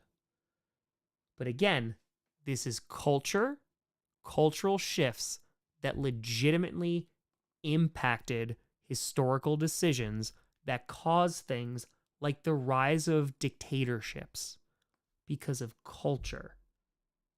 That's where this is going. So this is what is called German hyperinflation. So if you live in the United States, I'm sure you've heard the word inflation, right? Joe Biden, inflation, all this great, wonderful stuff, right? A lot of companies use as an excuse to jack up prices, and oh, look, they got record profits. Crazy how that happens, regardless. Jeremy, I appreciate you enjoying it. Thank you for the tenor, buddy. So, I told you about the 15-year-old, United States. Let's go, you are a 15-year-old in Germany. Let's say you are born 1900, right? Live your life. By the way, from 1900 to the start of World War I, if you live in Germany, Kate Witter prohibition, oh, that YOLO life, rich people still got it, absolutely. But it was an attempt of traditionalists to try and stop like what was happening, and like people thought they were turning away from God and all that great stuff. So, imagine you're a 15-year-old in Germany. You're born in 1900, 15 years old. You go off to war. You see all your friends die, all that great stuff, right? Maybe you come back in one piece. You come back. You are blamed for the war entirely. Now, I want to make something very, very, very clear. You're Germany, pre-World War I. All nationalism, all the Kaiser, you are literally the best. Shadow, between two wars. Yes, you're the best. You cannot lose. We are the greatest empire under the sun. Germany, Germany, Germany, Germany. Right? So, you're walking off to war.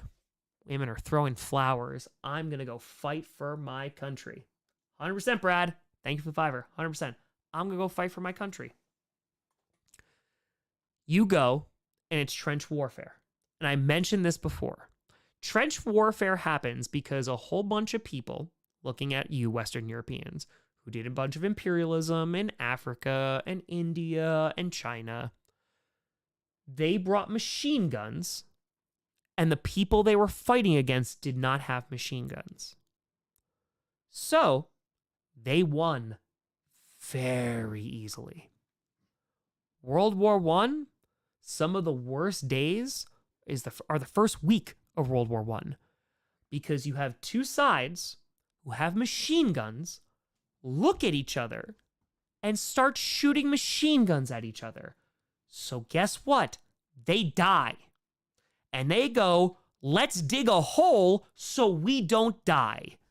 Trench warfare. And it sucks. And it is terrible. That would a $5. Extreme advancement in technology played a role. Absolutely. 100%. Gene $5. Mistakes at Versailles backed Germans into a corner, cheated the Italians out of land, and basically ignored the Japanese. Oh, yes. Oh, yes. So, again, you're that 15-year-old.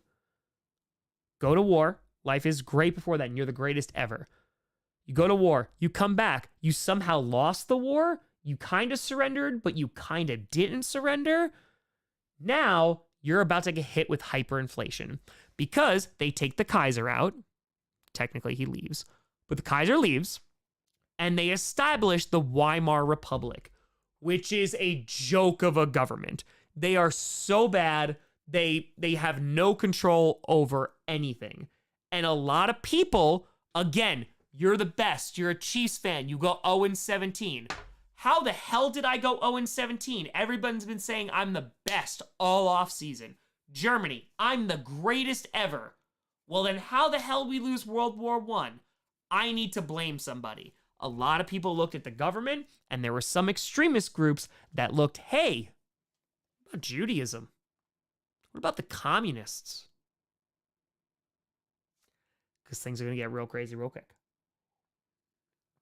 So, hyperinflation happens. So in 1924, and I'm going to break this all down for you, there are 1.2 sextillion marks in circulation. Marks are the currency of Germany at this point, like dollars to the United States. Josh with Fire, trench warfare, evolution, and how we fought during the Revolutionary War. We don't line up and duel each other to the death. Yup. Because we also didn't need to face machine guns on both sides. So we went down. Joshua, we rocking, buddy. We rocking. So, right now, if I would say how many dollars are in circulation? Okay. So, I'm going to show you this real quick. In July of 1924, 1.2 sextillion marks are in circulation. Today, in the world, there are about 2.26 trillion US dollars in circulation. Trillion to sextillion. Do we see the problem? Because what happens when there are that many marks or currency in circulation? What's the problem in Germany in 1924? What's the issue? Why is it so bad? Why is it a problem that that number is so big? It's worthless. Because $1 million is not worth $1 million like it was 20 years ago, right? Now, this is bad. So in 1929, we're just going to skip ahead and I'm going to go back. In 1929, there are 2 million people that are unemployed in Germany, which is bad. That's not a great number. In 1932, it triples. The reason why? The Great Depression. And I'm going to explain why the United States and culture and all that stuff impacts this. Because the Treaty of Versailles has so many problems with it. So many. They blame the crap out of Germany. They punish them. They can't build up military anymore. And they need to pay reparations. So now, the Allies go, oh, Germany, you're paying for this because you started it. Started? Hunter, I appreciate that. Because you started this. You have to pay us back because we lost so much money in people, in industry, all this stuff. But you can't pay it in marks. You can't pay it in your currency because you would just print out a bunch of it and pay it back.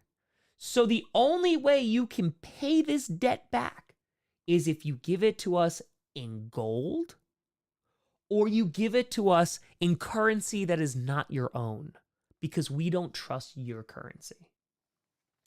Failure of League of Nations, World War II.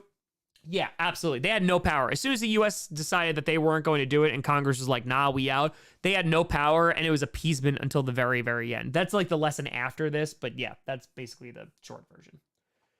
So basically, what the German government decided to do, because they couldn't just print out marks, they couldn't print out their own currency to pay back the debt, they said, okay, we're going to print out a whole bunch of our currency and we're going to buy other currency from other countries to pay back the debt. We found a loophole. And they printed out so many marks that because of that, right? Exactly, Gene. Didn't pay it off till 2010. Because of they printed out so much money, companies, like I always put it out this way. Let's just say you are a kid in school and the cafeteria charges $3 for lunch. We're going to use like stupid numbers. $3 for lunch because you bring $3 every day or maybe $5 and you buy like a snack or something. If all of a sudden kids started coming into school with $500 in their pocket, cafeterias have to raise their prices because otherwise one kid could come in and just buy everything. So companies respond to the amount of money that people now have because there's so much in circulation that they have to raise their prices, which makes sense. Adrian, I appreciate you. Thank you for the $5. Thank you, thank you. So the German government prints out an F ton of money and it drives the value of marks down. That's crazy, SJ. Thank you for sharing that. That's effing awesome. That's crazy. I love that history. So, this is a soldier with a whole bunch of marks. I'm going to show prices. Don't you worry. A whole bunch of marks. Eventually, the crisis gets so bad that they legitimately have to start over and start a new currency. That would be like if you live in the US and they're like, hey, we're getting rid of the dollar tomorrow because there's too much. So you can exchange it all, but it's not going to be worth as much as it was. What? Like, that's an insane ideal. And again, you're a 15-year-old. 15 years, you go off to war, you see all your friends die, you come back to a weak-ass government. Also, you lost. I don't know how you lost. Oh, and by the way, now you have hyperinflation going on. So it got so bad that instead of counting marks to pay for something, they started using scales and they started using weight because they couldn't take the time to count all of the money. Mitchell Tenor, can't forget. Oh, Franco Punt. Oh, yeah. I do that lesson before. I love that. So again, imagine going to a store to buy something and they did it not based off of amount. They based it off of weight. Marks were so worthless that kids started making toys out of it. What these kids are doing in Germany they started making kites out of marks, their currency. This would be like somebody in the US making a kite out of dollar bills and going, yeah, it's going to get wrecked. Who cares, though? It's worthless. You're 15 years old, and all this money is worthless. You're going through this. Right? Okay. You know what that says? 460 million marks. That is a loaf of bread. I'll repeat it again. A loaf of bread. 460 million marks. Can you imagine going and buying bread, even just for $1 million? That's what that is. Kids used to stack it. Again, this is German hyperinflation, right? Let's get a second Tom Grossi teacher channel. We're just doing this on Friday Night Q&A. They used to stack it. Women made dresses out of literal money. By the way, this is 100 marks. 100 marks. They're stacking it. They're making dresses about it. Billion. Fun fact. When it got really cold in the winter, firewood was expensive. Hyperinflation. So what did people do? People threw marks, bills, currency into their furnace to keep them warm because it was cheaper to burn money than to buy firewood. Eduardo Fire still streaming. Oh yeah, no, we're talking about stagflation, baby. We're rocking. We're rocking. They would burn their money. Did someone say wallpaper? That's right, baby. Person right there on the left. Cheaper than wallpaper. Instead, take 100 marks. Just make it a wallpaper. Make that your wallpaper. That's how crazy it's getting. They're making billion mark notes. It's like having $1 billion bill. It's wild. You're 15 years old. Life was good before. You're the greatest. World War I. Everyone dies. Government is crap when you come back. Why did you lose? Now all my savings are gone. Here's what you want to see. Here are the numbers. 1920, January 1st, $1 is worth 50 marks. $1, 50 marks. Chris are 100 trillion on the Cardinals this week. 1 is 50.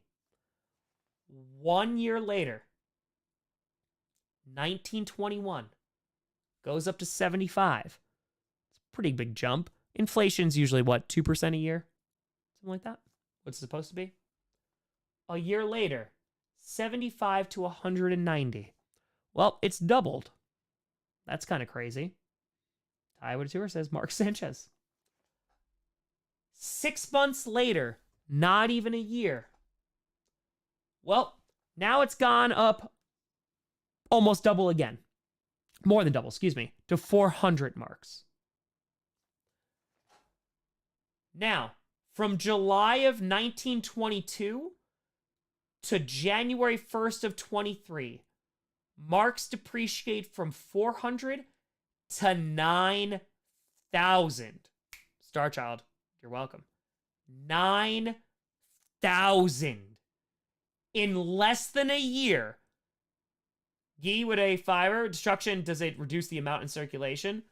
No, because they're printing it out that quickly. Businesses are just having to pay their employees insane amounts of money, but it doesn't mean anything.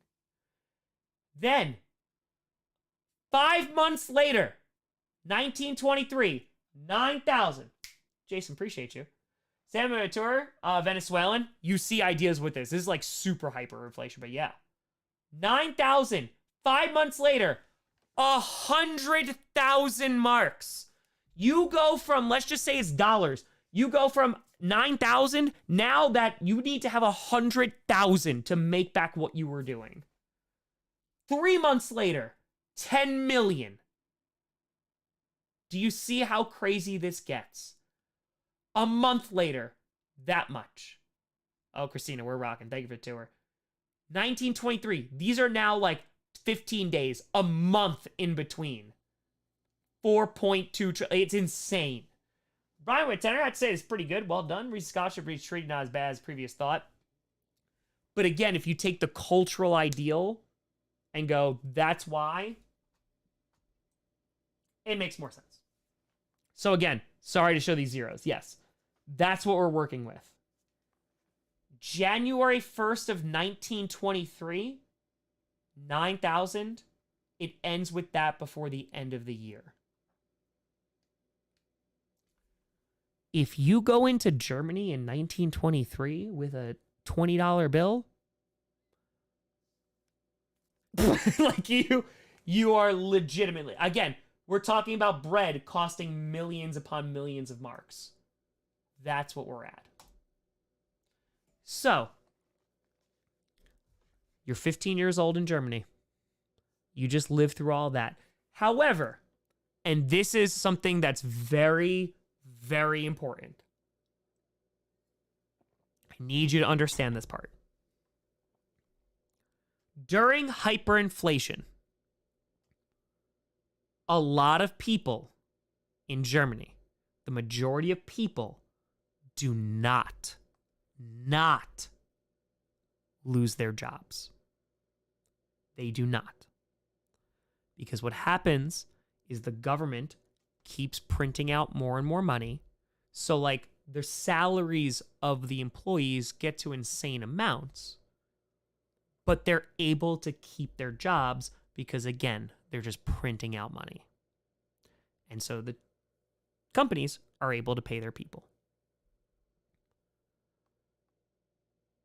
You're 15 years old. You go through this. They change currencies. It is now 1925. Okay? Let's just go in 1925, right in the middle. Let's take a look at this first quote. The middle class was hurt more than any other. The savings of a lifetime and their small fortunes melted into a few pennies. So, if you are a middle-class citizen in Germany at this time, SJ, it should. If you are, right, 25 years old, middle class, you have saved, your parents have saved, they've worked their entire life, and they saved 100,000 marks. Hyperinflation happens, it's worthless. You saved 1,000,000 marks. You really saved. You're 65 years old. It's worthless. You can't even buy a loaf of bread. You worked for 50 years to save all of that, and it's gone. So the middle class has to turn around and they have to sell their heirlooms, their engagement rings, their wedding rings to buy a loaf of bread, to buy a coat because it's cold in the winter. They saved their entire lives. Their kids saw them save their entire lives. And now they're selling their most prized possessions so they can eat a loaf of bread. So the middle class who said, hey, we're not poor, we made it out, they're nothing now. And so now, that second quote, you were middle class, you did what you were supposed to, you worked your entire life, your parents worked their entire life, you saved like you were supposed to. Calvin, I appreciate the apple, make sure it's not red delicious and go sit down. Jacob would fire. Germans turn to not. Oh, no, Jacob, we're about to get right there. Right there. Because these people who made it out now are starting at square one.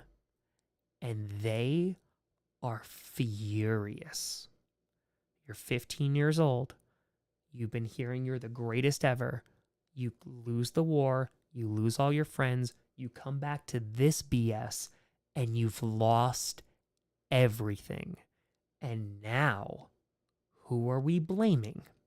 A lot of people are going to look at the government, and a lot of groups are going to start getting a lot of power because they see the discontent amongst the people. And so now, if you are a middle-class person, you are sitting there and you're looking around and you're saying, I'm suffering. Why aren't these people, or who did this to me? So they look at foreign investors like the United States who pulled out money. Hate them now. Hate a lot of foreigners. Oh, anti-Semitism. Way up. Anti-Semitism been around for a long, long time. I do a whole lesson on anti-Semitism back from the Roman Empire all the way up to today. They start looking and going, hey, a Jewish business is still in business. They're not suffering. They must have done this. They start looking at communists. Oh, they already hate communists. They did this. By the way, there's a communist party that's going on in Germany as well. They're part of the Reichstag, which is part of the parliament. And so the middle class, that last line, they never forgot and they never forgave, and were the first to lend a willing ear to Hitler's preaching. J&B, I won't go that far, but there's similar themes. And so you're 15 years old. You go to war. All your friends die. You get back. You somehow lost. You are the villain. Hyperinflation. All your savings, your parents' savings are gone. And because nothing has value. Nothing.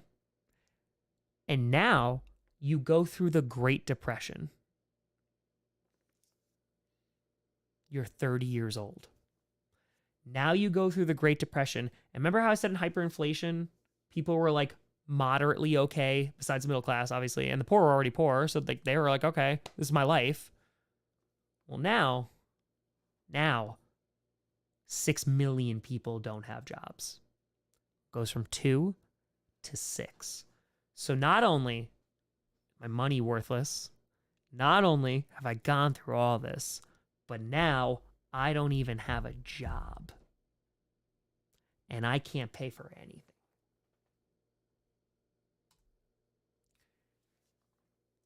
And so, as a people, I'm at my lowest point. And here comes a person who says, I can fix this.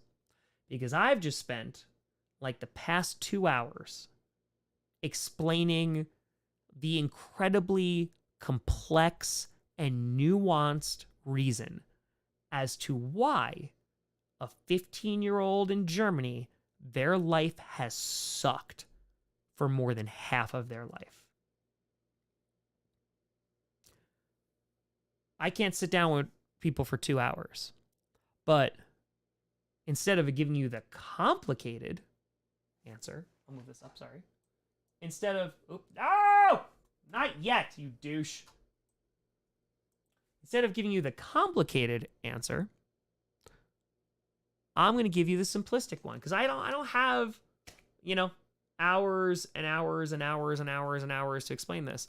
I'm going to come along and say, I can fix this. I can fix this. And so, this is not just Germany, but Italy, you see this as well. You have someone come along and say, I can fix this. And if your life has been garbage,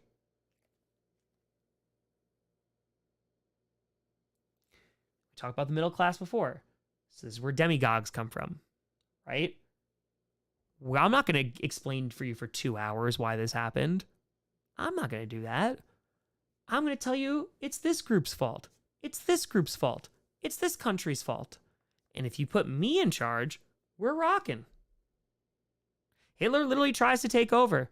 He has the beer hall like rebellion. He tries to go against it. He gets locked up, thrown in jail. Legit, the propaganda continues when he's outside. And what happens is the Nazi Party in Germany, they start getting power within the Reichstag, the parliament, and then they start holding up government. So let's just say something needs to get passed, and the Nazi Party, like, let's just say they have like a little section within government, and they go, no, we're not going to vote. So then nothing gets passed. Well, then they go to the people and go, this government's so slow. You know what would make it faster? More of us were in charge. So then more get elected. Hitler never wins an election. He loses.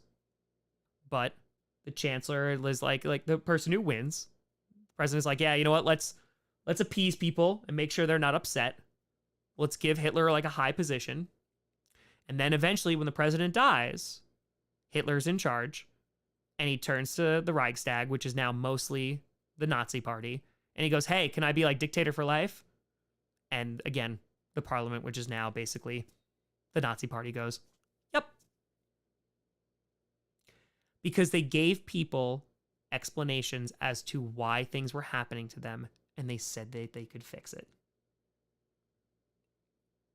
And this is where totalitarianism comes in. It's the strongman theory. I can fix it. The Mussolinis of the world, the Francos of the world, the Hitlers of the world, etc. I can fix it. And so, this is it. This is done. We're about to be done now. We have now gone from a urinal and a loss of faith in institutions, religion, government, ideals, love, all that great stuff, right? Morals. We've gone from there to taking people who are at their most desperate to turn to anybody and go, sure, I'll give them a shot. And again, doesn't win an election.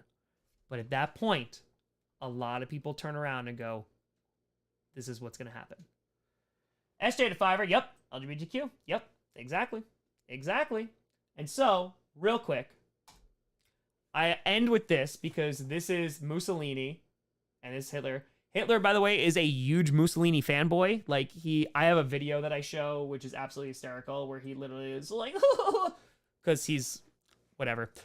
But I always show the picture on the left because Hitler looks like a complete idiot. And that's before, like, it was all the image of him in a uniform. But no, he wore the worst clothing and was an absolute piece of garbage. So I always like to show that picture on the left to embarrass the hell out of him, because that's not what people look up to who are looking up to that, which you shouldn't. And that is the age of anxiety. And from there, the build up to World War II. And that's the lesson. Chip Fire, man, it's a good thing it's happening in America today, right? Yeah. It's good. It's good. Josh, what a thing! Whoop, for the kitty. 100% happening today. Again, that's what people are for, my friends. That's what people are for. You know? Like, education's important. And Water to Fire, I'm going to be teaching this in a couple of weeks in Long 20th Century. Can't wait. It's my favorite one. So, yeah. That's teacher time. Nailed it. Callie Ritter, best Q&A and history lesson ever. Amazing. Appreciate you. Yeah, that's what I did. SJ, Age of Anxiety 2.0. I would not say it's far off. I wouldn't say it's far off. Yeah. So that's what I was like as a teacher. Probably tour to fix it. Listen, we got issues. Jared, fire history teacher I wish we had in high school. I took the Grace 2-hour lecture in history. Yeah, sorry it was 2 hours. I didn't think it would go that long. Tim, to a monthly or quarterly thing. Listen, I would. 6 pages of notes. Coach, retire more of these lessons, please. Yeah, I mean, like, I love teaching about that stuff, and I could just teach about it without even, like, reviewing stuff. I could have probably elaborated more, but... Nick's to Fire, best birthday lecture ever. So smart and articulate. Thanks for all you do. Listen, it's just... You just make connections. That's it. So, like, how about the Giants, though? How many class periods? So, if like 45 minutes, like, that would probably be like a good week and a half. Yeah, that'd be a week and a half. But I focus a lot of time on this because there's so many connections, and the AP used to love asking connecting questions like that, too. So, Chris Fire, chills and applause. Why couldn't be my teacher? Sorry. We got 4 hours and 20 minutes. Oh, no, I'm not stopping. Like, I was going to chill now, if that's cool. I was going to pour another beer. Mr. Atura, so is Casey going 0-17 or not? I don't think so. Gee, appreciate. I hope you liked it. Oh, no, we're going to go past the longest. Yeah, I'm going to pee for the D, and then I'll be right back. I'm going to pee for the D, and, well, I'll pour another beer. We'll do that. Kilo Day Fire, thanks for the lecture, Grossi. It helped me get into the zone on something I'm working on for you. Oh, let's go. I got pee really bad. I got pee.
There she was, just walking down the street, singing doo-ba-dee-dee-dee-dum-da-boo-la. Oh, sorry, I had to pee. I was holding that in like the entire time, so. Jose Day Tour, interested in how exams are. Great class, by the way. Yeah, I crushed it.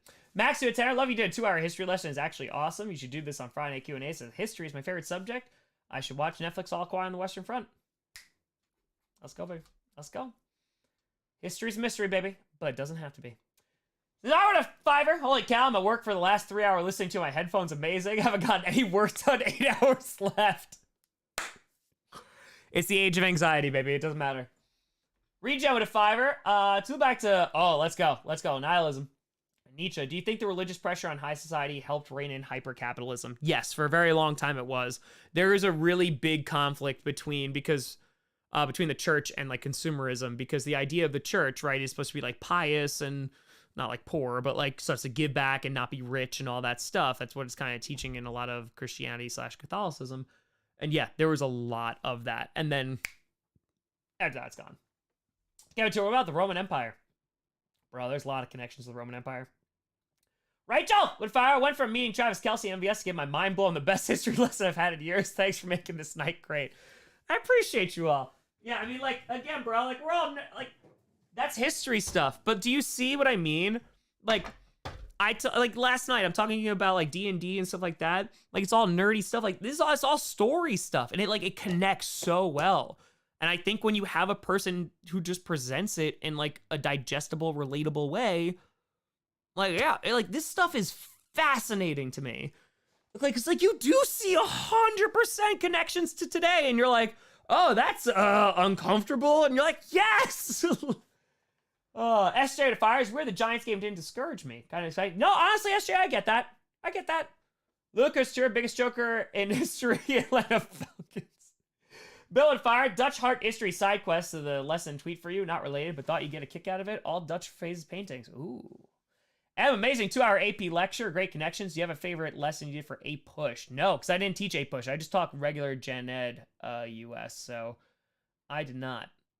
JMB with a fire. So many good topics do. Vietnam, civil rights, internet, globalization. Oh, yeah.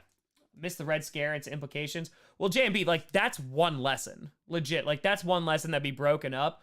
But, like, that's one unit. There's multiple units. Like, that literally is just the societal and cultural impacts that eventually lead to, like, radicalization and the acceptance of, like, demagogues and totalitarianism. there is so much more. Red Scare, like, that is way later. Yeah, no, like, but then I connect back to what we talked about here. So, like, the way that I taught was I would build and build and build, in which I'd be like, okay, if I talk about the Renaissance and, like, the changing in paintings and stuff, I would connect back to that throughout the ages, but especially during this time, because when you're writing an essay, you can turn back to themes and be like, oh, this connects to here, and then etc. If it's an art question, literature, etc. So I basically try to give my kids the amount of information they needed, but also like draw a line and be like, here's a connecting point to something that we're going to talk about. And then eventually when we got to that point, I would call it back to where we were so they can make those connections. And again, that's what teaches understanding. Eduardo with a tenor. It's pretty sad when we had to trim out the 19th century for Latin America history. Was TAing for. Granted, it's a 5-week summer course, but so cuts have to be made. Yeah, I get that. Guy with a fire. Can see the topics being part of course, focusing on the cyclical nature of history. Yep. How you to work against syllabus for Friday night Q&As. See how in fire study ancient Roman history. Personally find it too far when folks say U.S. is going to fall like Rome, but on the other hand, there's definitely similarities. Yeah. There's definitely not, but there's definitely similarities. Janine with a fiver. As much as I would love to hear more, old folks like me need our sleep. Thank you for a great birthday gift. You're still a great teacher. Appreciate you, Janine. Have a great night and happy birthday again. Cal with a fire. Got my grad cert in the mail today. Been working and going to grad school again, but it's worth it. Working on the master's. Let's go, Cal. Let's go. Inject with tenor. Unironically, if I had you as a teacher, I'd have majored in history in college. It was also my favorite subject. The teachers never went this in depth. Legit, you're amazing. I appreciate you, Inject. Like, but again, it's so easy. Like, it's just, that's what it is. Like, it's so interesting. SJ with a fire. Age of Anxiety in World War I actually changed how churches taught religions and approached religious issues. I say Protestant Reformation probably changed it the most, because then you start having, like, the Jesuits. Because oh my God, the Catholic Church hated the Jesuits, but then they saw that they could indoctrinate young students, and they were like, never mind, let's do that so they don't become, heretics as adults. So the Protestant Reformation changed it a ton.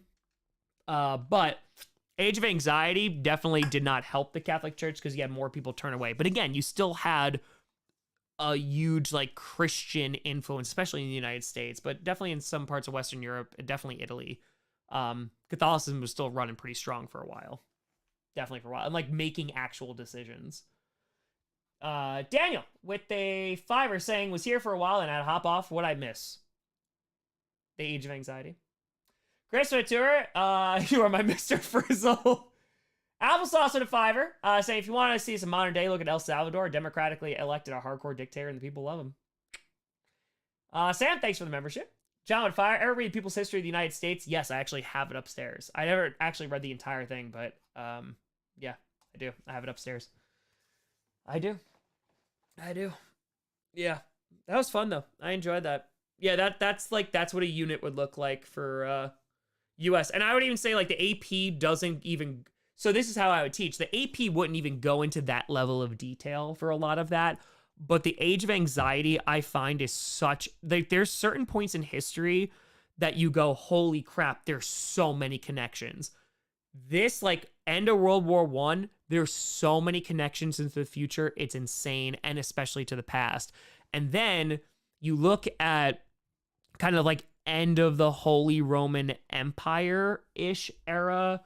After, like, it's actually honestly past that. It's past, it's like post-Napoleon, when, like, the Holy Roman Empire is, like, redrawn and stuff. So many connections to that. So how do you grade tests on this? So I would have a quiz that would be literally like copied and paste questions from, like, the AP about this. The quizzes were always worth less, and they were always harder. And then the test, there would be a mix of multiple choice, short answer, and if there was time, an essay on these topics throughout the entire unit. And then throughout so there'd be unit quizzes / tests, and then there would be like quarters. Let's just call them quarters, because APR was broken up into quarters. So, like, the first quarter, I didn't call it that, but the quarter, there would be, again, like, unit quizzes / tests, project in there. But then there would be a unit project where I had students rank. So we talked about this entire thing. Yes, Ampika, always links to lore. Where they would link the project that I had my AP kids do after we went over an entire quarter. They had to rank the top 10 events and top 10 people based off impact. It was completely subjective. There was no wrong answers, and it had to be just from that quarter, because what it forced students to do was justify their answers with evidence and facts. And so because of that, if they ever had to do that on the AP exam, they would crush it. So, oh, Jam, we're rocking, buddy. We're rocking. It is officially Saturday. It's true. But anyway, I had them to do that, and then I'd have them present that information however they wanted to. Poster, magazine, rap, it was fine. Presentation, that was fine too. Cindy, what up, Fennec? Whoop, for the kid, he says, never learned any of this. All my history courses skipped World War I to Great Depression, then World War II, so I knew none of this. Fascinating and loved it. Thanks for being you. Also stressed after a rough day. Cindy, so glad you enjoyed. Appreciate you. Thank you, thank you. Josh with a fire, got my BA from Jesuit, wrote a term paper on how the Bible has been bastardized by man. Oh yeah, got an A. Let's go. SJ to fire, cousin walks in confused. Here's the football YouTube channel. It's true. It's true. Q with a tour, I gained 5 smartness points thanks to you. I got you. But to my point, anyway, I'm sorry, to the point that we were talking about before, I forgot where we were. Hold on. Where were we? Oh, how I grade it. So yeah, so I had them then make a timeline. So then at the end, they have 4 different timelines of the entire course. They have 40 people that are ranked, 40 events that are ranked. They never have to look at their textbook again because it's all stuff. And I make them also print out materials that they gave to each other. Joey, thank you for the tour. So the kids literally taught one another. They literally learned from the beginning to the end, and they had an entire timeline, the most important people, the most important events. And then I had them do a March Madness of 64 individuals we learned about. And it was college brackets. Who was the most impactful? Pick the most important person in your opinion, justify it, and that was it. They could write any essay on any person, any event, and they knew where they were. And that's what it was. Alex Stewart, Oregon State WSU game tomorrow. There you go. There you go. So that's how I graded that. Stephanie with fire, sleeper history. I've worked 10 days tomorrow. Let's stay up. Why not? So, quizzical? No. I had quizzes and tests. I had both, and I made them. But that's why my kids in AP did so well.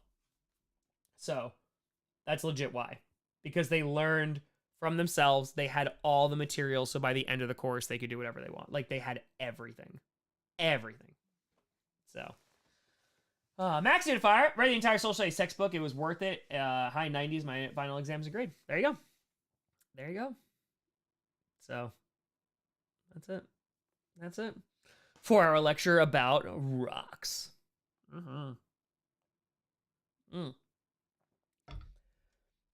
Twin Lions. How long it would take Germany to develop if Nazi Party hadn't existed?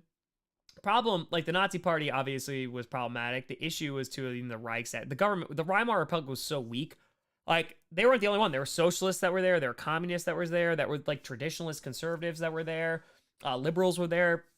And like, there were so many different factions that were pulling people apart because they segmented. They were like, hey, this was the reason we lost. This was the reason we lost. This is how we're going to fix it, etc.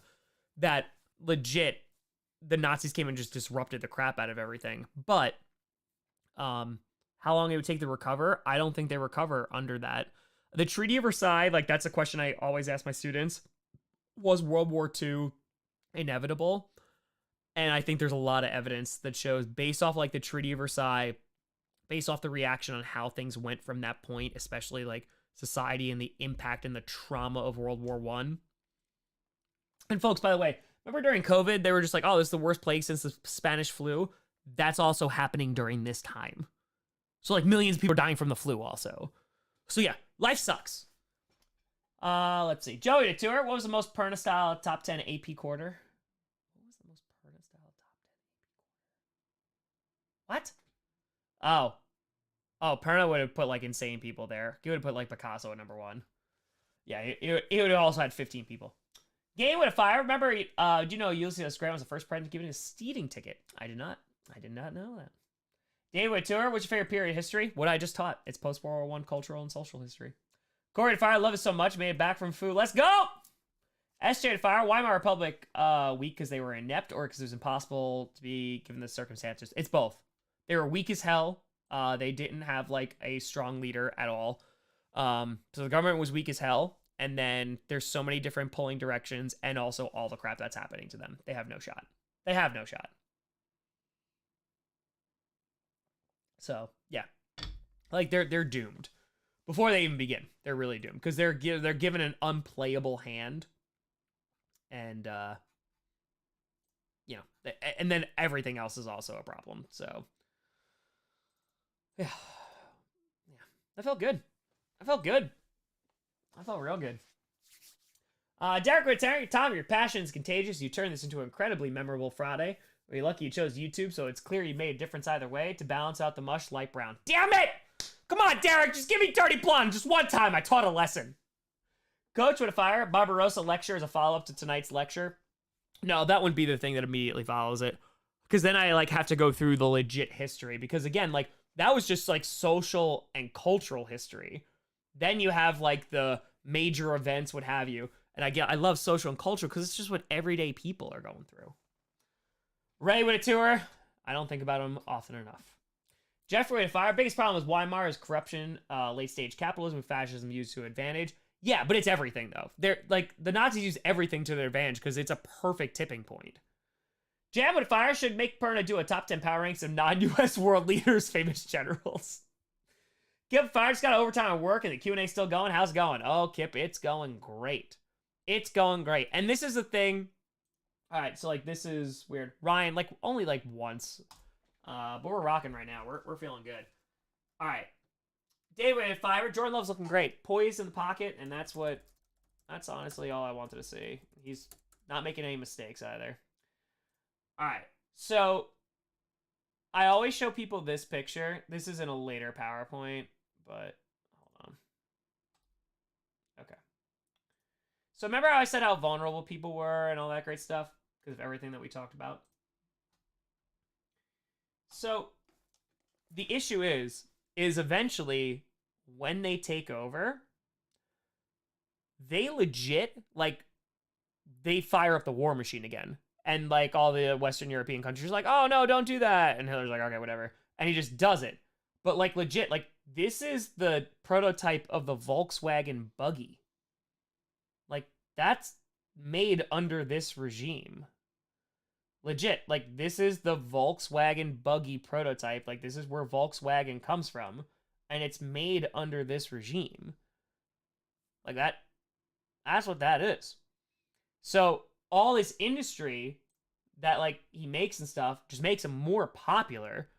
And, like, again, just starts doing crap that is, like, I'm just gonna do whatever I want. And all the allies are like, appease, because they cannot go to war. Hitler's like, nah, I'm just going to do this. So, it's wild, man. It's wild. So, yeah. I'm telling you, it's crazy. Sam loves community, whether it's football, history, or something completely random. The fun and the joy of the community has unmatched. Almost 1 year. Let's go, Sam! Let's go. Let's go. Let's go. But, yeah. So worry how much people don't know about history. I mean, there's an intentional effort to undermine history, even in this country. Like, and because it's gotten, like, history has gotten so politicized. And listen, history is also very flawed. I want to make that very, very clear. Very, very clear. Callie, Dirty Blonde, thank you. History is also flawed because, like, that's why, honestly, I like to teach off of, like, fiction books and, like, cultural stuff and art and things like that, because that's stuff that happened. Because I find that a lot of history, especially when you look at textbooks, it depends on the publisher, it depends on all this stuff, that a lot of it's, like, wrong or incredibly biased. And the history is written by the winners thing is 100% true.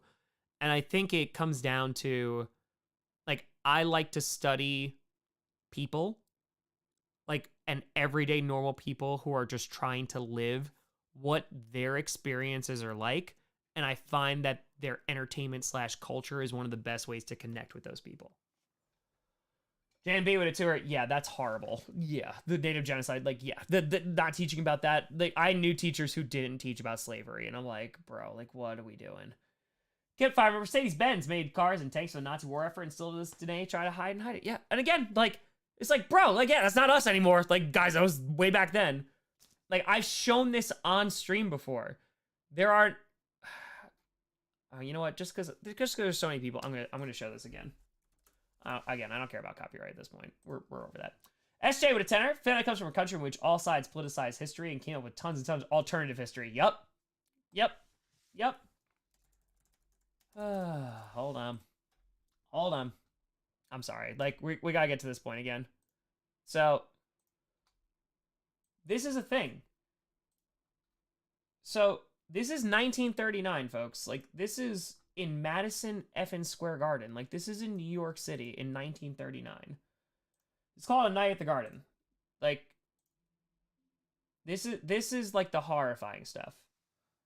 I did see that, Jam. Yeah, it's horrifying.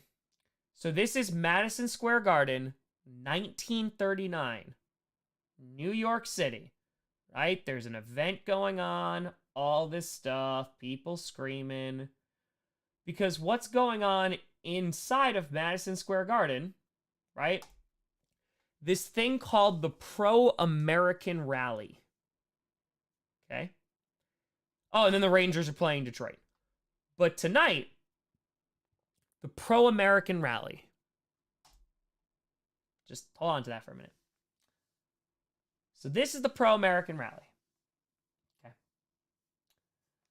Chris, yes. Hold on. Let me get through this and I got you. Okay, so let's stop right there. So this is Madison Square Garden. This is the Pro-American Rally. That is George Washington. Flag. That's a swastika.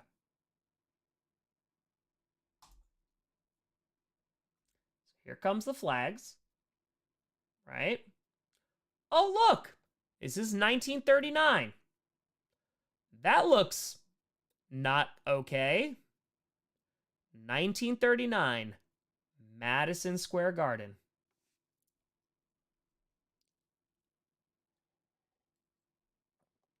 Yep.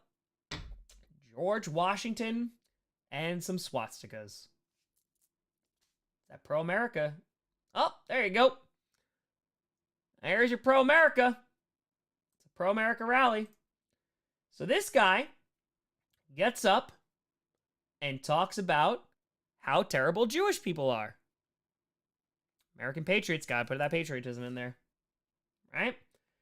Talks about how Cloven Hoof calls them demons, demonizes them, that we're fighting, right?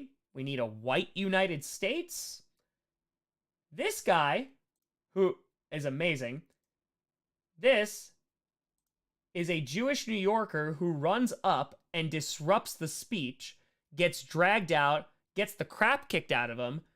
During World War II, when World War II is like officially going, he goes and he fights a whole bunch of Nazis. So, hell yeah. Let's go. That's amazing. But yeah, legit. So, that's 1939. 20,000 Americans in 1939. 20,000. They're making concentration camps at that point. So, yeah.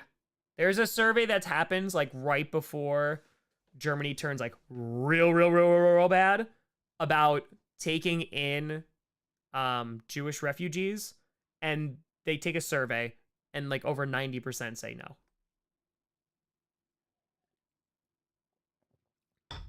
So, like that's history. And again, it's not to shame.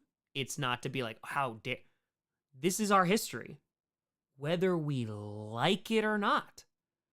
And so we can either ignore the crap out of it and pretend it didn't happen, or we can be like, hey, let's make sure that never happens again.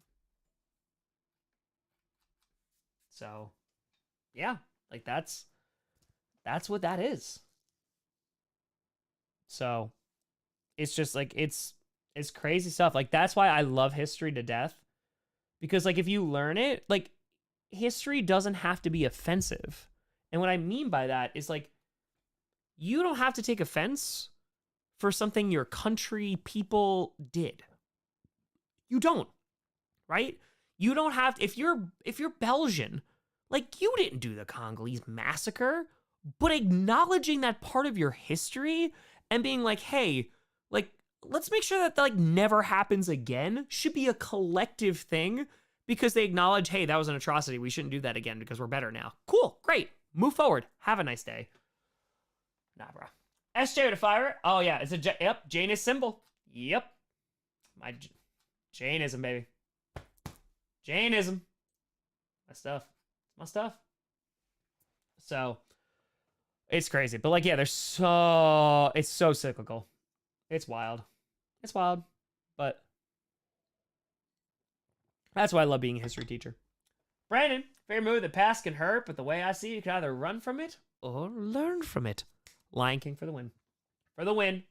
For the win. And, like, that's why, like, I do have a lot of faith. Because I really do. I mean, like, 30 and 30, not to bring it back to stupid this, but, like, 30 and 30, like, there's, like, so many good people out there. There's, like, a lot of really good people out there.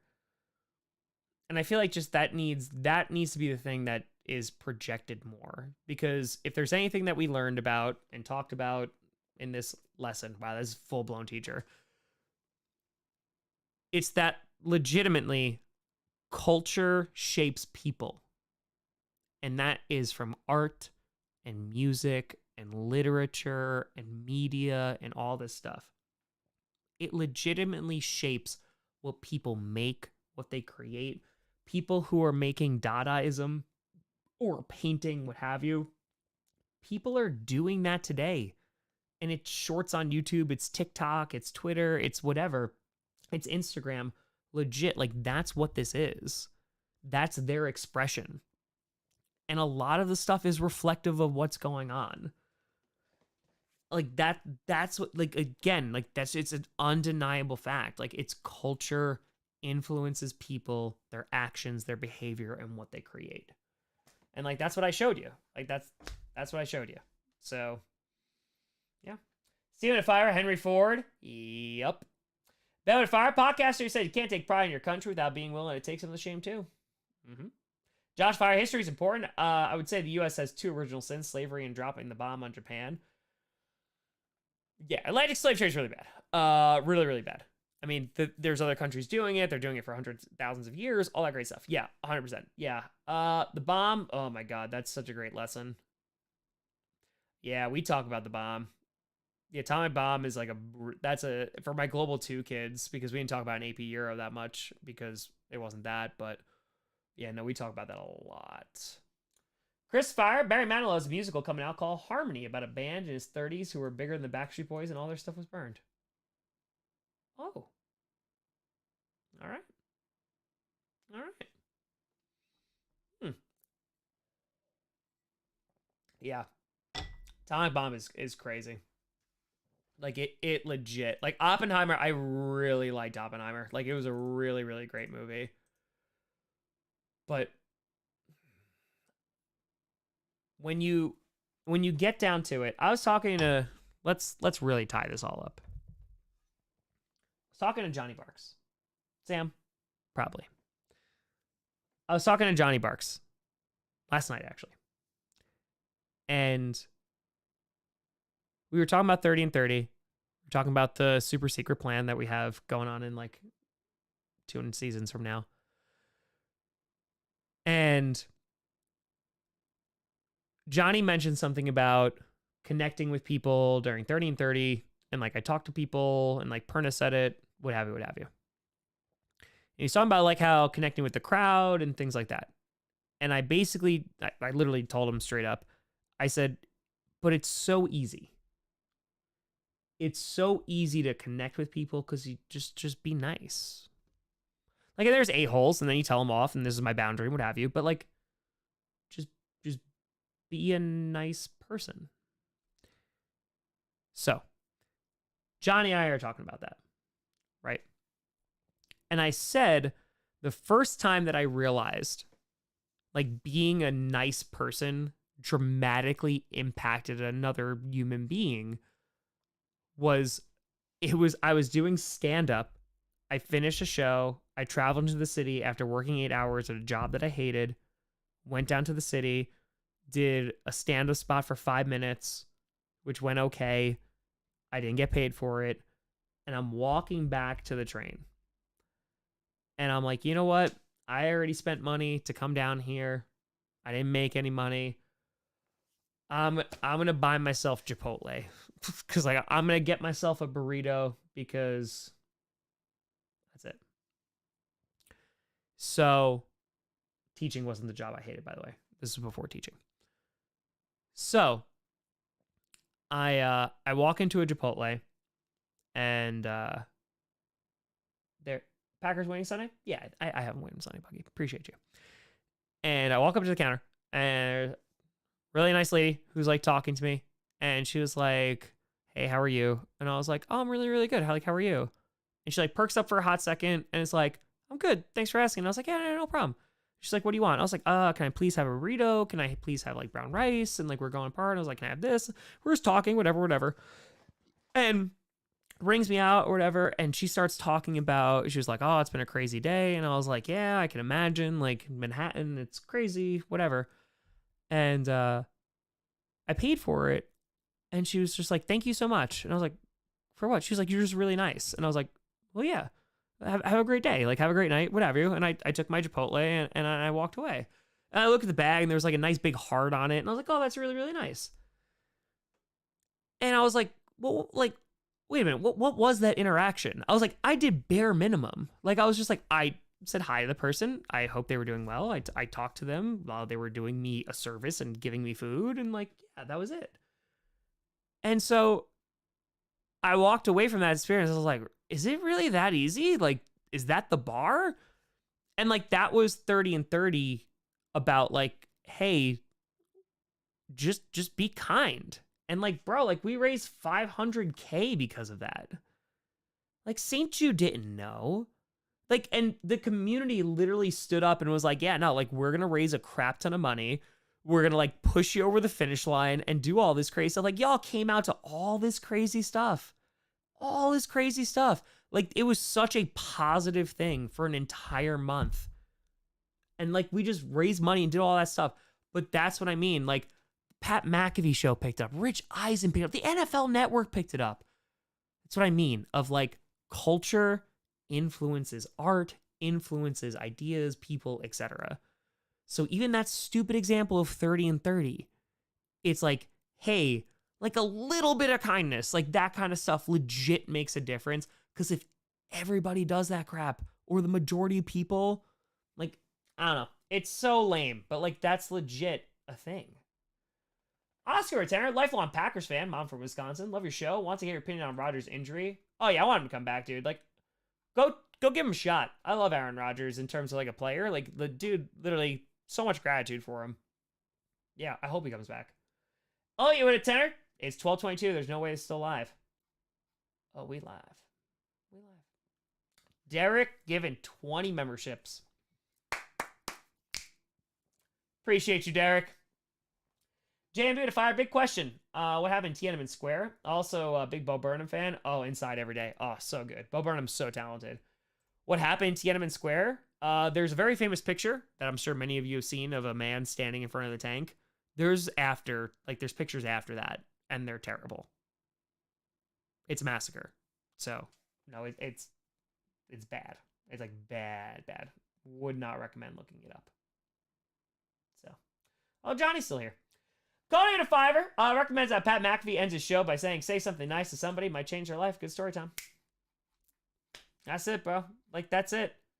We're like a whole bunch of like, bro, there's like 800 people hanging out here on a Friday night. Like, we rocking. Just be nice to people.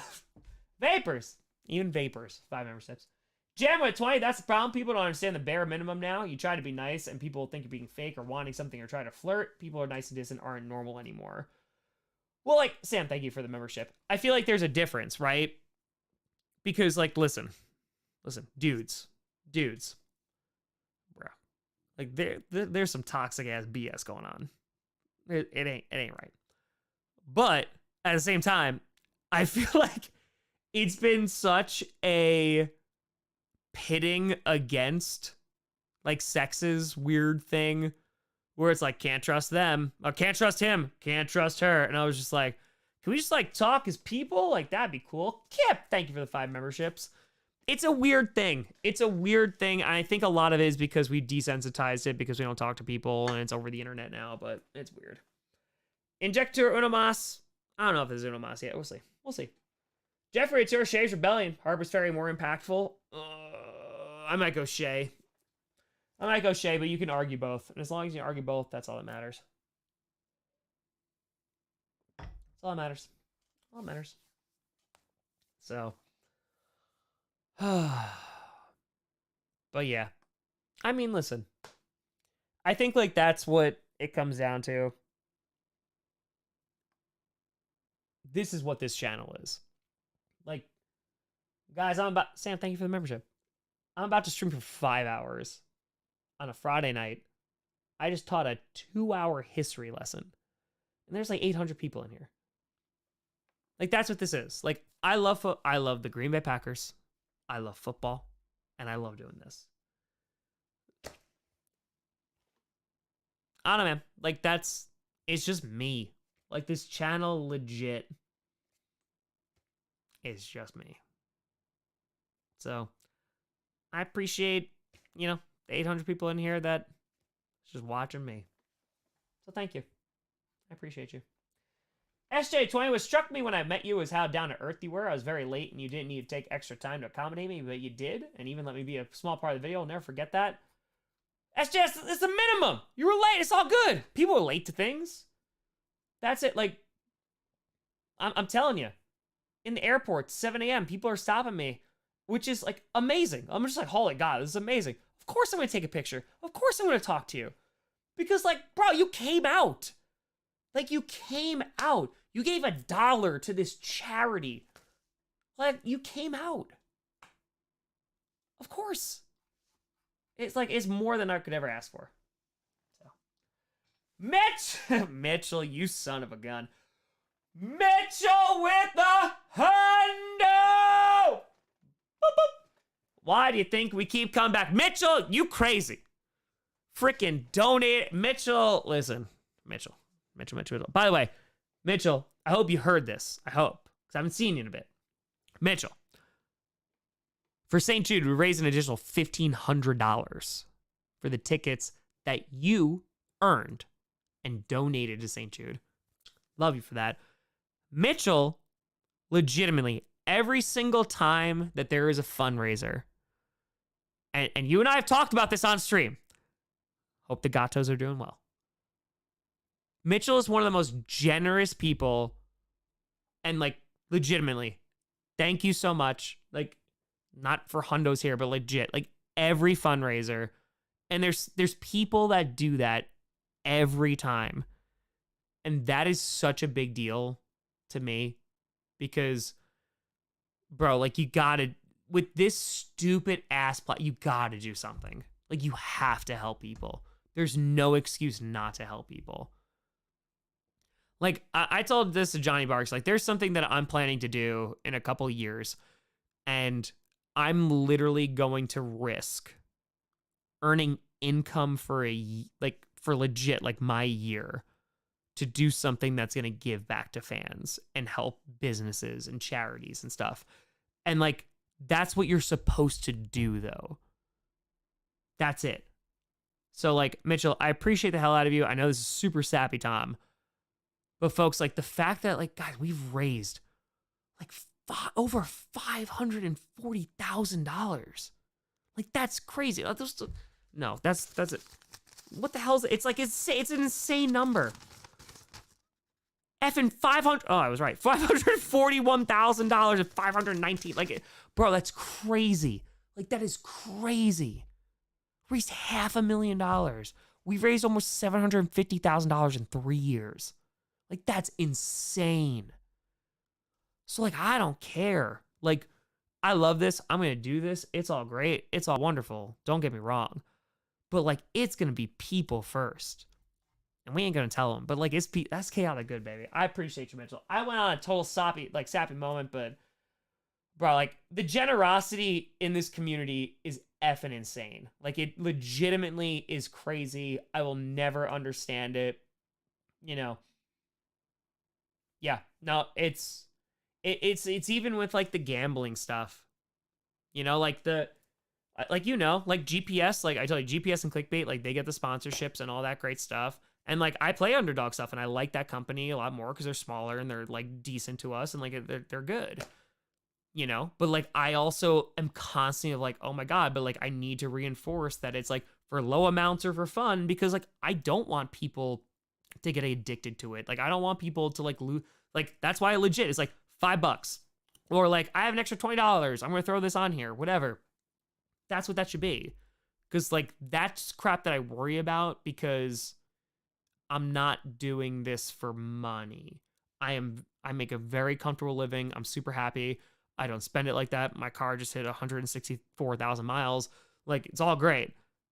But legit, I've done this job for free and I would do this for free all over again because I love doing this.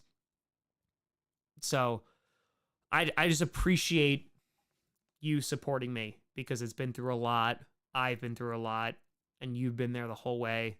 So legit, thank you. I mentioned during 30 and 30, but legit, I love y'all. I appreciate the hell out of you. Ryan Fire, how bad are the Jets fans really, based on your experience? They cursed out my brother and he was like 10 years old, so like that was kind of crappy, and I live around Jets fans, so they're not like the best. Kaylee, thank you for 10 freaking fracking memberships. Appreciate you. Jam and Fire Time, you should come to a nationwide tour of the CFL stadiums here in Canada. I'd go there. Cali Turk, chaotic good versus kindness, literally all of us. Hell yeah, bro. Let's go. Let's go. Exactly, Mitchell. Mitchell, I got you. I got you. Why not share, bro? Chris, thank you for gifted 10 memberships. I appreciate you. Chris, I forgot your question before. Hold on, I'm going to go back and answer it. Andrew Fire, it's because you inspire us to be better, and to quote my grandpa, be kind, stay curious, and do good. And that's what you inspire us to do. Hell yeah, your grandpa sounds effing awesome. I don't know, just be nice people. That's all. That's all. All right, hold on. I'm so sorry. Chris, I gotta find it on YouTube. Oh, God, where are you? That's not you. Oh, my God. Hold on, YouTube's acting up. Nope, that's not that. Chris asked a question. I don't want him to donate again. Hold on. I forgot what it was. Hold on. Hold on. Gotta find it. Gotta find it. Hold on. I can scroll down here. Please hold. Oh, that was the Harmony stuff. Wait. I thought Chris asked. Crap. I forgot who it was. Blah. Welcome to the posse. Appreciate you. I thought it was a history question, maybe. Might be making things up. I could have sworn.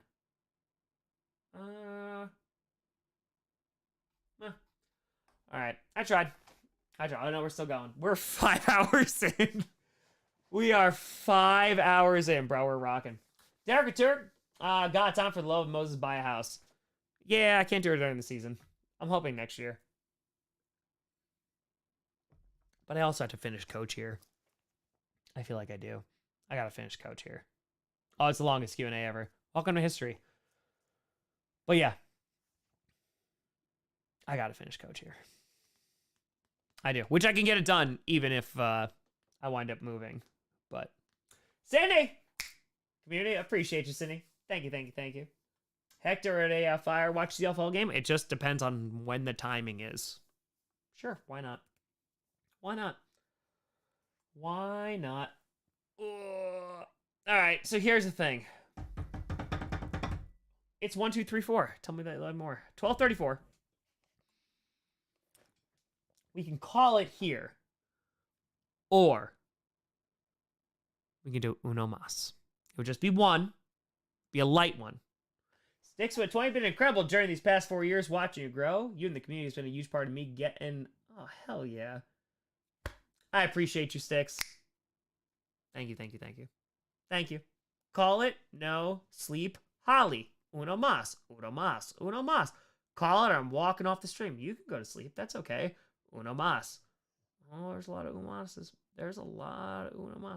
Oh, Mitchell, I get to sleep in tomorrow, bro. I'm rocking. SJ Fire said if finale planned in advance. What about the other plot points of the GCU? Yeah, there's like 1 or 2 that I'm unsure about. The North, I'm letting kind of just go. But, yeah. I got it all planned out. Season 6 of Coach. This will be great. Jam with Fire, come this far, might as well stay up all night. Uno mas it is! Alright, we go one more.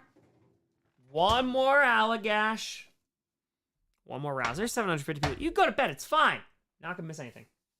Mitchell, my head is great. Thank God. Yeah, it only hurts a tiny bit, like on top. Bro, I got scared though. I legit got scared, but thankfully I had no symptoms of a concussion. So that was good. That was good. We waited. But yep. We rocking. We rocking.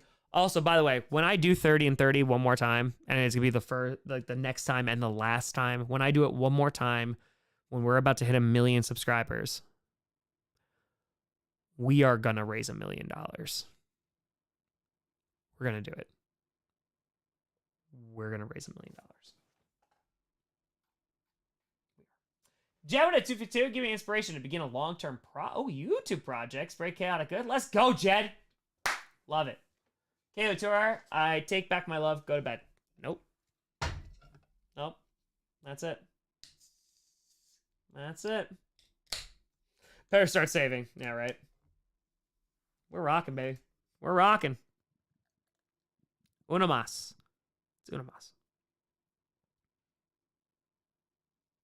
más. Boom. Besides Vince, who's your favorite character from the North Saga?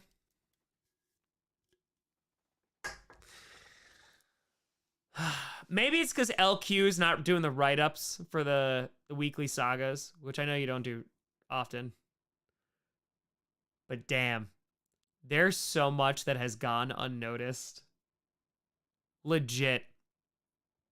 There is so many plot points. Appreciate you. Thank you for the tour. There's so many that are like showing where this thing is going. Like, the main character is... You should know who the main character is. All right, LQ, calm down. All right, fine, LQ. But, bro, it's crazy. Hi, Game Material. You should stream a random NCAA game each Saturday. I have one day off until December when I have no days off for 2 months, but it's fun.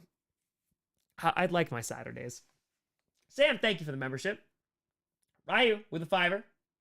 He said the stream has made me come to a decision about something I've been working out for months. You've changed something today, Tom. Ryu, please do not poop in the middle of the floor in Target. Please don't do it. Like, it's gonna be in the middle of the aisle. I know you asked me before, and I was like, no, don't do it. And you're like, what if it's just no. Do not do it, please. Please. They deal with enough. Next with the $5. Next offseason, can you release extended cut outtakes 30 and 30? Yes, we're doing a documentary 100%. We're doing it. Right, Johnny Barks? He said yes. So we're doing it. Cooper, it's your best stream ever. That's it. Perna's backyard. I actually never been in Perna's backyard. That sounded sexual. But, yeah, no, I never went back there. That's where Carmi pooped. Kipper Tourist. Since LQ killed Lamy, will should kill Lionel? Probably. Bro, Turk, we do the American Revolution next. It would not be as good. Because I'm more global Euro. SJ to Fire, curious question. How'd you ever come up with the theme song to Packcast? It's a YouTube free song. It's called Garage. I didn't come up with nothing. That's it. I threw it together. I had a crappy camcorder, a crappy soundboard. Mic was okay. I know what I was doing. I couldn't pay for anything. So, it's a YouTube song. Justin at Fire, do you like Mexican Coke, and what's your favorite soda? I actually have not had Mexican Coke, and favorite soda would be ginger ale, which I only drink with whiskey, or if I'm really, really stomach aching. I don't drink soda anymore, though.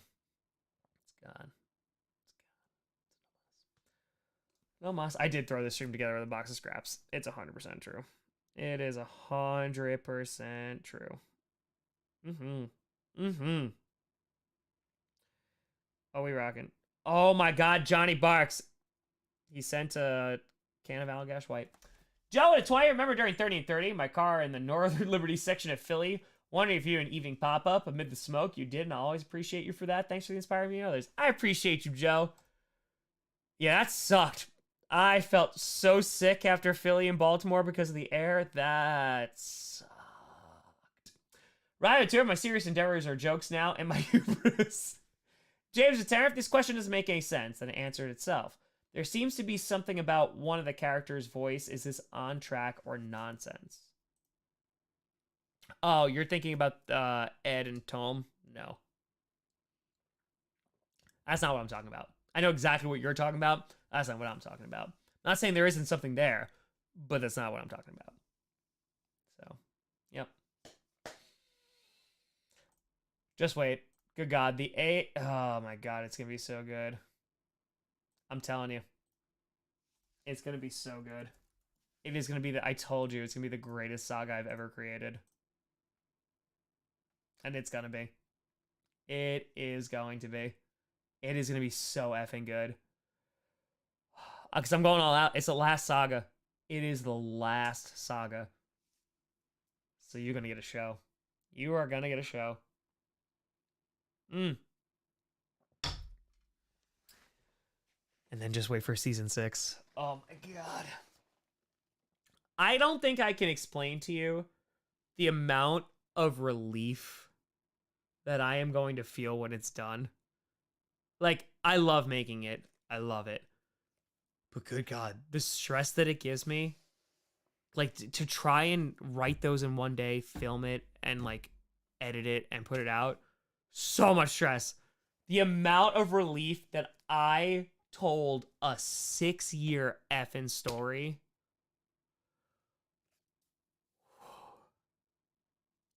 It's gonna rock. Corwin, when a fire stream is just another example of our work being perfect from time to time. Congrats again. I appreciate you, buddy. Cheers, cheers. Cheers, cheers. Justin Fire, remember Broken Matt Hardy? Well, I call the Ravens the Broken Ravens. Why somehow? Yeah, 2-0? 2-0? SJ with a 5er. In honor of Nick Chubb, what's the most gruesome injury you've ever seen? Psycho Sid. His leg went that way. I saw that. That was pretty bad. Jay with Fire from North Saga. Which AFC character and NFC character are you most looking forward to meeting?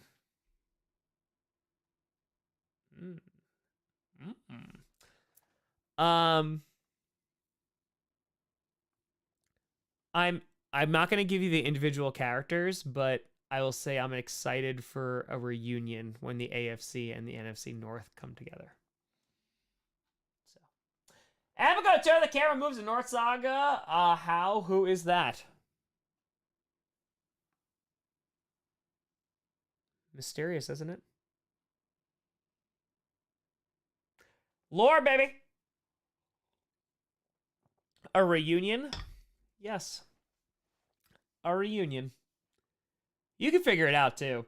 Oh, my God. You figure out the whole thing. It's great. It's right there. Mashwood 28, Tom, love what you do. I have a channel that reviews bourbon, and I wear my Falcons gear proudly. I'm excited about the team this year. Cheers, and thanks for being so inspiring. Cheers. Ash, drop that. First of all, that sounds phenomenal. Second of all, GG's. Great win that you had on Sunday. And good luck. Beat the Lions. And 4, cheers.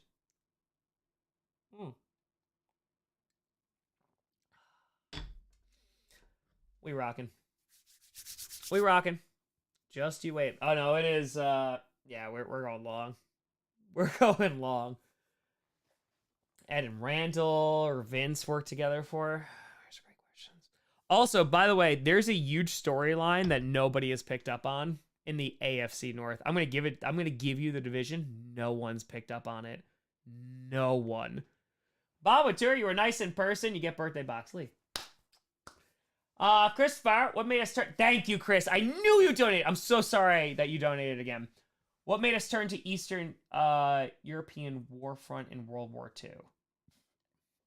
What made us turn? What do you mean? Because the U.S. was more like Western Front, or are you talking about like the Pacific? Because, listen, the Soviet Union, they took care of business, and they were the first in Berlin, so... What do you mean, us? Joey Fire came up with the 90s in Dallas, which left me no choice in the fandom. Plus, Korean was Saints fan. You, Todd, made me a Packers fan. Appreciate you. Appreciate you. Oh, yeah. Oh, yeah. Anyway, yeah, so there's a huge storyline in the AFC North. Huge one. Oh, economic influence? Turn to the Eastern European war front.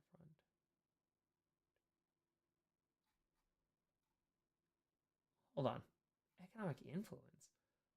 Are you talking about just like post World War II? About like trying to stop like the spread of communism because the US was terrified of that? Maybe. Josh Stewart got attacked by Japan. Why did we go to Europe? Well, we went to both. There was the whole Pacific front too, and then there was also Europe as well. We did both. There's both. It was both. So was it? Is Steve Uncle Otto's kid? Yes, he is. Steve is Uncle Otto's kid. Yes. Mm-hmm. Is Tim Otto's kid? No. Ed is the father of Tim, and Otto is the father of Steve. Yeah. Jennifer, Janine have a second family, and she was the mom from the Dolphins. No, not the mom from the Dolphins. No. No. But I don't know. Like, do you want? It's like a tiny thing, but it is a storyline. KM went to her. Convo Puppy 2 actually happened during the December stream. So Convo Puppy 3, I think, is going to have to happen in December. So I have not seen Man in High Castle, but I heard it's very, very, very, very good. So I can give you, I mean, like, I literally could just tell you, like, what the hint is. Bill with a fire. Thanks for the history lesson tonight, Tom. I loved it while lurking. Do it again sometime. You know it, Bill.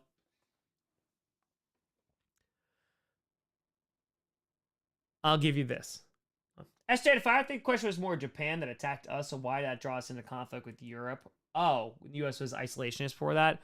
Well, I mean, the United States was already donating ammunition, money, and all that great stuff to the Allies already. Like, they were doing it, and they were just kind of waiting to go, and then Pearl Harbor happened, so then they went after the Japanese, but then also you had, like, the Germans, like, did not want Japan, because they were allied. They did not want Japan to attack the United States, but they did, and because Germany's there, then the U.S. is like, all right, well, we're declaring war on all of you. And since Japan and Germany was allied, both fronts. If that makes sense. That makes sense. Jam with a tour. What's the butt, Tom? What's the butt? Just fired. Bijan Robinson's a stud. How do you feel about him in the Ranger of the season? Oh, wait. By the end of the year, he's going to be amazing. He's going to be so good. Yeah, he's a monster. In the AFC North, who has not interacted with who? That's what I'll give you. Scarlet Fire, sorry I asked you earlier, but do you have any plans for Tampa Bay and Central Division references for the North? There'll be references, yeah. There'll be references, but there won't be characters. Justin with 20. Always wondered if the old Browns and Ravens are the same team, and the Browns since 99 are totally different teams, with the Ravens having the same lineage of the old Browns. Really hard to pinpoint. Hence why they are brothers. This is on beer 5. It's 5. It's 5. But that's what I'll give you. That is what I will give you. You can figure it out from there. You can. Or you'll just figure it out as we move along. It's going to be great, though. It's going to be great. Hear more about Delilah? Yes, you will. Yeah, it's Coach, though. That is Coach. Interesting perspective, LQ. Think about the matchups that have happened as well. Ryan Whittaker. Tom, how'd you come up with the name with the voices and names of Bruce and Springsteen? Also, what are your thoughts on the Patriots and the Jets 14-game losing streak? Probably going to be 15 on a Patriots fan. The voices.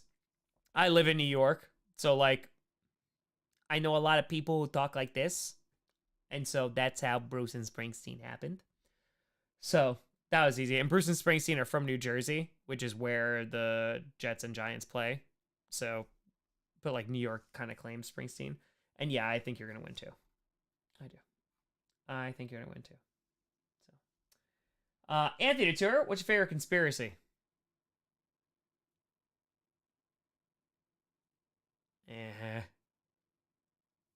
I like the Loch Ness Monster. That's all I got. Jam and Fire. Ed hasn't talked to the demon and Steve. The demon hiding from Ed is the life and the death thing. Maybe. Cody and Fire. Browns and Ravens. Significant running back injuries. True. Yep. SJ to Fire. Why I feel like there's more to Janine than so far than you revealed. I don't know. LQ. Ed and Otto did the same exact thing to their kids. Steve just doesn't interact with father. Otto didn't call Steve by his name in the first episode, and he just said your cousin.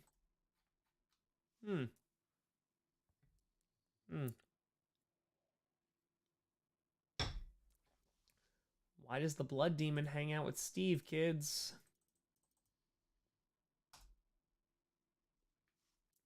Remember we had that Q&A, and I was just like, what is it? Why does the blood demon keep going back to the Steelers fan?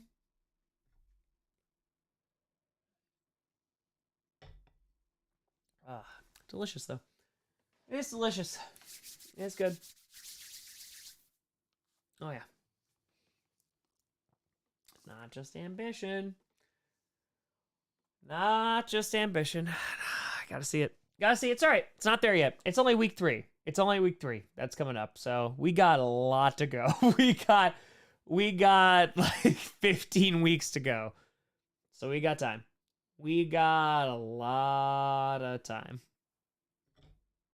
But not on the stream.